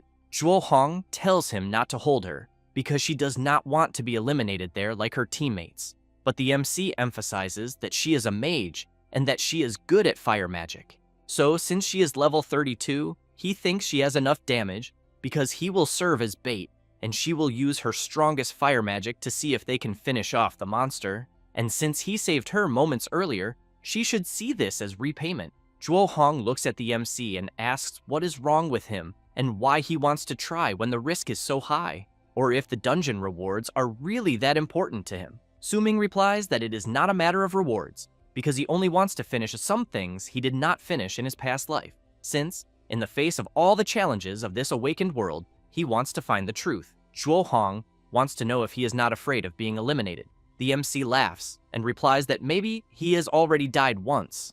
Meanwhile, both the Dongxing Guild leader and the Hongxing leader are desperately running from the monster until the creature notices something approaching. It is the MC who, while controlling his sword to attack the creature, jumps from tree to tree, shouting to attract the monster. However, after realizing that his sword is being frozen from touching the creature, Su-ming concludes that if they are touched, they will also be frozen. So, short-range weapons are basically useless. But as soon as he reaches the position he wanted, the MC shouts to Zhuo-hong that it is time. She quickly prepares her fire tornado skill and launches it at the monster. But Su-ming realizes that after the creature is hit, its HP bar does not appear. So, he knows it is just as he imagined, that a mage's fire magic alone does not deal much damage to the monster. However, he keeps in mind that the fire magic is not just meant to hit it, but to set the entire forest on fire, because that way, it will burn the monster alive. So, the MC shouts for Zhuo-hong to continue attacking, and says that if her ultimate is on cooldown, she should keep using her other fire skills. She does exactly what the MC asked, but starts to get a little exhausted. At that moment, Su-ming advances, attacking the creature to keep pulling aggro. However, the creature launches a swift attack. If the MC had not used his stealth step skill to dodge, it would have been the end for him. But with his increased speed, Su-ming continues dodging the attacks and thinking that he needs to hold on a little longer because the forest is already starting to burn in flames. Especially because he keeps in mind that, according to the dungeon rules, the mechanics of giant monsters are different from those of normal mobs. The HP of normal mobs is not hidden, but the HP bar of giant monsters only appears after they take a certain amount of damage. Then, with the HP visible, it becomes easier to judge where the monster's weak points are and secure victory. But as soon as the creature becomes even more furious, the MC wants to know how this is possible, especially because the HP bar has not even appeared yet. As if that were not enough, Zhuo-hong is hit by one of the creature's attacks. Su-ming thinks things are getting out of control, and to make things even worse, the monster is launching its freezing attacks with the intention of putting out the fire in the forest. Because of this, the MC wonders if the creature has somehow figured out his strategy. While running to avoid being hit again, Zhuo-hong shouts that she can no longer attack because she has run out of mana, and since she already did what she had to do, she thinks the rest is up to the MC. He, in turn, does not like the situation he is in at all and thinks that he only needed a little more time. But if he could find a way to stun the creature for a brief moment, maybe there would still be enough time, until a noise echoes through the forest, and an attack hits the enormous creature directly. Because of the attack, the monster's HP bar appears. Su-ming, with the Eye of Perception active, notices that the creature is only at half HP. So, he concludes that the attack the monster took was very effective, but that it was not a fire element attack. And when he looks to the side, he concludes that it came from the direction he is looking at. However, he decides that he does not care about that and, while cutting the tree branches, thinks that he will make the fire grow even bigger first. So, he starts cutting down trees as fuel for the fire, and it does not take long for the place to be engulfed in flames. The enormous monster starts to melt, and at the same time, the creature's HP starts to drop as well. Su Ming smiles and thinks that now, all that is left is to deliver the final blow. With that in mind, he raises his hand high and casts his Sword Tomb skill. After defeating the monster, the skeletons that formed the enormous creature begin to fall and form a huge pile. Then, after the great battle, the flames of war end up being extinguished by the cold. And the MC, as the last victor, gains an absurd amount of experience and rises to level 27. However, as he crouches near the pile of skeletons, he thinks there is one unfortunate detail. Since the giant monster is the evolution of a group of small skeletons that had already been killed, and since they had already been killed once, this time there is no reward besides experience points. However, he knows that jumping from level 24 to level 27 all at once is already quite a harvest. Besides, he completed his goal beyond expectations. Then, he remembers the sudden long-range attack that made the giant beast's HP appear and exposed its weak point. So, he knows that if it were not for that, he would not have been able to deal with the creature either. But, if he analyzes it carefully, what made the dead skeletons turn into the giant monster must have been that treasure trap. So, this proves that this is one of the mechanics of the Rank D Guild dungeon. Because of that, the MC concludes that maybe there is still something else hidden in the middle of all this. After that, after walking around the area for a few minutes, Su Ming discovers that the treasure is still in the same place as before, and as soon as he approaches, he is informed that the treasure was opened incorrectly, the trap was activated, and the treasure can no longer be opened. The MC reflects that it is just as he imagined, that the monster only appeared because the previous group activated the trap, until he is surprised by a message in his system. And when he opens it, he realizes that it is another message from the guild he joined. The message was sent by an anonymous person, saying that Su Ming did very well for a rookie, since he reached level 27 in just a few hours. And that, from the looks of it, the recommendation was spot on. The MC wonders if this anonymous person is somehow able to observe him the entire time. Then, the anonymous person continues sending messages saying that if the MC drops a treasure map while farming mobs in the quest he is currently doing, that is a very good thing, because sacred attribute skill books that appear in the treasure are very rare, so he should remember to farm a lot. In the end, in order to exchange the item, he will need to decipher the riddle and find the exchange NPC. So, the MC should consider the warning a guild benefit for him. Su Ming reflects that, from the looks of it, the anonymous guy has also challenged the same dungeon before. But regarding the treasure having a sacred attribute skill and finding the NPC to exchange it, he thinks the problem is that, at the moment, the treasure riddle has failed, until he is surprised thinking about this NPC. Then, he reflects that it can only be the one who uses long-range skills, since he knows that fire damage is something that neutralizes that huge monster he defeated. But sacred damage fundamentally neutralizes the collection of skeletons inside the monster. Then, he remembers the attack that hit the creature and concludes that this was why a single strike could easily drain the monster's life. At that moment, Su Ming hears someone in the middle of the forest. Beige, the leader of the Dongsing Guild, appears, saying that the culprit is the MC because the huge monster from before evolved from the monsters he defeated. Haonan, the leader of the Hongxing Guild, agrees and makes it clear that he will avenge his brother. Su Ming becomes intrigued, wondering how these guys know that it was his pile of defeated monsters that evolved into that creature. Besides, all of them seem to be challengers above level 30, and because of that, he thinks he cannot face them head-on. So, he starts pretending not to understand, and comments that he thinks they might be mistaking him for someone else. Because how could a level 20 challenger and someone like him have the ability to eliminate so many monsters? Beige grabs Zhuo Hong by the arm and immediately tells the MC to stop trying to deceive them, because she already told them everything. Zhuo Hong apologizes to the MC and says that she ended up running into these guys, that she only wanted to survive in the end, and that she had no choice but to tell them everything. Su Ming turns around and runs away, while the others chase after him, shouting for him to stop running, otherwise it will be worse. Until the MC notices something and, seeing a trail of energy, thinks it is the same sacred damage again. And, while more people face the ice creature, it is hit by that sacred damage. Su Ming, seeing this, thinks that such damage is hitting the ice monsters everywhere. But soon, he has to start running again to avoid being caught by the members of the Hong Xing and Dong Xing guilds.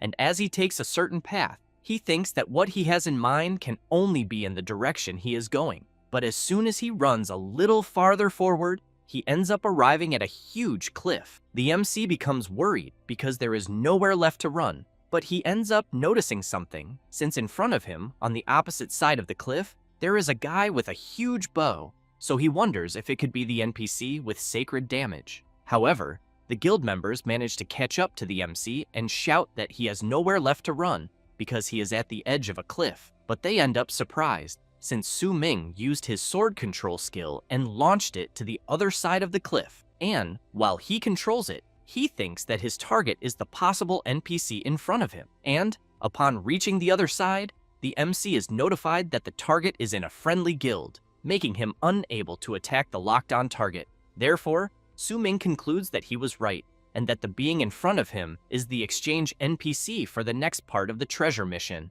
The MC, with the Eye of Perception active, discovers that the half-elf's name is Yu Mian, that he has a hidden Mist Mage class, and that his talent is Magical Affinity, in which half-elf blood runs through his veins, granting him naturally superior intelligence and a very strong affinity with magic. The skills are Hidden Transmission Spell, Appearance Disguise Spell, and Sacred Arrow. Then, Su Ming is notified by the system about the continuation mission of the puzzle branch, in which he needs to help the half-elf guardian hunt the regenerated frozen skeletons through the fusion of chaos.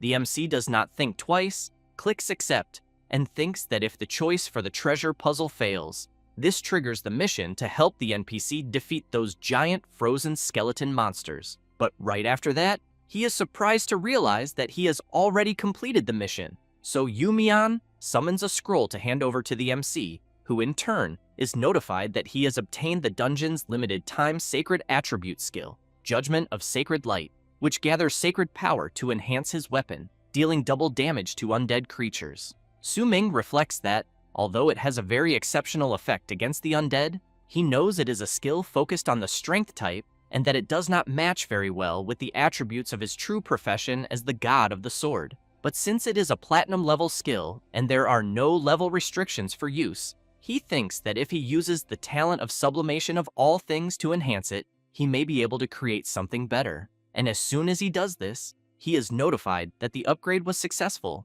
Now he has obtained a diamond level skill. Su Ming is surprised by the skill he has just created. Meanwhile, some guild members are being attacked. Haonan continues attacking, and Beige does too, but comments that on that day, his Dongxing guild will make an exception and cooperate with the Hong Xing guild to fight for their defeated brothers, who were eliminated in the dungeon, and to recover what they lost. The other awakened ones try to resist the attacks, and comment that the leaders of Dongxing and Hong Xing are acting like dogs because they ambush them, until the MC appears, calling out to the guild leaders, who immediately get excited when they see that it is the guy they were chasing. Beige comments that they let the MC escape, but now he has come back only to be eliminated.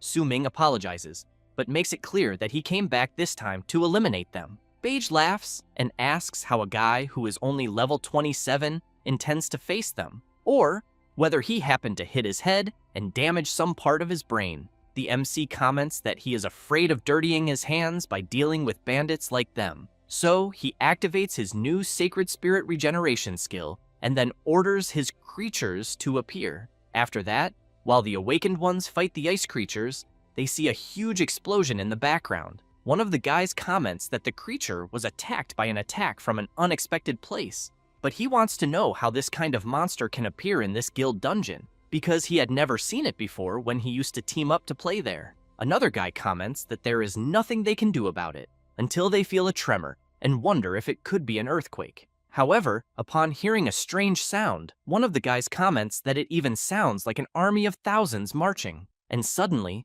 they are all surprised, since they are seeing several skeletons walking through the forest, and conclude that it is indeed an army of thousands. They quickly all run into some bushes to hide while the skeletons walk past. The girl asks her boss if what they are seeing could be someone controlling the skeletons, until they see the MC on top of one of the creatures and immediately want to know why the hell the skeletons are carrying an awakened one. Su Ming remembers moments earlier when he activated his sublimation of all things skill and then successfully achieved the sublimation. Then he realized that what he had done really worked, and that even if it was a dungeon-limited skill scroll, it was still great, especially because he obtained the Sacred Spirit Regeneration skill scroll, an extremely rare, pure, and beautiful Holy Light Resurrection spell. The effect can resurrect all undead creatures that were eliminated in the Marine Ice Corpse nest. Then, Su Ming remembers the group of challengers who answered a simple puzzle question incorrectly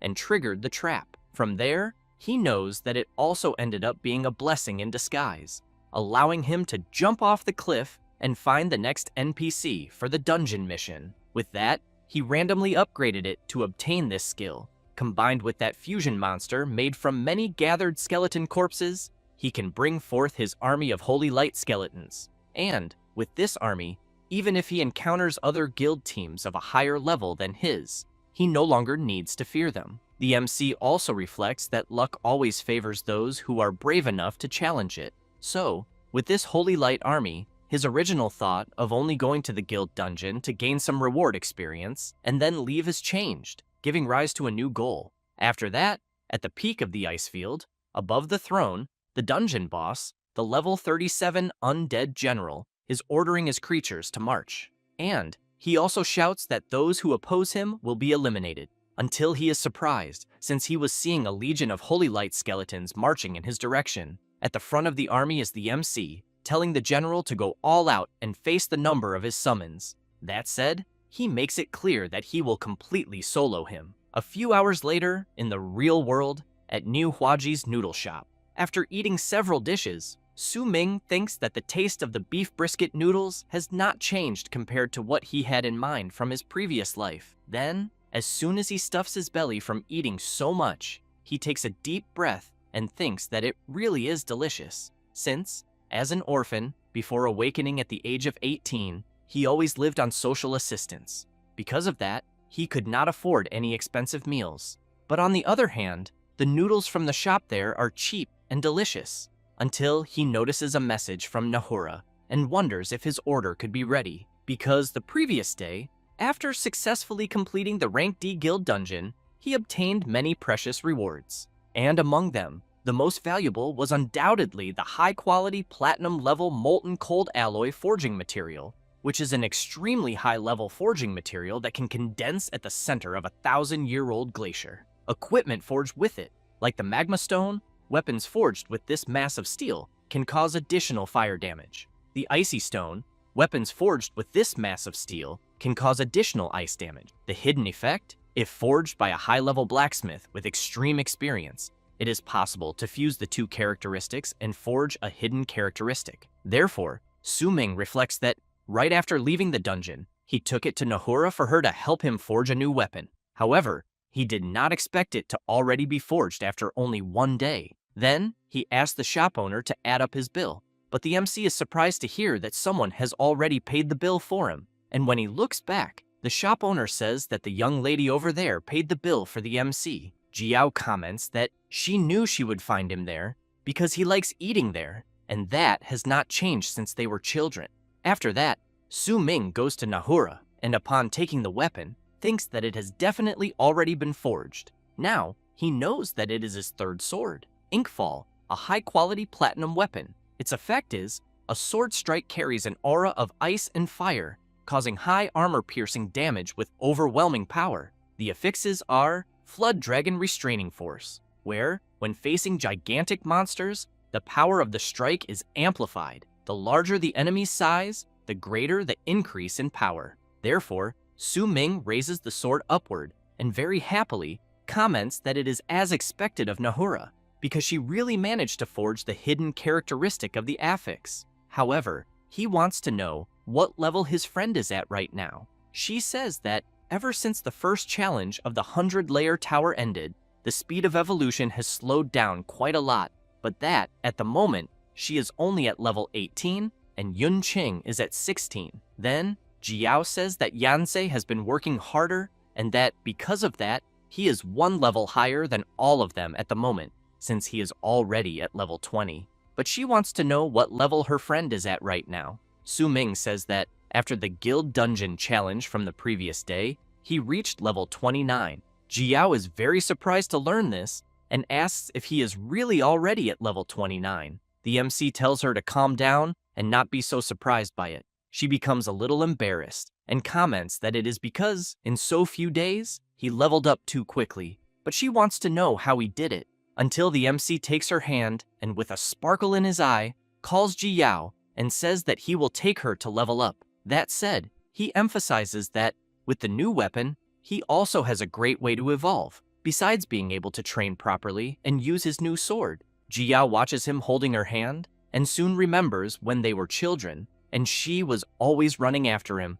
At that time, Su Ming said that he had found something even more incredible and that they should go try it together. But Jiao, being a little clumsy, tripped over a rock and then ended up falling to the ground. But the MC was always by her side, holding her hand, and, while helping her, he smiled and said that she needed to be more careful and that it would be better for her to hold on tight. So, after remembering this, she knows that she can always count on him. A few hours later, just as the MC had said, he took Jiao to clear some dungeons, and while they were doing that, Su Ming also tested his new sword and always helped Jiao level up.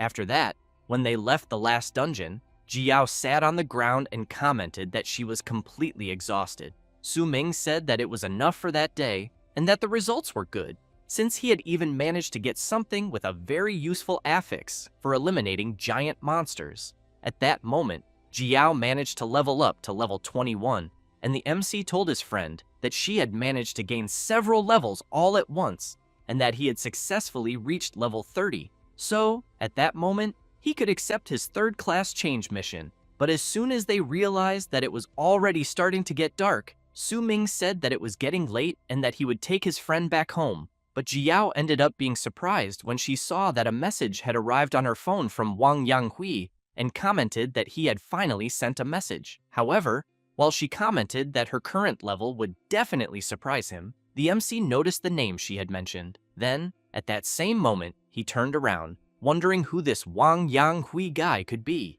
After that, already in the dormitory of the First Academy of Xuanjing City, the MC was watching a small butterfly fly toward the light of the lamp, but he was still intrigued by the name his friend had mentioned earlier and wanted to know who the hell that guy was. Then, he thought that, if he was not mistaken, he remembered that in his previous life, Jiao had never had a friend like that while growing up. However, judging by the expression she had made while waiting for that message back then, he wondered whether that person could possibly be someone very important. However, he started slapping his own face and thought that it did not matter, because Jiao had always been kind since she was little. So, he hoped that she would not be deceived by anyone, especially because he knew that he had to focus on his own business, his third-class change mission. And, when he opened the system and looked at the mission, he realized that it required the collection of some items, which were a giant bear heart, 100 mutant fish scales,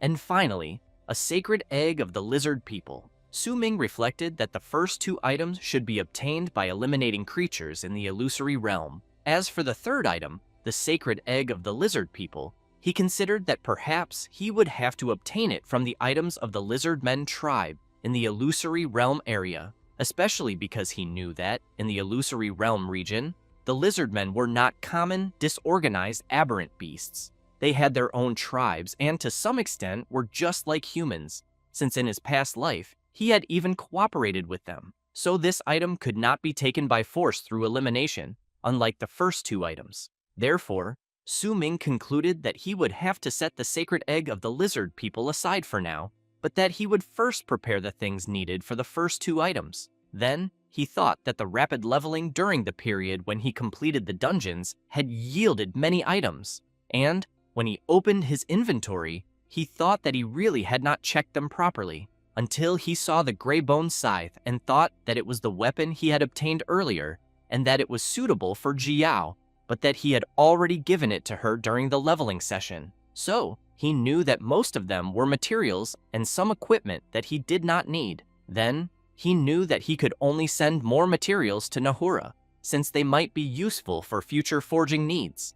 But as for the rest, he could only sell them for money. However, he ended up being surprised by one thing. Su Ming, seeing 2 items in his inventory, reflected that they had been dropped by the boss, who had been eliminated by an overwhelming number of the Holy Light Skeleton Army. And, as soon as he takes the unintentional dead soul in his hand, he discovers that it is an ingredient for potions, an energy essence extracted from the heart of an elite undead. It is an incorporeal magical substance and an excellent material for granting immunity to death. It possesses powerful energy and, when mixed into potions, can provide a temporary death immunity effect lasting from 0.1 to 1 second. But the effect of direct consumption is instant death. Su Ming reflects that having the function of immunity to death must be one of the few valuable spoils of war from the dungeon he completed. But as for the second diamond quality weapon, he thinks it is a pity that only a weapon requiring mace mastery can be used.